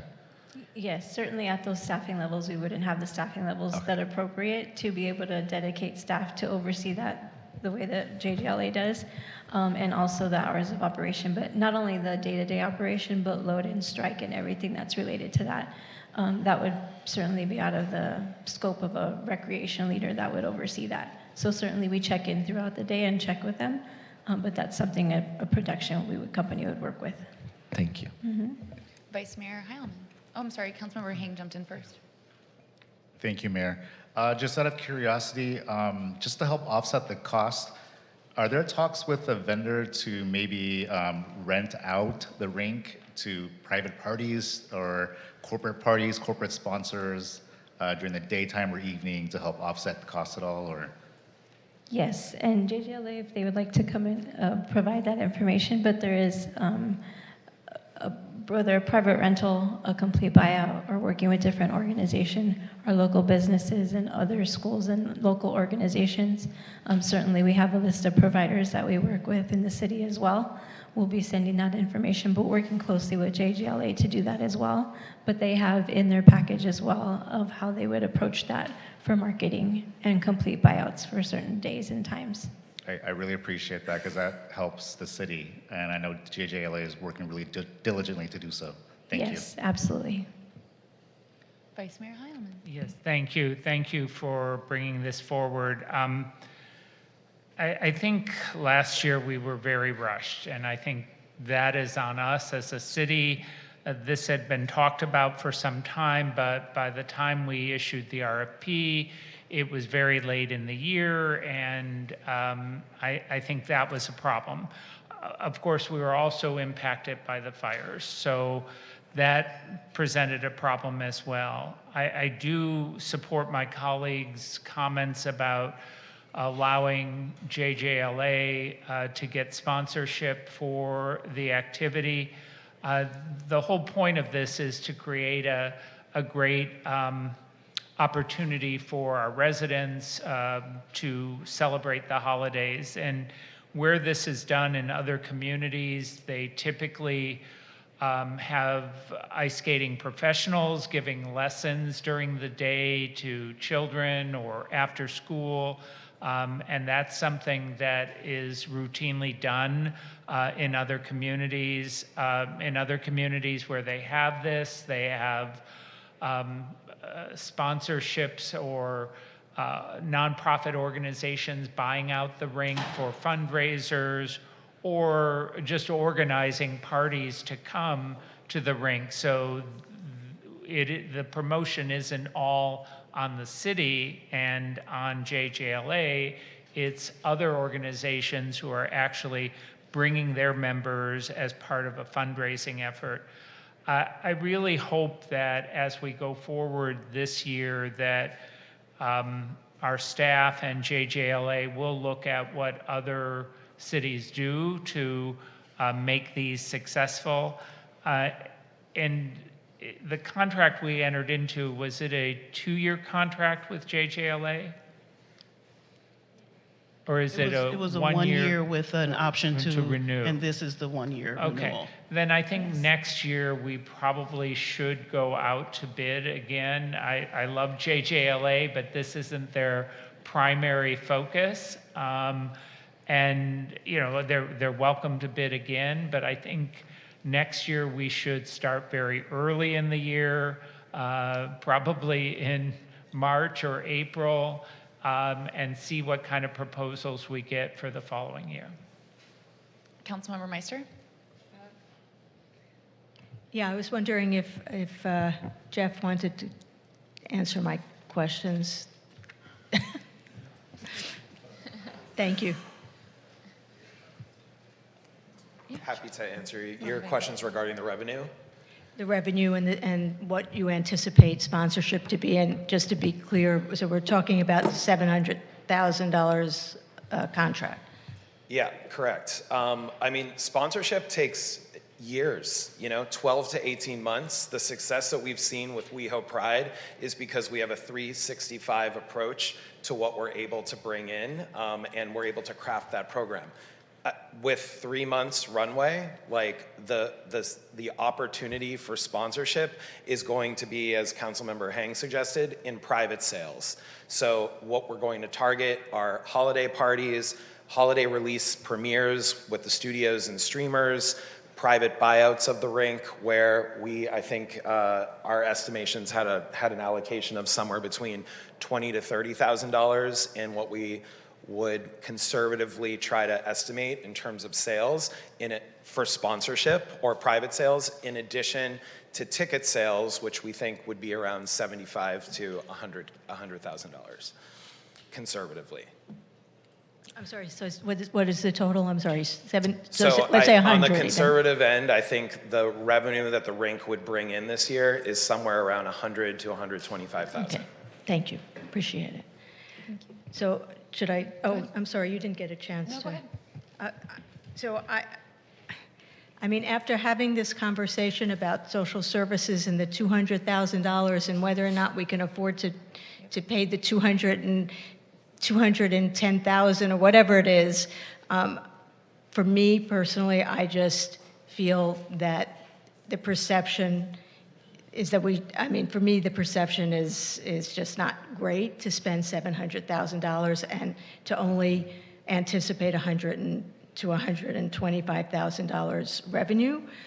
When I'm usually here during the holidays, I think I've always been here in West Hollywood during the holidays, and it's fairly dead, and maybe, the thought is that this livens it up, and if you all support it, I'll wish the best for it and hope that it does well so that the next year I can support it, but I just can't support it this year. But I appreciate your work on it, Jeff, appreciate it. Of course.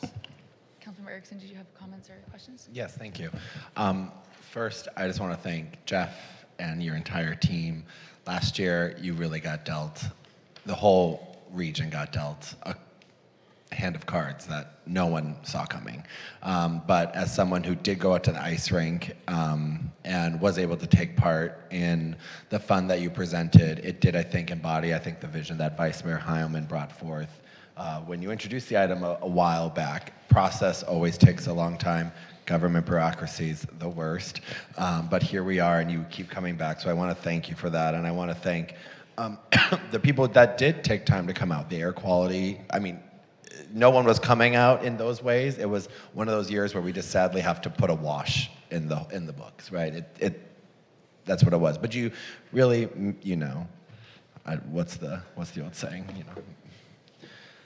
Well, I won't say what I'm going to say. But okay, I was going to try to say it, but anyways. And so I am supportive of this. I think that I totally hear what Councilmember Meister is saying, but what a position and privilege that the city continues to be in a spot to offer fun for families and people and organizations and nonprofits and the private sales piece. I'm curious to see how it goes. And and I'm fully supportive of this. I would love to see drag queens on ice one day, and hopefully nothing horrible happens this December. With the Trump presidency, we can't make any promises, so there's that, right? But I know that what we have before us is an opportunity to, I think, spread a little bit more joy, and West Hollywood does have the financial strength to do so. And, you know, I'm happy to give more of our social service organizations more money. I know that's not what David wants to hear, and I know what my colleagues don't want to start opening up the pocketbooks, but we have an outsized role in the work that we're doing. So I'm fully supportive of this. I would love to see a bigger ice rink, personally, but I know Yvonne's about to tell me that costs more money. Costs more money, yes. Yeah. And I think but it's also important, and we work closely with JJLA on this, and Jeff, you can explain this piece as well. The ice rink is the cost itself, so whether you go an additional 10 days, 7 days, the cost doesn't really change as much because once you build it, it's there. It's the ongoing cost of the generator, the security, and the day-to-day cost. So you're almost better off doing it for a longer period of time, but that does require the budget for the staffing, the marketing, and the promotions. And we work closely with JGLA to get it to a number where we're able to present today. But certainly our goal is to build on it year to year and take your recommendations of what you're looking for. And certainly partnering with the businesses as well is key to us. But we've worked closely with JGLA on that price point and as far as the rink and what we could afford as far as size and length of time. Correct. There was a lot of direction, particular to last year, which we didn't really get to apply because of the roadblocks that we ran into. But in addition to building the rink, there is programming dollars. There's money to invest in figure skating and the lessons that you mentioned, in entertainers, in drag programming, in DJs, spinning live at the rink. So that was all in addition to marketing and creative and the advertising promotion of it. So there was the cost of just building the rink plus the cost in marketing and advertising and programming around it. If that direction has changed or we want that to scale back, then the budget can be reduced. But the direction that we've been working on with staff was fully immersive, creating a fully immersed holiday experience that also opens the beginning of December and runs the entirety of December, including through the holidays, meaning the rink would have sessions available on Christmas Eve, Christmas Day, New Year's Eve, and New Year's Day. Yeah.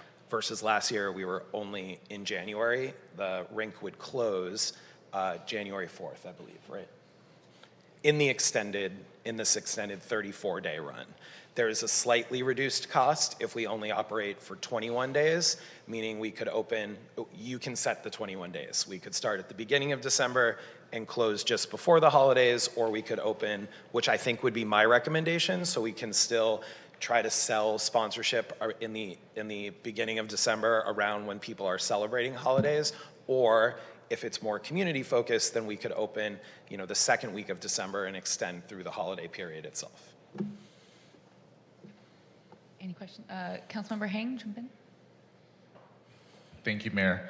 I just wanted to say that I'm in support of this. I think last year's event, the wildfires put a damper on things, but that's expected, but it still had a strong showing. It allowed people an oasis to escape given the harsh realities of the fires that had occurred earlier this year.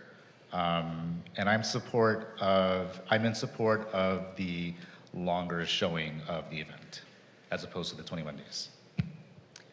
And just for clarity, the longer program is what's before us for recommendation today? No. The 21 days. It's the 21-day program before us. The longer program is more expensive. Right. Okay, so it's the 21-day program. And then Jeff, you just mentioned the shifting schedule. So are you looking for direction from council tonight for when it should start? We have a preliminary starting December 15th through January 4th, which we think takes us through the holidays. Yes. Great. Yeah. But I think what Jeff is mentioning, it's the sponsorship. So the closer you get to the holiday season, the 15th, it's maybe a little bit more difficult on the seller what you're looking for a sponsor. Whereas if you start earlier, you're going to end earlier in the month for the 21 days. You're going to end before the holiday season, end of the year. Yeah. But it may be easier to do the sponsorship. So. Correct. If that's what you're looking for, the shift. Mm-hmm. Correct. I agree with Stephanie. Most companies will celebrate their holiday employee holidays, like right after Thanksgiving in the December 1st to 15th calendar. So if we're looking to try to amplify sponsorship or event sales to help offset costs of the rink, then my recommendation would be we open early in December and close prior to Christmas, so that way we have a better chance at getting more private bookings.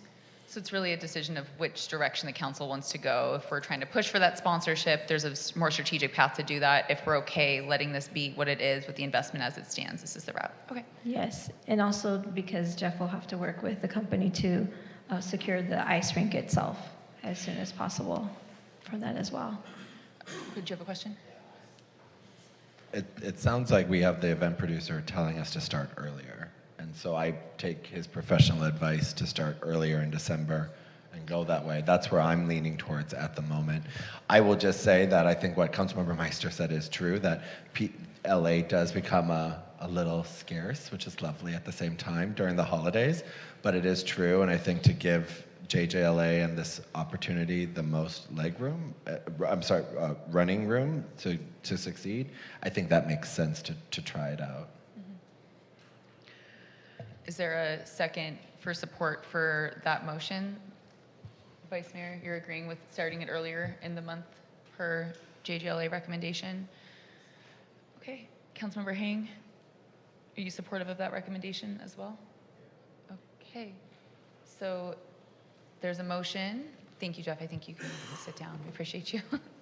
I'll make the motion to approve the recommendation with an earlier start date, and this would be for the 21-day period. Terrific. Yes, thank you. We will work with JGLA to secure a start date and after we speak with ICE America as well. Thank you. Thank you all so much. Thank you. We'll move to item E5. Everyone doing all right? Okay. E5, the update to title for the plan for the 3-year initiative of arts and cultural programming and lead up to the 2028 games. Because nobody looked at E. Why didn't we put this on consent? Ooh. Oh, you have a question? Okay, great. Okay. Oh, great. Well, you know how some of us feel already. Councilmember Erickson, do you want to jump into those concerns? And thank you all so much for staying here. We appreciate you. I'm probably in the minority here. This is the worst name I have. This is worse than before. And my understanding is the process question. This commission was, I've emailed you, so you know how I feel, Laura. I did not email you, Rebecca. It's not your fault. But my understanding is the commission was deadlocked 3-3, and a commissioner that was absent who probably would have broken that vote tie, and we might have gotten something different. And so, I mean, gold, silver, and bronze, like, could we just say, come to LA and have fun in the Olympics? Like, this is not creative. This is not to the caliber of the Arts Commission. It's really bad. And I hate that we're in this conversation of micromanaging what the Arts Commission does do, because normally it's consent, buy, see you later, great product. But this, I've heard from my own Arts Commissioner, I've heard from others, that this is just painful. If my colleagues want to support this, I'm happy to have them support it, but this is what the Creative City is putting out. I mean, it's not a question, it's a comment, but it's just, it's bad. Councilmember Hang, did you want to make a comment? Oh, you just made eye contact. Okay. I'm curious, what was the vote between? Can we ask? Certainly. Yeah. Good evening, Mayor and Council members. Laura Byrie, Director of Economic Development for the city, joined tonight by Rebecca Eman, our Arts Manager. We do have a PowerPoint slide, if you'd like to put it up, that shows the list of different names. They also were included in the packet as well. So if you go into the staff report, the list of names, and we can also pull up the deck so you can see them up on the screen. As just a point of clarification, do you have the mouse to pull it up on the screen? Go ahead. Great.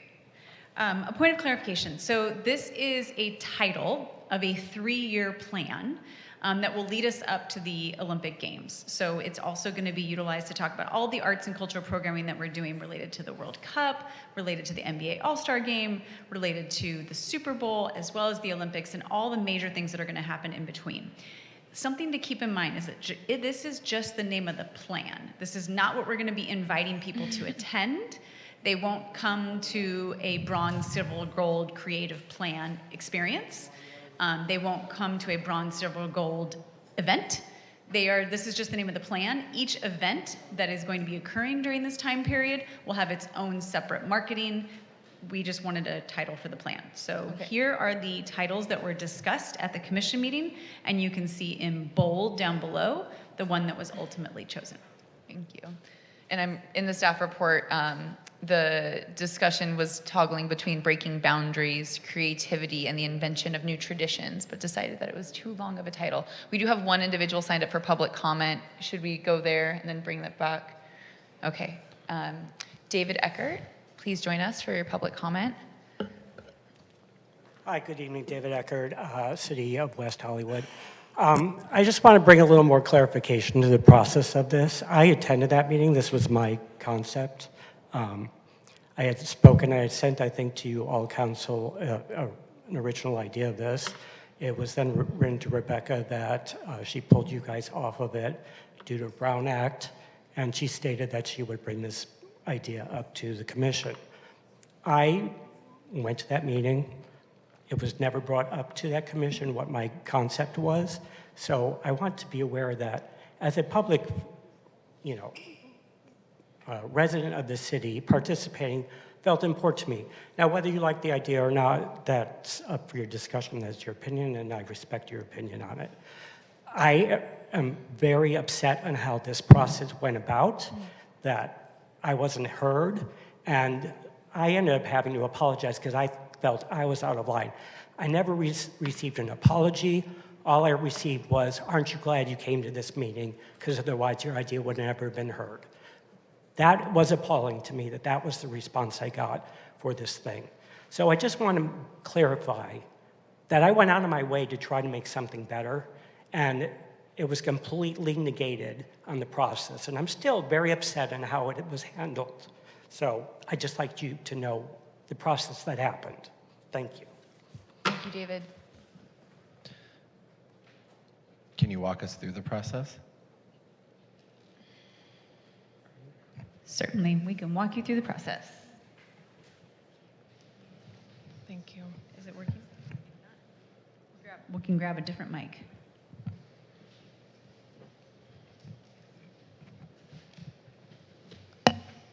Sure. Hi, I'm Becca Eman. I'm the arts manager for the City of West Hollywood. The process was, there was a plan that was presented to City Council in June. City Council approved the plan and directed us to go back to the Arts Commission for further discussion on the title. So we brought the item back to the commission to discuss, and they proposed a number of different titles.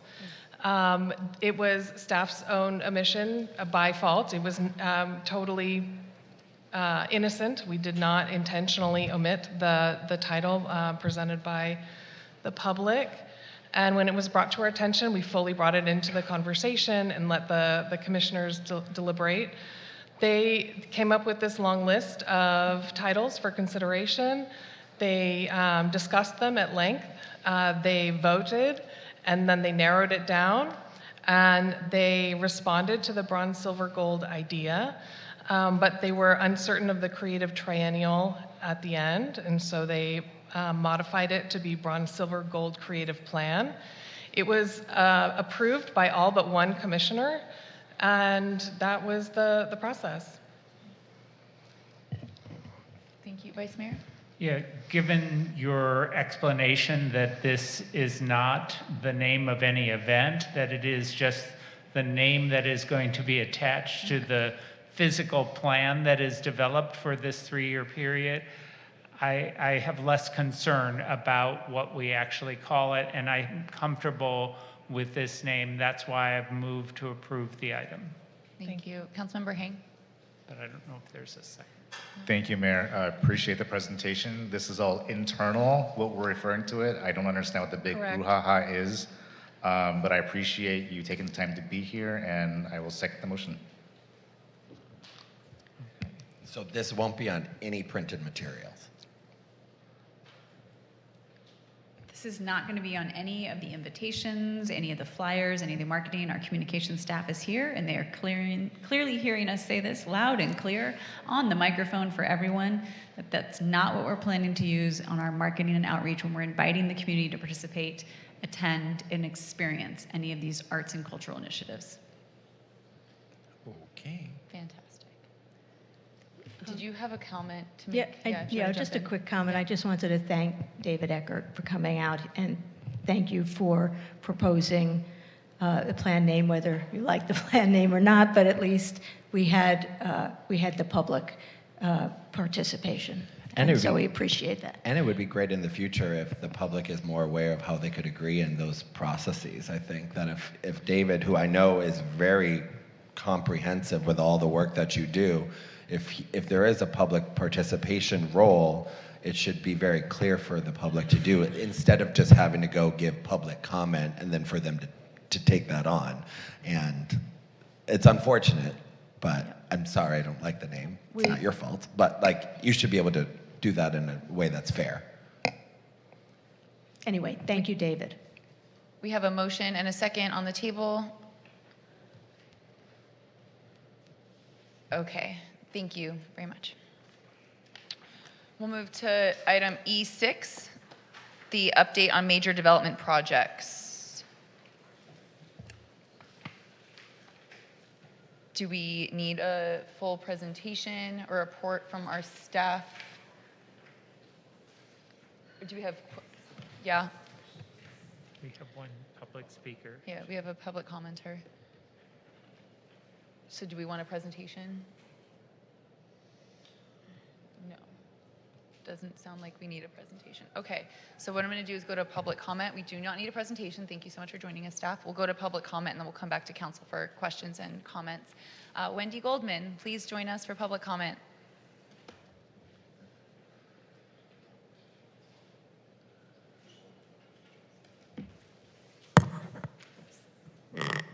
Good evening. Wendy Goldman, block captain of Cynthia Sunset Neighborhood Watch, resident of West Hollywood.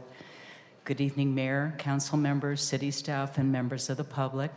First, thank you for supporting National Night Out, an annual event that helps bring residents out to meet each other and city leaders. Sincere thanks to our public safety officers and our numerous local businesses who donated merchandise and gifts. I applaud the Sunset Strip Business Improvement District for producing Spinning Sunset on Saturday, bringing a diverse group of vinyl lovers to the Sunset Strip. We greatly appreciate the effort of the bid directors, Chamber of Commerce, and staff who help improve economic development. The Historic Preservation Commission also did a fine job at the Whiskey A Go-Go last week to highlight the value of the Sunset Strip history and investing in improvements. So regarding item E6, I have several questions. First, the Melrose Triangle project. What can be done to require that the Charles Company resume and complete the promised backfill? I remember there was a designated time period that was discussed. What consequences, if there are any, will the developer face for these delays? Second, the Arts Club project. When will the developer create the community garden that was promised during the long wait for construction? When will outreach begin for the garden? Regular maintenance around this property needs to be improved. Next, the Viper Room project. The Silver Creek entitlements expire in 2032. So will this property remain vacant as it is until then, along with the Arts Club and the Hornberg structures? And I'm out of time. Thank you. Thank you. Okay, we'll come to the council for questions or comments. Who would like to begin discussion? Councilmember Erickson.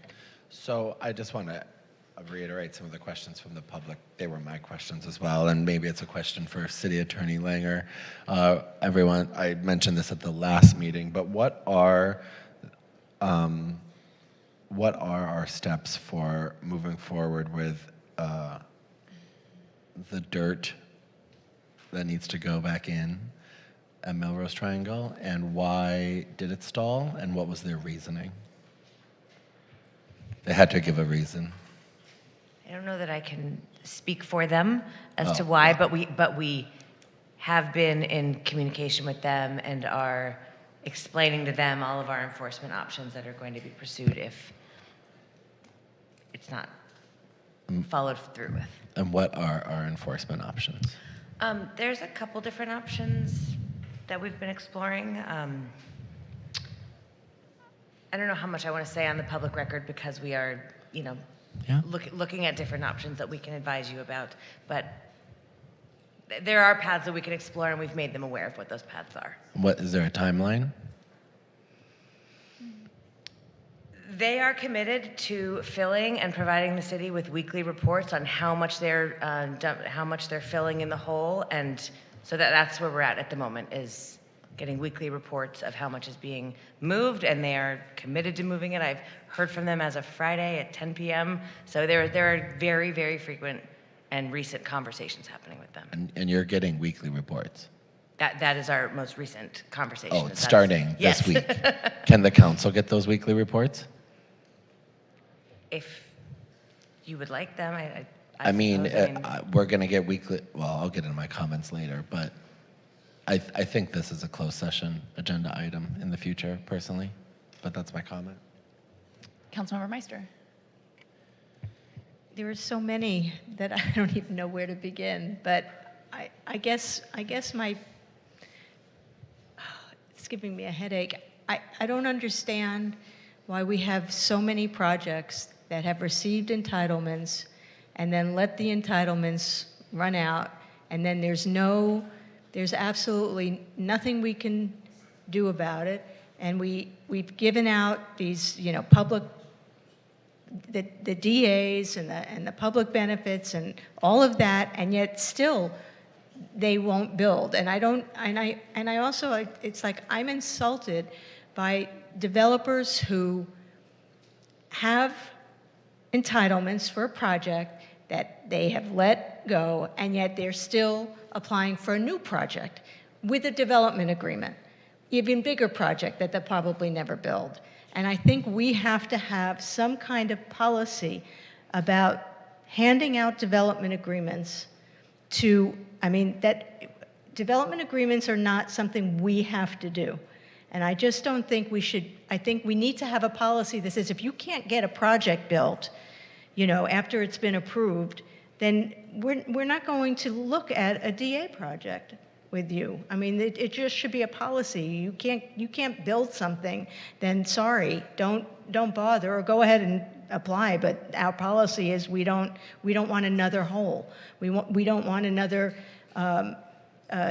space where we have to have the building demolished because it's allowed to be vacant and transients taking over, and then it becomes a problem space. And then all of a sudden, it's like, this has just gone on. I mean, look at all these projects, that have not happened. And I don't know, Jennifer, is French Marketplace on there? I know it's not considered a huge project, but it had entitlements from the Planning Commission. Where is it? That space has been boarded up for how many years? And what it does is the other businesses suffer for it. That's what's happening. It's not only a nuisance. It's not only, that our staff has to deal with it and now it becomes a code compliance issue, but it's also that it's ruining the economic viability for other businesses surrounding those locations. And I think we really have to take a closer look at this and how we deal with DA projects or applications, and we have to tighten up this whole development thing, especially when we have a DA, because this is just we're not getting the results that we are hoping to get, and our city is suffering for it, and our businesses are suffering as well as our residents. Do any of their council members have comments or questions tonight? Vice Mayor Heilman. Well, I share Councilmember Meister's frustration. I disagree with a number of the comments. First of all, when I look at it, there are too many projects that haven't been developed, but most things that get approved in the city actually do get developed. What we're talking about are, in my mind, 5 major projects: the Melrose Triangle, the Robertson Lane, the Arts Club on Sunset, the vacant lot on Sunset, and the French Market project. Most of the other projects that we have approved, particularly the residential ones, do get built. Look at all of the East Side and all of the projects that have been built there. There's a project that we approved at the corner of La Cienega and Santa Monica. It's in construction right now. I left out one other project, and that's the Ben Cerruti project. So those are the 6 major projects. I don't think we really have a strategy for what we're doing to engage those property owners. I want to maybe disagree with something that Councilmember Meister said. We don't give out public benefits. The developers provide public benefits in exchange for getting increased density or getting increased height on their project beyond what the zoning ordinance allows. And the reason they're requesting development agreements is largely because the projects are not financially feasible if they were to just build what the zoning ordinance permits. That's why they're requesting additional height or additional density, and in exchange, they're providing a public benefit that we negotiate with them. I think some of this delay is financial and the result of financial markets, but I think with these larger projects, we do need a strategy for engaging those property owners. I think we are still too passive in terms of how we interact with developers who are not moving forward with their project. I completely agree with you, Lauren, that this impacts not only that space, but it impacts the neighbors, and it results in problems, other problems with the community, including homelessness, et cetera. So we need to address this. I just don't agree that we should not do development agreements in the future. I think that would actually end up hurting the community, and it result in no development occurring in a lot of places. If I can just clarify. Of course you can. We'll talk about it. Just that what I said about the DAs, about future DAs, is companies, developers that have not shown that they can get a project developed. That is my concern, and that we need to start taking that into consideration before we approve another development agreement. Thank you. Thank you. Do any of my colleagues have any other questions or comments? I'll just note these quarterly updates are so helpful. I know the community especially has had concerns about a number of builders remedy projects which still sit on this list with updates. So I do just thank the staff for their work providing these updates to us on a regular basis so that we can have this sort of discussion and provide the lens to the community who may always be curious about what's going on. Thank you all so much. I don't think this is an item that needs any direction, it's just an update from us. So we appreciate you being here tonight to have us have this update. Thank you.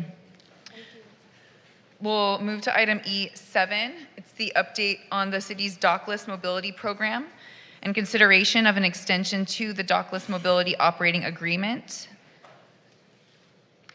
This is for the e-bikes and e-scooters program. I see we have a number of public commenters signed up. Well, maybe not a number. Do we need a full presentation on this item? Quick report? No, nobody needs a. Can we do a short presentation? You're the only one requesting it.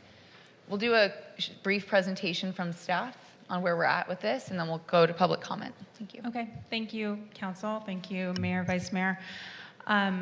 Good evening. My name is Jennifer Alkire. I'm the Acting Director for Community Development. I'm joined by Francisco Contreras, the Long Range Planning Manager, and Paige Portwood, Associate Planner, who will be giving the presentation. Thank you. Good evening, City Council. My name is Paige Portwood, Associate Planner. Tonight's item is an update on the Dockless mobility program with the consideration to extend the current operating agreement with Lime.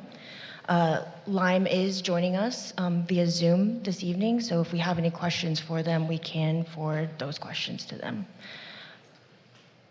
Here's an update on the program utilization, which is around 200,000 trips, an average of 1 mile for a duration of 11 minutes. High concentration of ridership occurs in the Center City, East Side, and Sunset Boulevard. You'll see here the program and penalty fees that were generated in the last approximate year and a half of the program once we instituted the revised contract for the phase of the program that has been operating since April 2024. The operating agreement maintains these elements of the contract through February 28th, 2027. That includes an annual program fee of $25,000, a per trip fee, penalty fees that if you have any questions on, I can answer.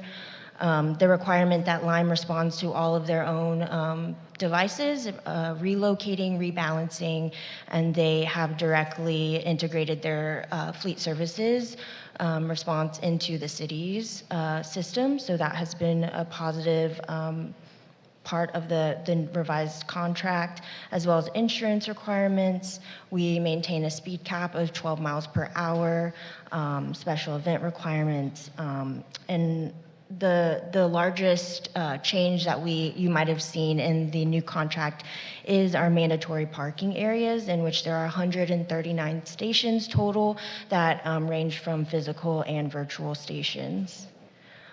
This is the conclusion of our presentation, and you'll see the program contact information on the screen. Lastly, I just wanted to say this program may never be perfect, but overall the program in its newest iteration has overcome many obstacles over the past few years, and the revised agreement has shown tremendous progress by reducing staff resources, overhead costs, and implementing automation in metrics, policies, and invoicing. So that's why staff is bringing this recommendation this evening. Thank you. Thank you. We'll go to public comment, and then we'll come back for a council discussion deliberation. First, I see James Croak, followed by Kelly Pilarski. And then we have 2 citizen position slips. If anybody else wishes to speak, now's your time. Thanks, James. Hi, James Croak. Since the scooters came into West Hollywood, before we ever even had a agreement with them, I have been pushing them off the sidewalks. I have been dragging them out of areas that completely blocked the sidewalks. I have been having to manhandle these things because when they are not being activated, they are very heavy and they are hard to move.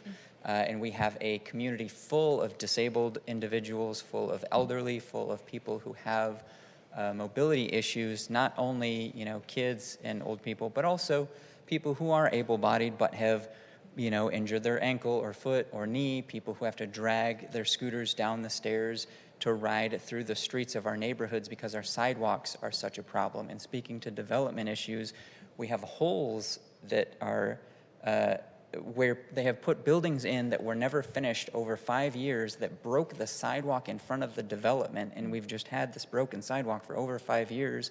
Other developments that have chain link fence around them that are blocking the sidewalks. And so when you're talking about using the sidewalks, we have these programs that come into our city, take the resources of the people who are paying the taxes and walk these streets, and then we have to dedicate it to it. I have spent probably enough to be an employee for Lime and for Bird when they were here, removing these and making sure that our community was walkable and manageable for the citizens in there. And that doesn't include the people that have been hit by them or injured by them, or the people that just had to navigate around completely. And now we have the delivery robots, which are very dangerous. I was riding my bike home, and one ran into a telephone pole and then chased a person and their dog out of the crosswalk so it could get close to the street and wait to cross. And now we have Waymos that I have a video of it blocking an alley where I could not get through, and I had to wait for it. I'm over these automated things. Thank you. Thank you. Kelly Pilarski. Oh, you're good. Thank you. Hi, good evening. Thank you, council members, Mayor Byers.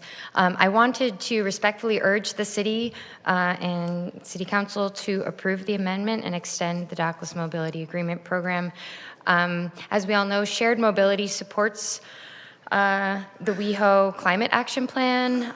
It reduces dependency on vehicles. There's 209,000 trips up there that were not cars, which is fantastic because less cars means less traffic. It also, these improvements in sidewalk detection and speed limits and all of these fun things that we've been working with Lime on have improved the system noticeably by those who use it. I use this almost every other day, so I definitely notice a difference, and it is a work in progress. Nothing's perfect, but I do appreciate that we are bringing the concerns to the city and we're making changes where they're needed. I share the concerns about the sidewalks. I'm a walker, I'm a biker. I also pull these out of the way every day. I don't like the robots. So we have a lot, a ways to come on our sidewalk culture in West Hollywood, but I don't think burning it down is the answer. I think supporting public shared mobility of all types is important for the city, especially to keep it relevant as we welcome more visitors to the city in the next couple of years. And building a creative kind of recipe of alternative mobility is important for people that are using their legs and not using their legs, and using public transportation and last mile, first mile, things like that. So thank you for hearing me out tonight. Appreciate it. Thank you. I see Stephanie Harker. Are you joining us to speak? Terrific.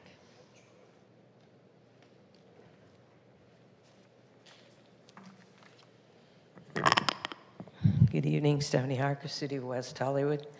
I sent all of you a letter. I did not see it in the record tonight, but I sent you a letter with some very graphic pictures of Debbie Meister's elbow as she was plowed down in the street. She was in the crosswalk, and a gentleman on a scooter ran full force into her, knocking her and himself down, caused her serious injury. She's had up to $300,000 in medical fees, and she will have a lifetime of pain because it's not going to go away. She's had 2 operations on it so far.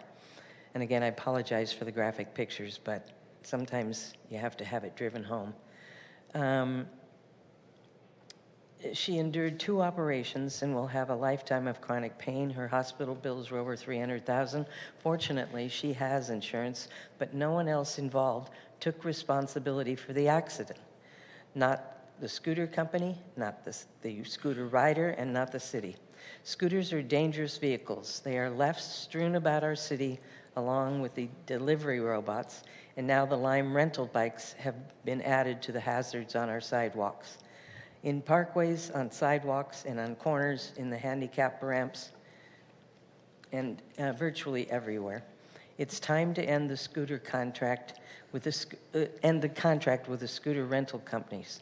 We all talk about wanting safety, particularly for pedestrians, young and old, healthy and disabled, but it is nothing more than lip service. I saw a news interview with a woman who was hit on Santa Monica Boulevard, Nicole Stevens. She has permanent brain damage as she had an accident that a scooter ran her down.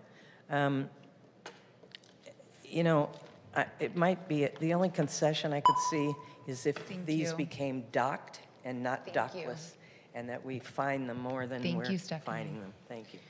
David Eckhart is our next speaker.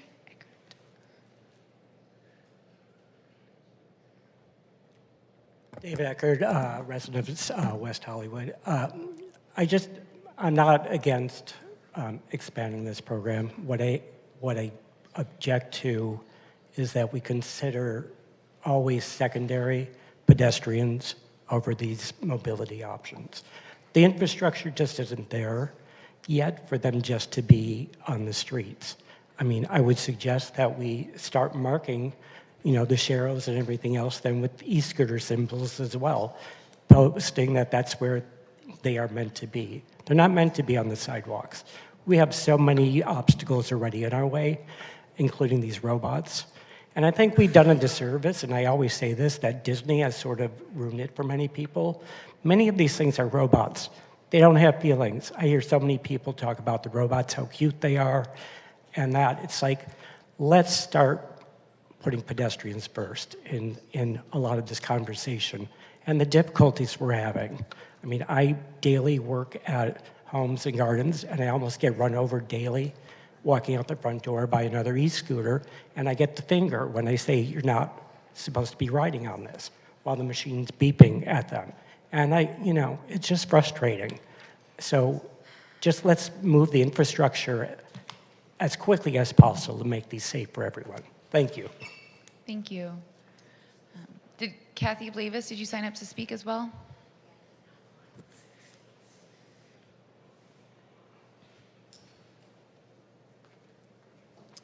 Hi, good evening, Kathy Blavis. I just want to clarify why I'm here speaking tonight. I'm here speaking tonight because I'm concerned. I'm not here to criticize, I'm not here to complain. I'm here because as a member of the community, I have faced my own obstacles with the scooters. So out of concern, I was struck by Kelly Pilarski's comment that this is a work in progress. And we've had this work in progress for a number of years. And we're still at the same place in terms of the concerns that people have. I was also struck earlier in the evening when you were talking about code compliance and hedges. Maybe, just maybe, there's a way to deputize the, I was going to say block by block, and hopefully, I was hoping it would be block by block, but the security ambassadors. So when there is a violation, when there is somebody on the sidewalk, it's not a penalty in terms of a fine, it's a ticket, just the way I would get a ticket if I drove up on the curb or if I parked illegally. Right now, the onus for the enjoyment of those who ride these is on us. It's on the pedestrians. We have to report if they're in the middle of the sidewalk. We have to report if they're doing something illegally. We have to report if they're riding on the sidewalk. We have to look out for them. I'm hard of hearing. I can't tell you how many times I have someone's come up behind me on a sidewalk. So again, the community is not speaking out to be arrogant or be against it. It's a work in progress that's not working for us right now. And maybe that needs to be ironed out before you continue the program. Thank you. Thank you. I see we have a citizen position slip in support of the program from John Hayes and one from Wendy Goldman in opposition and a speaker on Zoom as well. Is that right? Perfect. Over to you.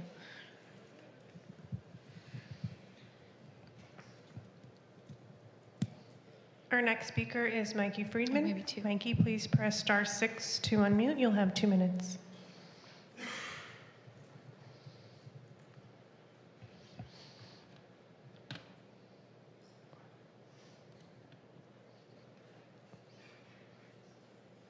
Mikey, thank you. Go ahead. Hear me? Yes. Mikey Friedman, West Hollywood. 3 years ago, the Dockless mobility program was started with scooters, and ever since, pedestrians have had the problems. But now, apparently, with your permission, Lime has added e-bikes. And instead of solving problems, you've just added to them. First, scooters and now e-bikes are being dumped on our sidewalks, not just by riders, but by Lime, every damn day. Of course, this is dangerous, especially to people with disabilities and older adults, but really to all pedestrians. Second, scooters are still constantly being ridden on the sidewalks illegally, thus continuing an even more dangerous situation for pedestrians. Where are your solutions for that? Where is the highly visible signage? And I hope you don't say it's up to the sheriff. It's your shared responsibility too, but unbelievably, you're considering extending a contract with a greedy company that irresponsibly hurts people with their product. You say that safety is paramount, but is safety a priority to you only for bicyclists? I'm asking that unless these problems are fixed and scooters, etc., are no longer a hazard to pedestrians, that you do not extend the contract. In a word, having micromobility on our city sidewalks is tantamount to having a big safety problem in WeHo. And WeHo has other safety issues that you have to deal with. So please, can you not consider this one? It's a safety issue for pedestrians. Like the other lady said, scooters and robots have no feelings, but we do. Thank you very much. Thank you. One more. We have Hayden Harvey from Lime. Hayden, please press *6 to unmute. You'll have 2 minutes. Yes, go ahead. Good evening, Mayor and council members. I'll be brief given the hour. My name's Hayden Harvey, and I lead government affairs across the Western United States for Lime. Since West Hollywood moved to a single operator model in April of 2024, this program has delivered for visitors and residents alike. Our riders have taken more than 200,000 trips, which is reducing car traffic on our roads and CO2 emissions in the community. Additionally, the city's collected almost $100,000 in program fees during this time. Lime service levels continue to improve. We've streamlined several processes and now average a 32-minute response time to requests, which is one of the fastest in the industry and the fastest since the program began in WeHo. West Hollywood's micromobility service is integral to connecting the west side of the county. We're eager to continue growing, giving continuity to our riders and revenue to the city as it prepares for major events like the World Cup and the 2028 Games. We're proud to be West Hollywood's partner and ask for your support tonight in this program's continued success. Does that conclude our final public comment? Terrific. Thank you all so much for staying with us at this late hour to speak. I think Councilmember Meister, you jumped in to begin discussion. No, actually, I have questions Oh, for staff. So I'm just trying to figure out, when I look at the revenue for from quarter 3 2024 through quarter 2 2025, I'm seeing like around 92,000, and then in penalty fees, I guess it's about 11,900. If I did that right. Well, actually, 11,900. It's actually less. It's 9. Sorry, it's because it's less than quarter 2. So 9,900, something like that. Anyway, so yes, so the speaker from Lime said $100,000 in revenue. Really, it's 92,000, and then 99 or not, whatever in fees, in penalty fees. That's not the same as a revenue. Can you tell me what the costs actually were to the city? Because I don't know what that is. I don't know where it is unless it's the $60,000 To operate the program? data management software.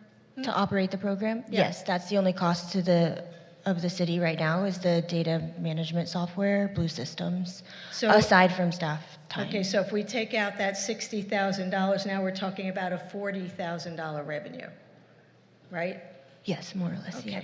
And then what about the scooters and the bikes that are left on the, for days on parkways and sidewalks and in the street? Who's actually removing them? Is it Lime, or is it our guys who used to do it?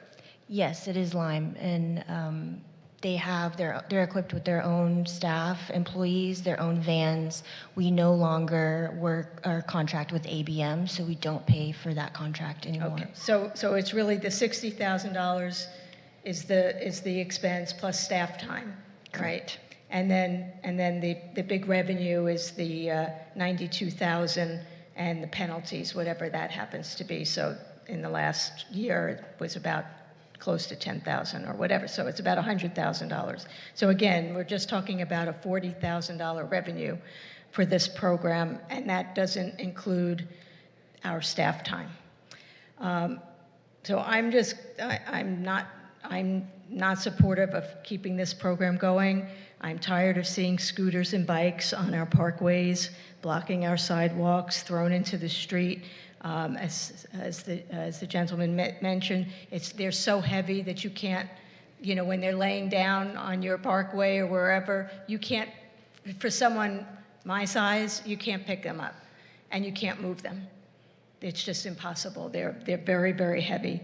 I have seen people riding their own scooters or their own bikes, and they just seem to be much more responsible than people who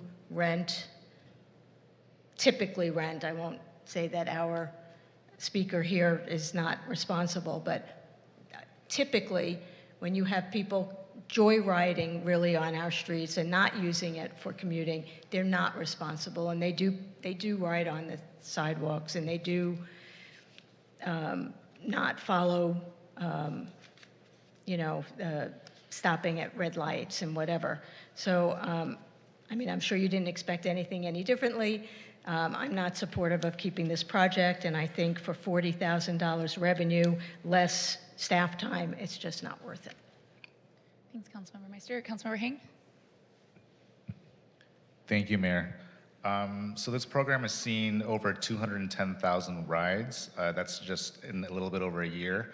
And I see that right now we're collecting 40 cents per trip inside the city and 20 cents for trips in or out of the city. Because the program is such success at this time, would it be possible for the city to structure future amendments so that per trip fees automatically adjust against upward ridership so that we're gaining more revenue share, if that's possible? We can certainly look at that in the future, yes, for the next iteration of the contract. Thank you, and I do see the benefit of this. It's basically, the staff reports that it took almost 30 cars off the streets. So it's definitely helping our community meet our climate action goals. Thank you. Councilmember Erickson? What was the time period? Thank you for the report, by the way, and thank you for your diligent work on this program, Paige and team. I know you've been here with us for a while on this. I have a quick question. Do we quantify revenue versus staff time for every project, as what Councilmember Meister said? It just seems like a different comparison, but I'm not used to it, but do we do that normally? We do not. We tend not to track staff time for each program. This is their job. Thank you. But okay, thank you. My question's been answered. The 200,000 trips. What was the time period again? From April 2024 through July 2025. So 200,000 people-ish. Some residents, some not, are using scooters in West Hollywood? Correct. So for people that might not like the program, there seems to be a pretty good clip of people that seem to do like the program. And those numbers continue to be pretty consistent from previous years, if I'm not mistaken. Correct. We did an analysis of what we projected the figures to be for this iteration of the program, and Lime is doing an outstanding job. Our figures indicated 2 operators, and they have been performing as our forecasted numbers with just 1 operator. In the staff report, and I remember when Mayor Byers and I went to DC a year or so ago, there was a discussion of the locked capabilities that Lime has, but I know there's some technical issues with that. Can you explain a little bit more, or go maybe a little bit more in depth in that? Yeah, I can summarize. I asked Lime what it would be like in with that operation model. Essentially, they're concerned with the fact that our devices in West Hollywood, if we were to adopt this docked model, would have locked capabilities, which is not implemented in the city of LA, which is our neighboring city that offers Lime a humongous amount of devices throughout the county. So they would have to constantly relocate and rebalance the devices with locks, with those without locks into and out of the city and into and out of the city of LA. So it's not that we don't want to explore that, it's more of a intergovernmental issue. Correct. Okay. I'm going to go into my comments now. Thank you very much. I support this program I know and I understand people that do not like it. There are 5, 10, 15 of your neighbors that do, if not more. The numbers don't lie, sorry. That's just where it's at. These numbers are and have remained consistent in the hundreds of thousands. I know we can't, and I would love to one day be able to quantify how many of those are WeHo riders in those ways or people that go to our businesses, but these are facts and we still have to operate off of facts. I think this program, for what the doom and gloom of some might have projected, is continuing to get better. Some people will never ride scooters. That's fine, but that means that there also are people that do ride scooters and take the bikes and have those options. Just yesterday, it was a car-free day for me. I took a Lime bike literally from West Hollywood all the way down to Culver City to pick up my e-bike, and it was available in that way, and I didn't have to get into my car, and I had to go through the city of Culver that does not participate in the program, and so I did not get the pedal assist, which sucked for a little bit, but it continued to get better when you go into LA, and I think that there is a use for it. I actively chose to not use my car yesterday, even though I could. So I think it is a successful program. None of us want them on the sidewalks. None of us want them to be interrupting things. But the issue is these are also your neighbors, so how do we continue to educate the public is really important. It is personal responsibility as much as what we can do to put up guardrails. Those are just the facts. I actually would like to see more bikes come into West Hollywood and having that capability for the e-bike program. We don't have a docked or dockless e-bike program in that way outside of Lime. I know WeHo pedals is a thing of the future or the past or whenever that was. For those, Jennifer's laughing because you were here when that happened. I think Vice Mayor Heilman and Councilmember Meister were as well. But I would actually, and from what I've heard from a lot of residents, having more bike options is really important. They also are, people feel a lot safer on a bike in that way too, instead of having a scooter. So if I'm a support of this, I'm very happy with the way the progress has been moving forward. But I would also, if the council likes to, when a time arrives with Lime, to provide upwards to somewhere around 20 to 25 more bikes in West Hollywood in the future. So those are my comments, Mayor. Thank you. Thank you. Vice Mayor Heilman. I was just going to comment that it's 11 o'clock at night. We have 4 more items. There are 3 council members who support this, 2 who don't. I would ask that one of the council members who support it make the motion so we can move on to the remaining 4 items. Perfectly fine.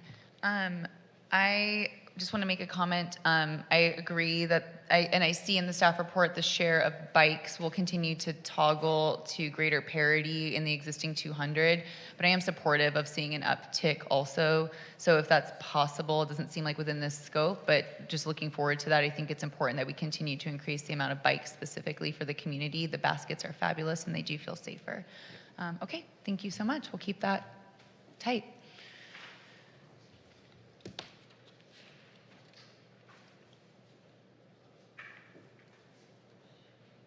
Okay, we'll move to new business. Item F1, the agreement for services with Universal Protection Service. Oh, I'm so sorry. So confusing.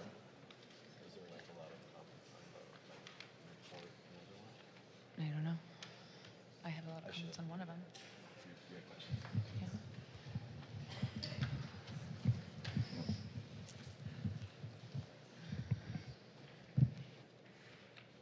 Does the council need a full presentation on this item? No full presentation? Okay. It doesn't sound like we need a full presentation tonight. Just an abbreviated presentation is probably okay, and we do have a couple public commenters signed up. So perfect. We'll turn it to you first. Thank you. Thank you, Mayor. Good evening. Mayor, Vice Mayor, and members of the council and city staff. I'm Anita Shanny, Public Safety Manager. Join me for this item on the agreement with Allied Universal Security Services for Unarmed Security Ambassador Services. We have with us this evening Danny Rivas, Director of Community Safety, and from Allied Universal Security Services, Tad Garabedian, Government Specialist for the Southwest region of the U.S., Matt Kropopowicz, Regional Director of Operations, and Ruben Karapethian, General Manager of Los Angeles. Since 2013, the West Hollywood has utilized unarmed security ambassadors to enhance public safety and support quality of life throughout the community. These ambassadors conduct proactive, high-visibility patrols by foot and bicycle, monitor alleyways and city parking lots, and assist with special events and support services like the Pickup Weekend Transportation Program.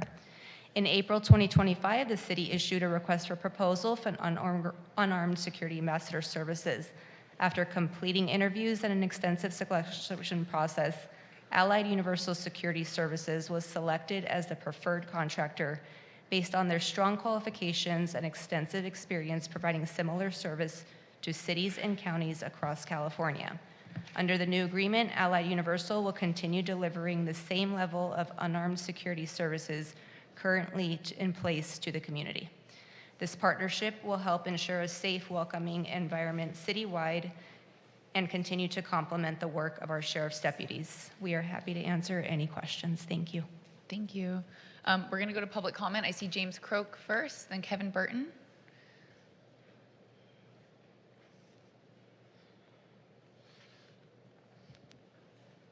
Hi, James Croak again.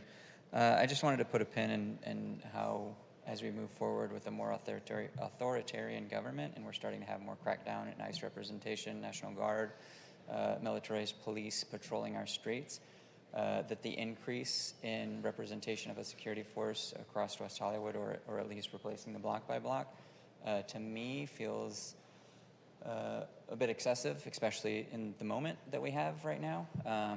I don't know how block by block's been doing. I don't have those numbers. I don't see the reports, so I can't speak to any of that. I can't speak to why we would want to reinvest in a different relationship, especially when we're willing to have something like Lyman here.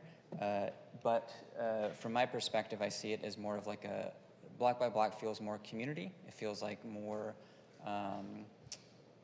it just feels easier to approach them. It feels like it's less of an issue. I see people who are needing assistance or who are having issues being approached by block, and I feel like it's much less threatening than people who are in more of the recognized security force accoutrement, like Securitas and Allied. We see those as more of a stopgap to the police.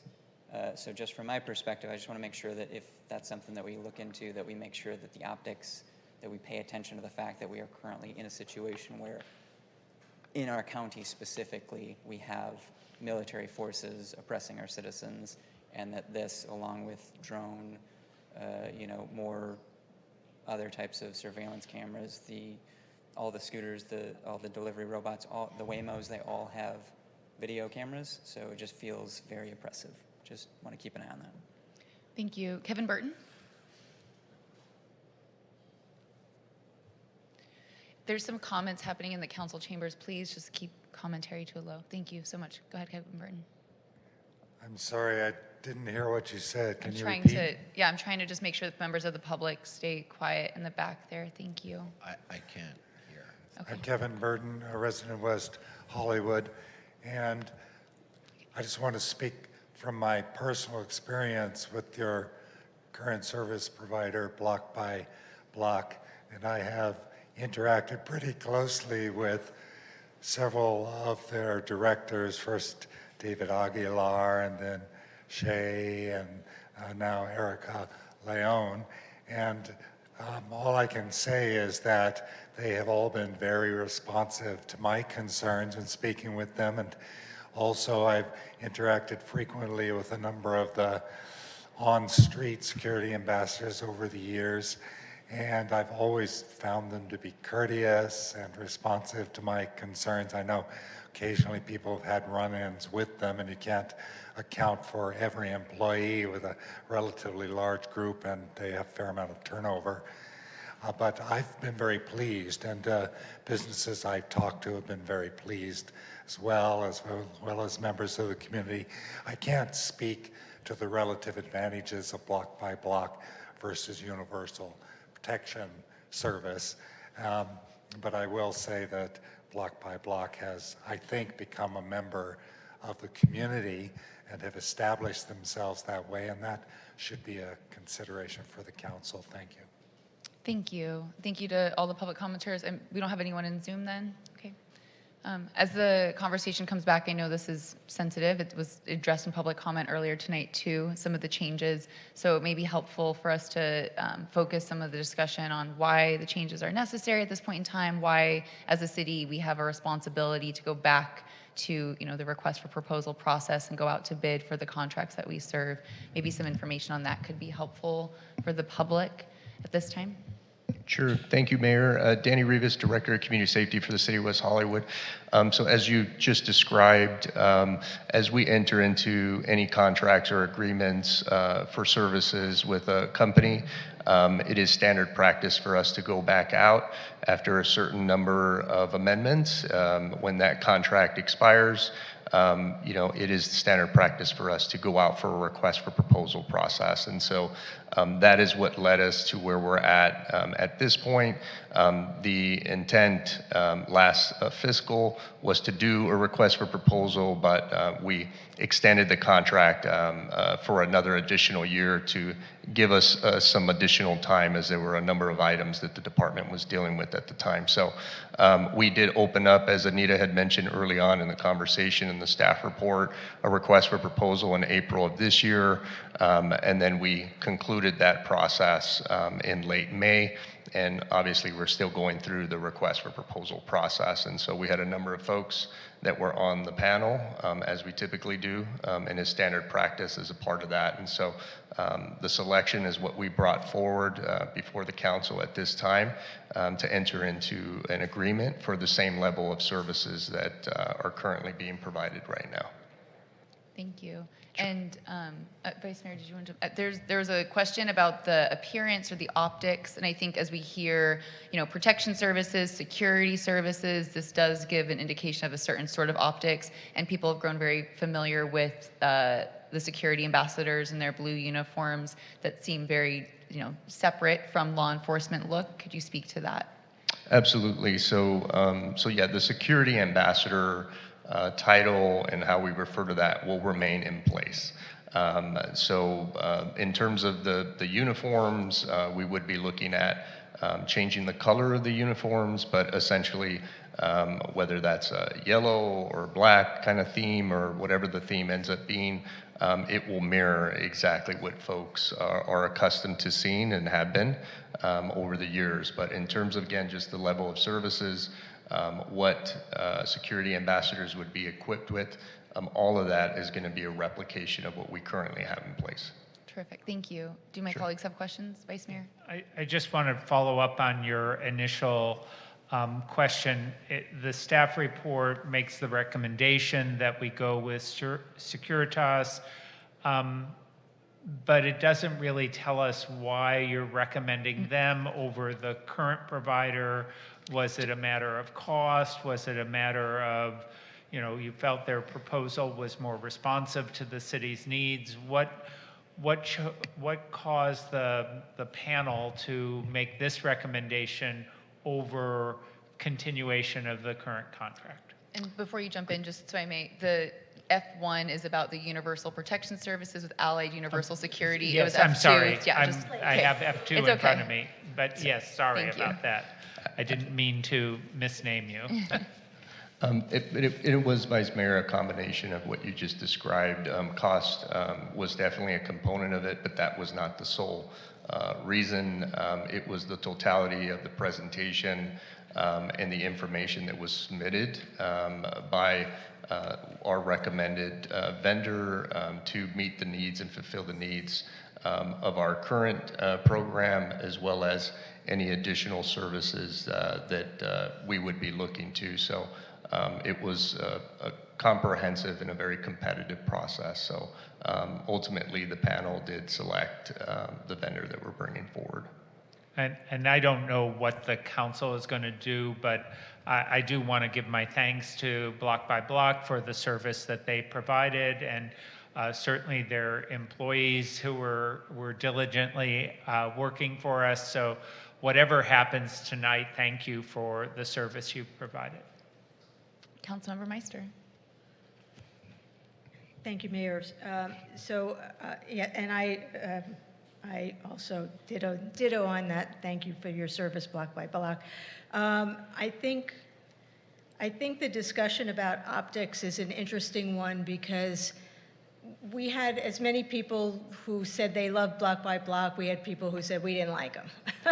We had a very mixed, it was a mixed bag, and for different reasons. But one reason in particular is that they may not have seemed as official for whatever reason. And I think a lot of that perception is because, well, it's not a perception. The reality is that when we first hired block by block back, well, I didn't hire them, but you hired them in 2013 for Sunset Boulevard, it really was for it was a different time and it was different reasons. And it was about keeping the streets clean, and and then unruly people coming out of the clubs to make sure that they got wherever they needed to go safely, and to keep the noise down and keep them out of the neighborhoods. And that was really the purpose. I think the purpose kind of it changed and it grew. And I think just the fact that, for example, when we had the sheriff's report, the captain said, well, we had a lot of our police in the neighborhoods, and so crime has gone down since we had this, whatever they call it. I think that visibility and optics are important, and maybe I don't necessarily agree with the speaker. I think that because it has become a much more public safety focus, that we have to look at a service that has more of that feel. And just looking at the municipalities and the other and other agencies that they've worked with, it says to me that it's just a different level of service. And so I hope, though, that what we do, if we move forward, and I'm supportive of this change, is that we have some community meetings where we introduce the new organization to the community. Maybe we have one for each area, some kind of town halls, whatever, but community meetings so that people, that our residents and our businesses can be more comfortable. And it's sort of like an introduction, and here you are, and it's not like, oh my God, now there's these new guys, and they're different, because they're going to be different. I don't think we would have changed if it wasn't going to be different. So we want the introduction to be positive. Again, I'm supportive. I think the focus is a little different. I think we have challenges now that we didn't have in 2013, and we have to meet those challenges. Thank you. Councilmember Heng? Thank you, Mayor, and thank you, Director, for the very robust presentation. I am in support of the item. I actually wanted to mention that as part of the RFP panel, I believe that there were 2 public safety commissioners that were on that panel. Is that correct? That is correct. So there was input from our commissioners to help the staff decide on who progressed over to the next stage. Absolutely. Perfect. And it appears to me that, based on the staff report, this firm has lots of experience in the county, lots of counties, specifically departments of Public Social Services, DHS, Health and Human Services. So they may be very abreast to some of the situations that Block by Block is experiencing here on the streets of West Hollywood, and encountering maybe some of our unhoused folks or some of our neighbors who might be unwell, so to speak. So it seems that if the county is entrusting in Allied Universal to provide security for sensitive departments such as DPSS and DHS. I think they might have some of that experience necessary for a new start here in West Hollywood. I know that yesterday you and I talked about training. In addition to the standardized training that Allied will provide for their staff, will there be any additional training or training in terms of how to deal with unhoused or folks on the streets, or just so that way our, like Councilmember Meister said, our community knows what they're expecting? Yes, absolutely, Councilmember Hang. So in addition to that, the same level of training that we had established here for our security ambassadors, in terms of dealing with the unhoused community members, working with our social service providers, administration of Narcan, et cetera, right? All of those services will definitely be something that the new vendor would be required to have as a part of the onboarding process with new staff, and then making sure that they're continuing to do so at least once on an annual basis. And so that is written into the agreement, and that is something that we would ensure that they're complying with. Thank you. I guess I'm very supportive. My only concern is we're such a small account. I don't want our city to get lost in the machine, because you're dealing with the courts, you're dealing with the sheriffs, you're dealing with county departments, and we're a tiny city. I don't want us to lose our voice in this corporate process within your organization. Thank you. Thank you. Councilmember Erickson. Thanks. Thank you for your presentation. I have a couple of process questions. I'm slightly confused because it seems like the public was made aware that we were changing security services and that all these notices had gone out and terminations had been done before the council made any decision here tonight. Can you alleviate or shed light on what actually happened based off of local blog reportings and everything like that? Because I was getting blown up saying, what's going on? I didn't have an answer. I asked David, he corrected the record, but I think the public is also confused in that process as well. So can you shed some light on that?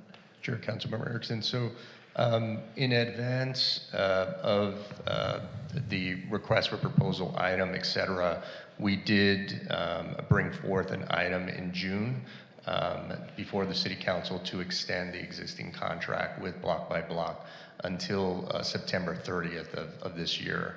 As a part of that process, Block by Block was complying with what's referred to as the California Warning Act, and they did notice their employees on July 24th of this year in terms of informing folks that the contract was set to expire, and providing additional information.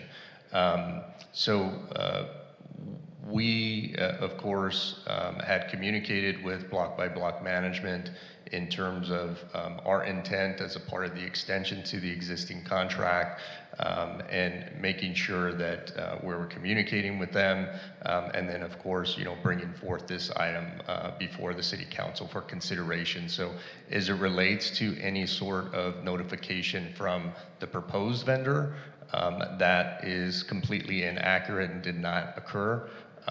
Any notification that did get communicated was communicated by Block management to their employees. So there was no whatsoever any sort of communication that came from Allied directly to any Block by Block employees.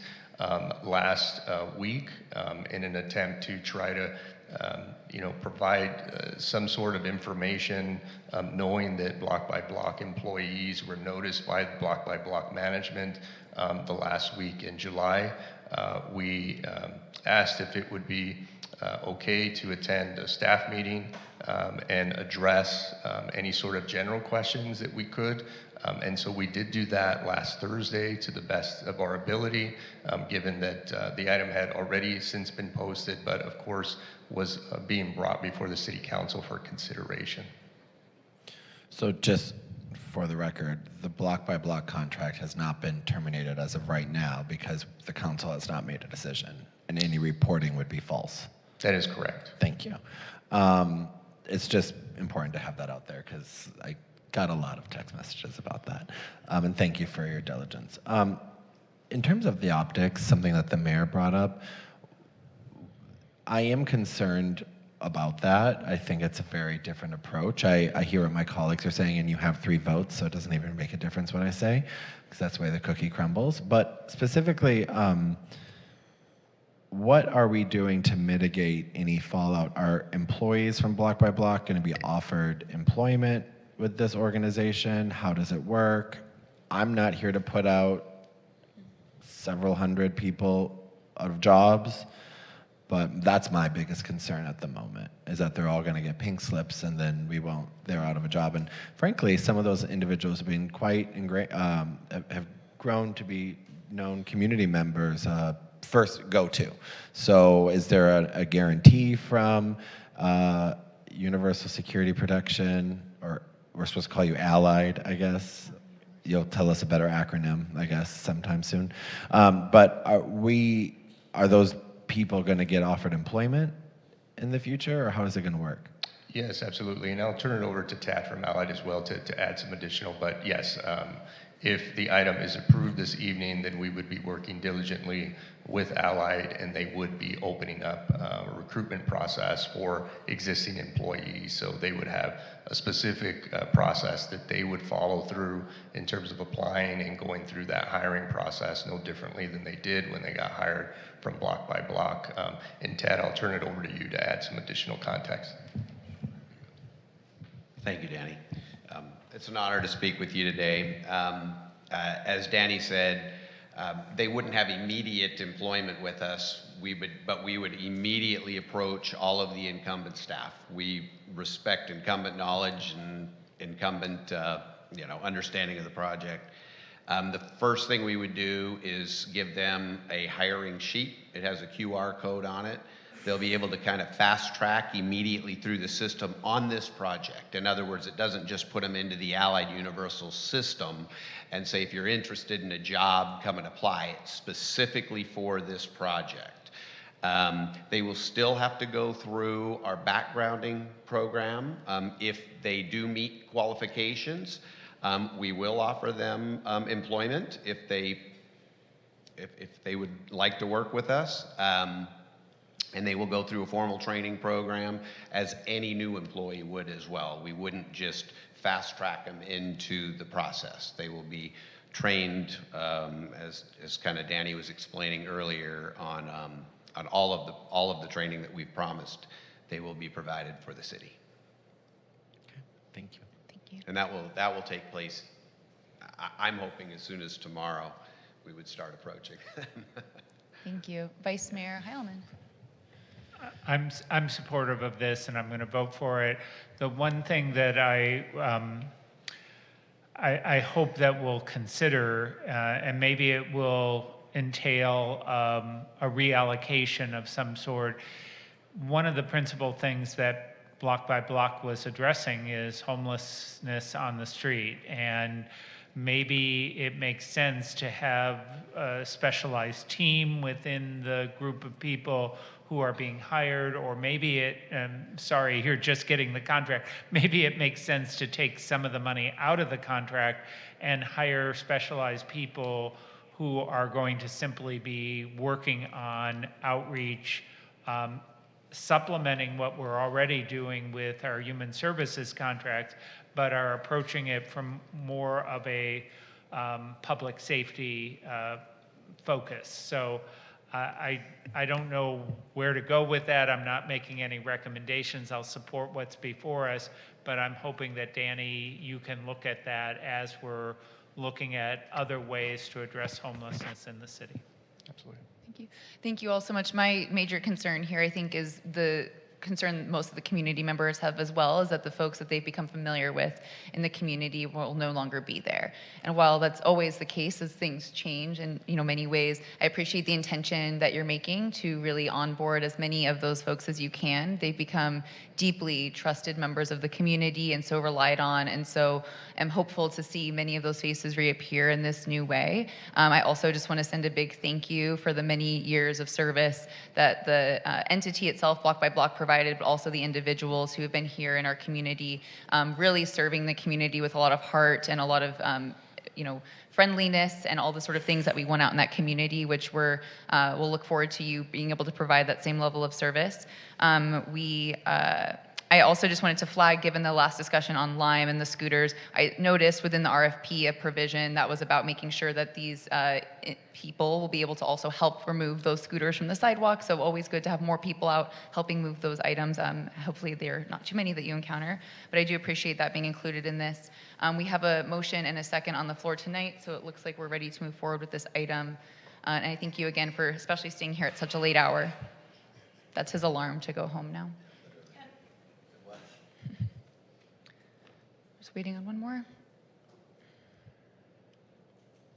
Thank you.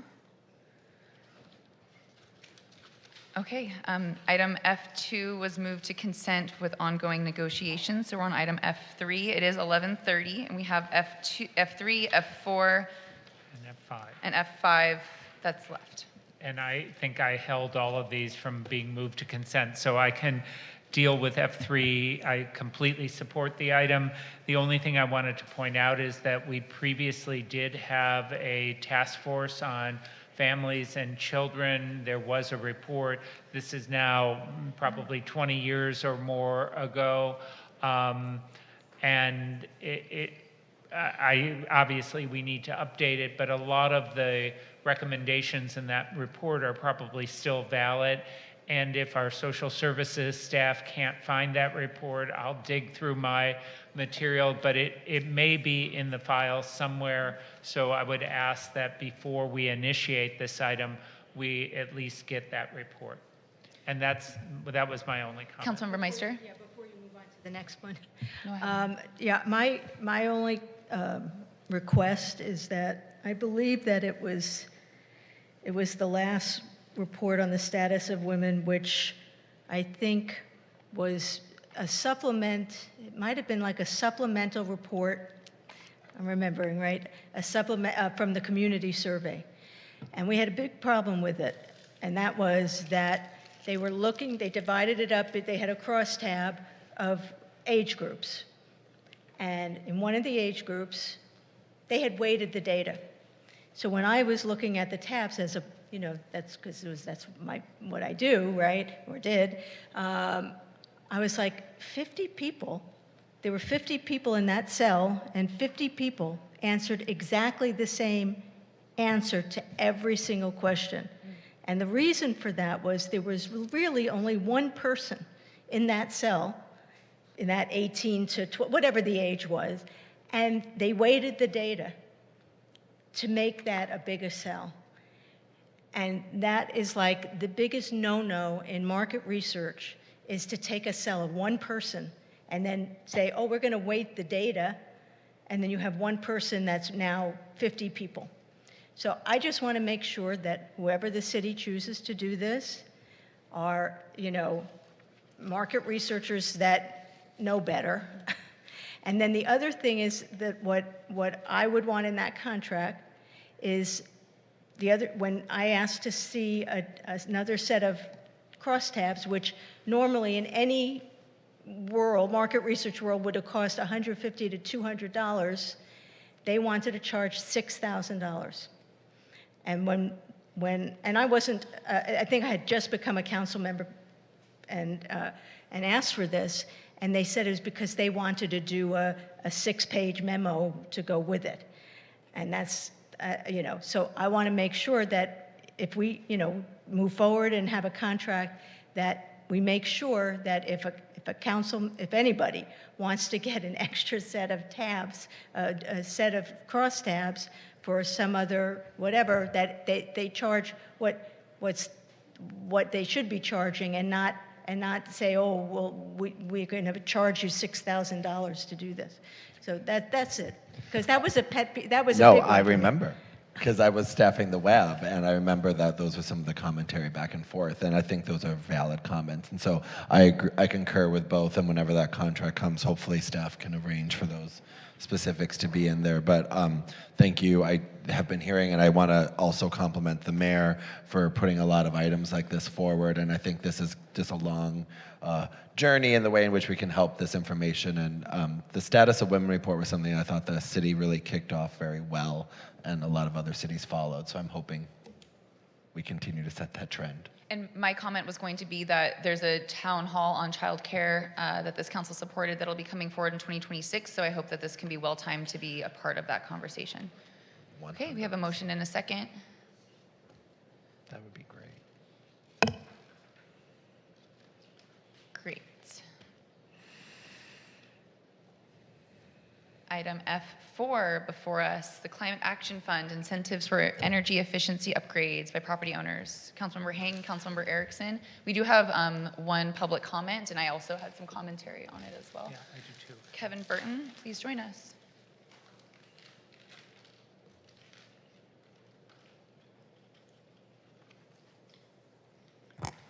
Kevin Burton, resident of West Hollywood. I want to thank Council Members Hang and Erickson for having brought this item. It's important to provide financial incentives for property owners to improve energy efficiency of buildings. And this applies whether or not the city has mandates, as they do for the small number of buildings covered by the building performance standards, or even in the absence of mandates, where property owners might be willing to make changes if they have a little help, and that affects most principally smaller landlords in the sense of mom and pop top shops with fewer financial resources. And that's all to be lauded, so thank you for that.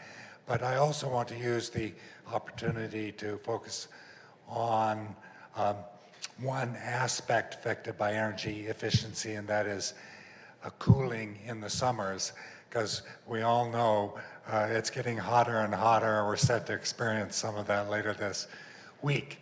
And to mention to council, you've probably followed what's happening in the county. The county has just this month approved requirements that landlords provide either efficiency or cooling facilities so that rentals not exceed 82 degrees inside.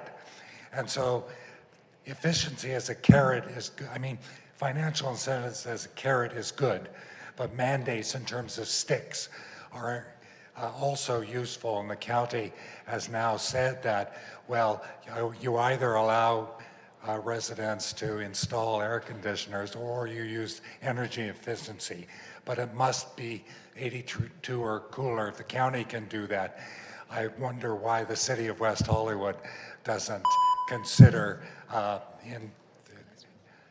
applying similar mandates. Thank you. Thank you. Vice Mayor Heilman, you had some comments? Yes, I had held this from going on to consent because I had previously done an item on providing financial incentives for solar roofs, and it was never implemented. I was told, well, you can't do that. That's going to be a gift of public funds. Then I was told, well, we'll do it as a pilot project with our affordable housing projects, but it's never been implemented. And I don't think any existing building in the city of West Hollywood has ever had solar installed. So I fully support this item, but I would like to revive the item that I previously done, and I would like to see this actually implemented, because to date, none of these desires to have our existing buildings retrofitted have ever been implemented. So that was my comment. Thank you.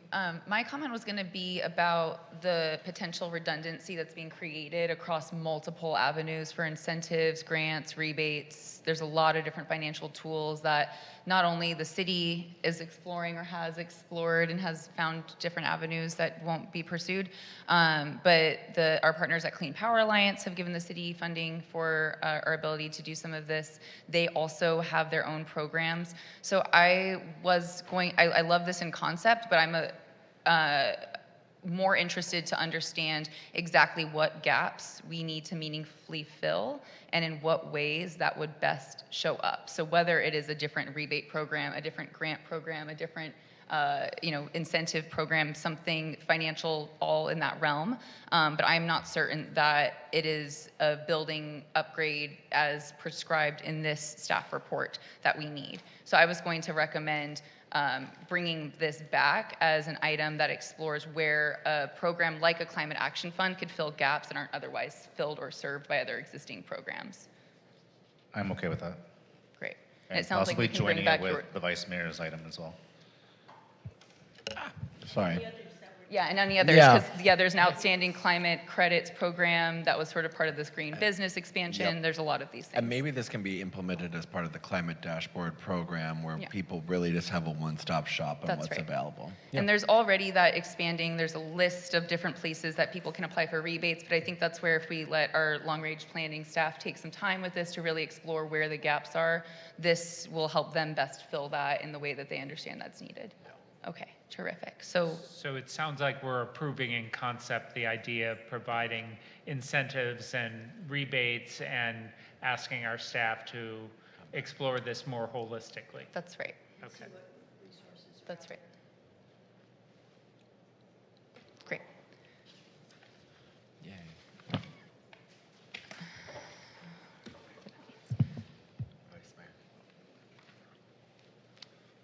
Okay, item F5, the expansion and support for the 2026 West Hollywood Art Walk. Back to you. And I also held this one, and I'm sorry, and I really appreciate you bringing this forward. I think it's great. The only comment I have is that I don't think that this should be funded by the bid.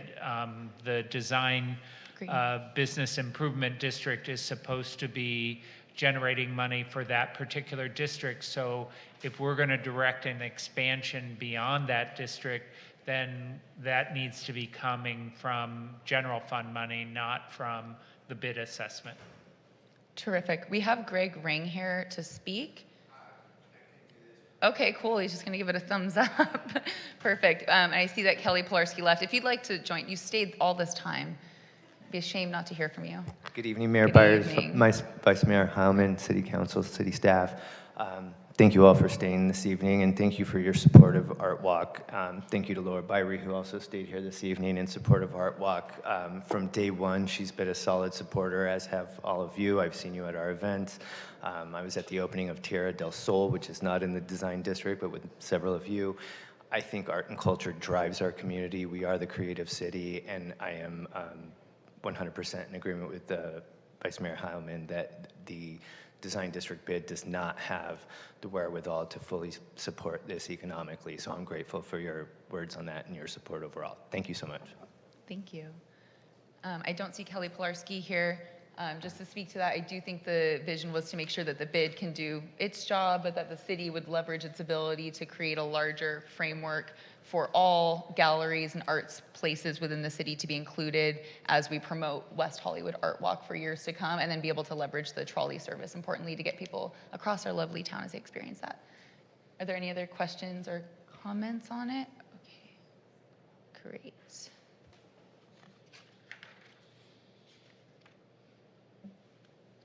Terrific. We've done it. Thank you. We've reached the end of our agenda. We do have the excluded consent item that has been moved to the October meeting instead, so that's the one note I had. I don't believe we have any other final public commenters signed up at the end of the night. Terrific. So we'll come to council member comments and meeting attendance reports and see if we get out of here by midnight tonight. Who would like to begin? Vice Mayor's ready. I'll begin because I have to teach at 8 in the morning. So I attended National Night Out, as I said earlier. I attended a number of other community events. I do want to give maybe a response or suggestion based on the comments we heard earlier from Michael Rusnow. I don't agree with him on everything, but I do agree with him on this comment. I think we are not very effective in terms of enforcing our rent control law. I think we put the onus on tenants to handle enforcement.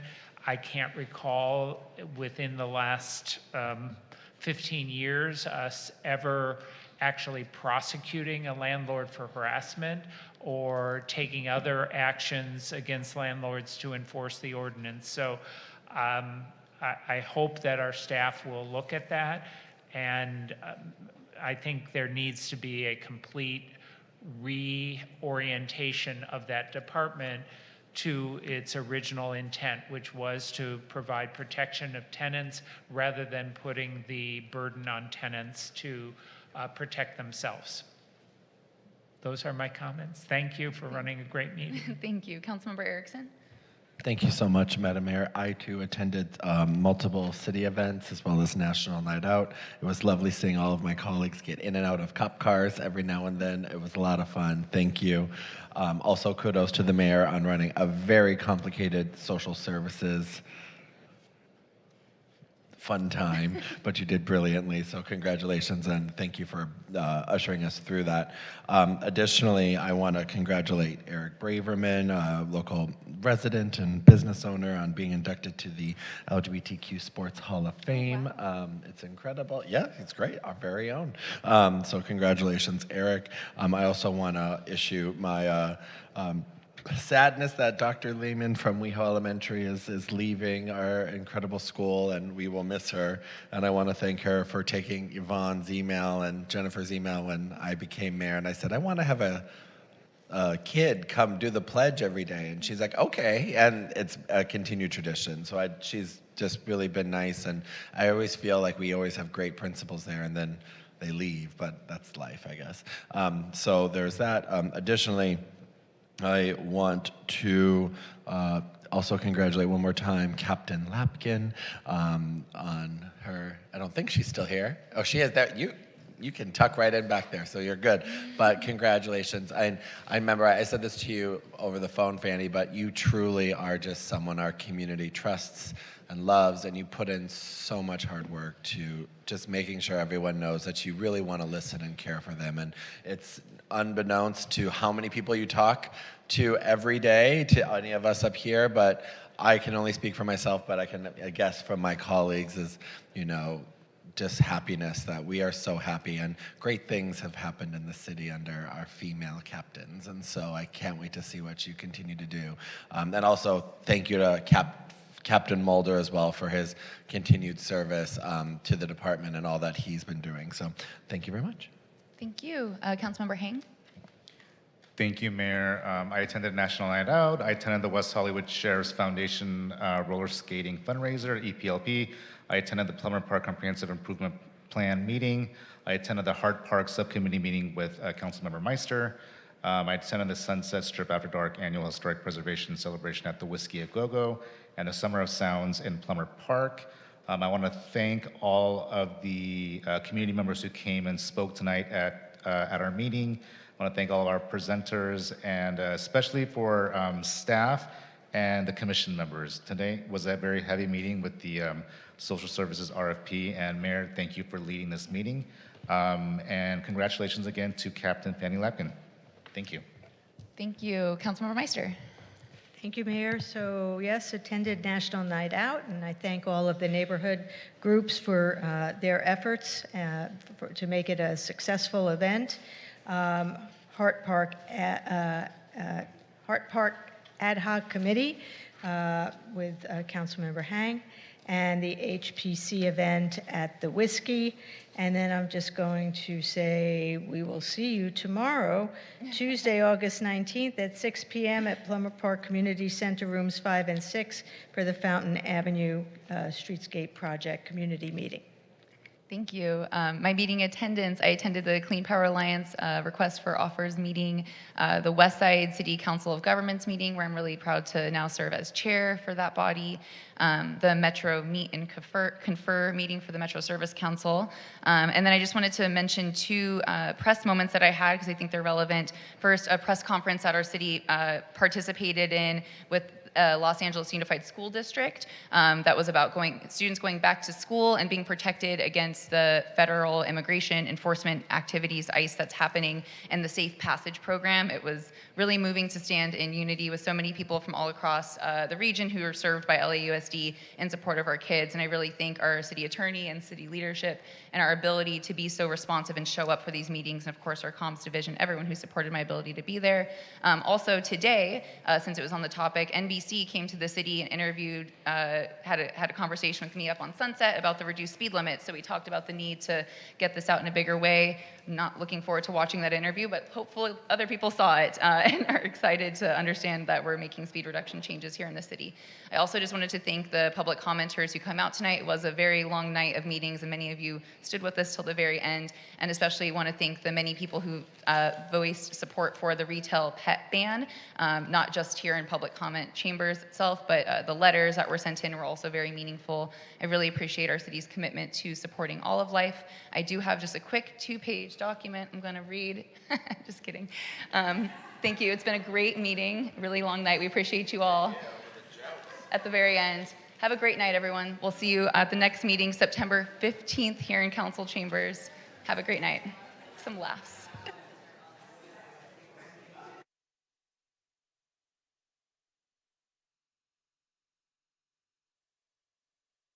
To use what I can to help other children. I want them to be able to see their own faces and see their representation in diverse books. And you get to actually meet the people behind the books that you're reading at night. Hi, my name is Nyla Antoine, and I'm so happy to be here at the LA Kids Book Festival sharing my book, The Hood Dorothy Magic Kicks. It's the story of a neighborhood dance champ that comes across a pair of magical sneakers and goes on a time-traveling adventure. What's so cool about my book is that we have dance terms, so I got the kids to get up and do some of the dance moves that were listed in the book.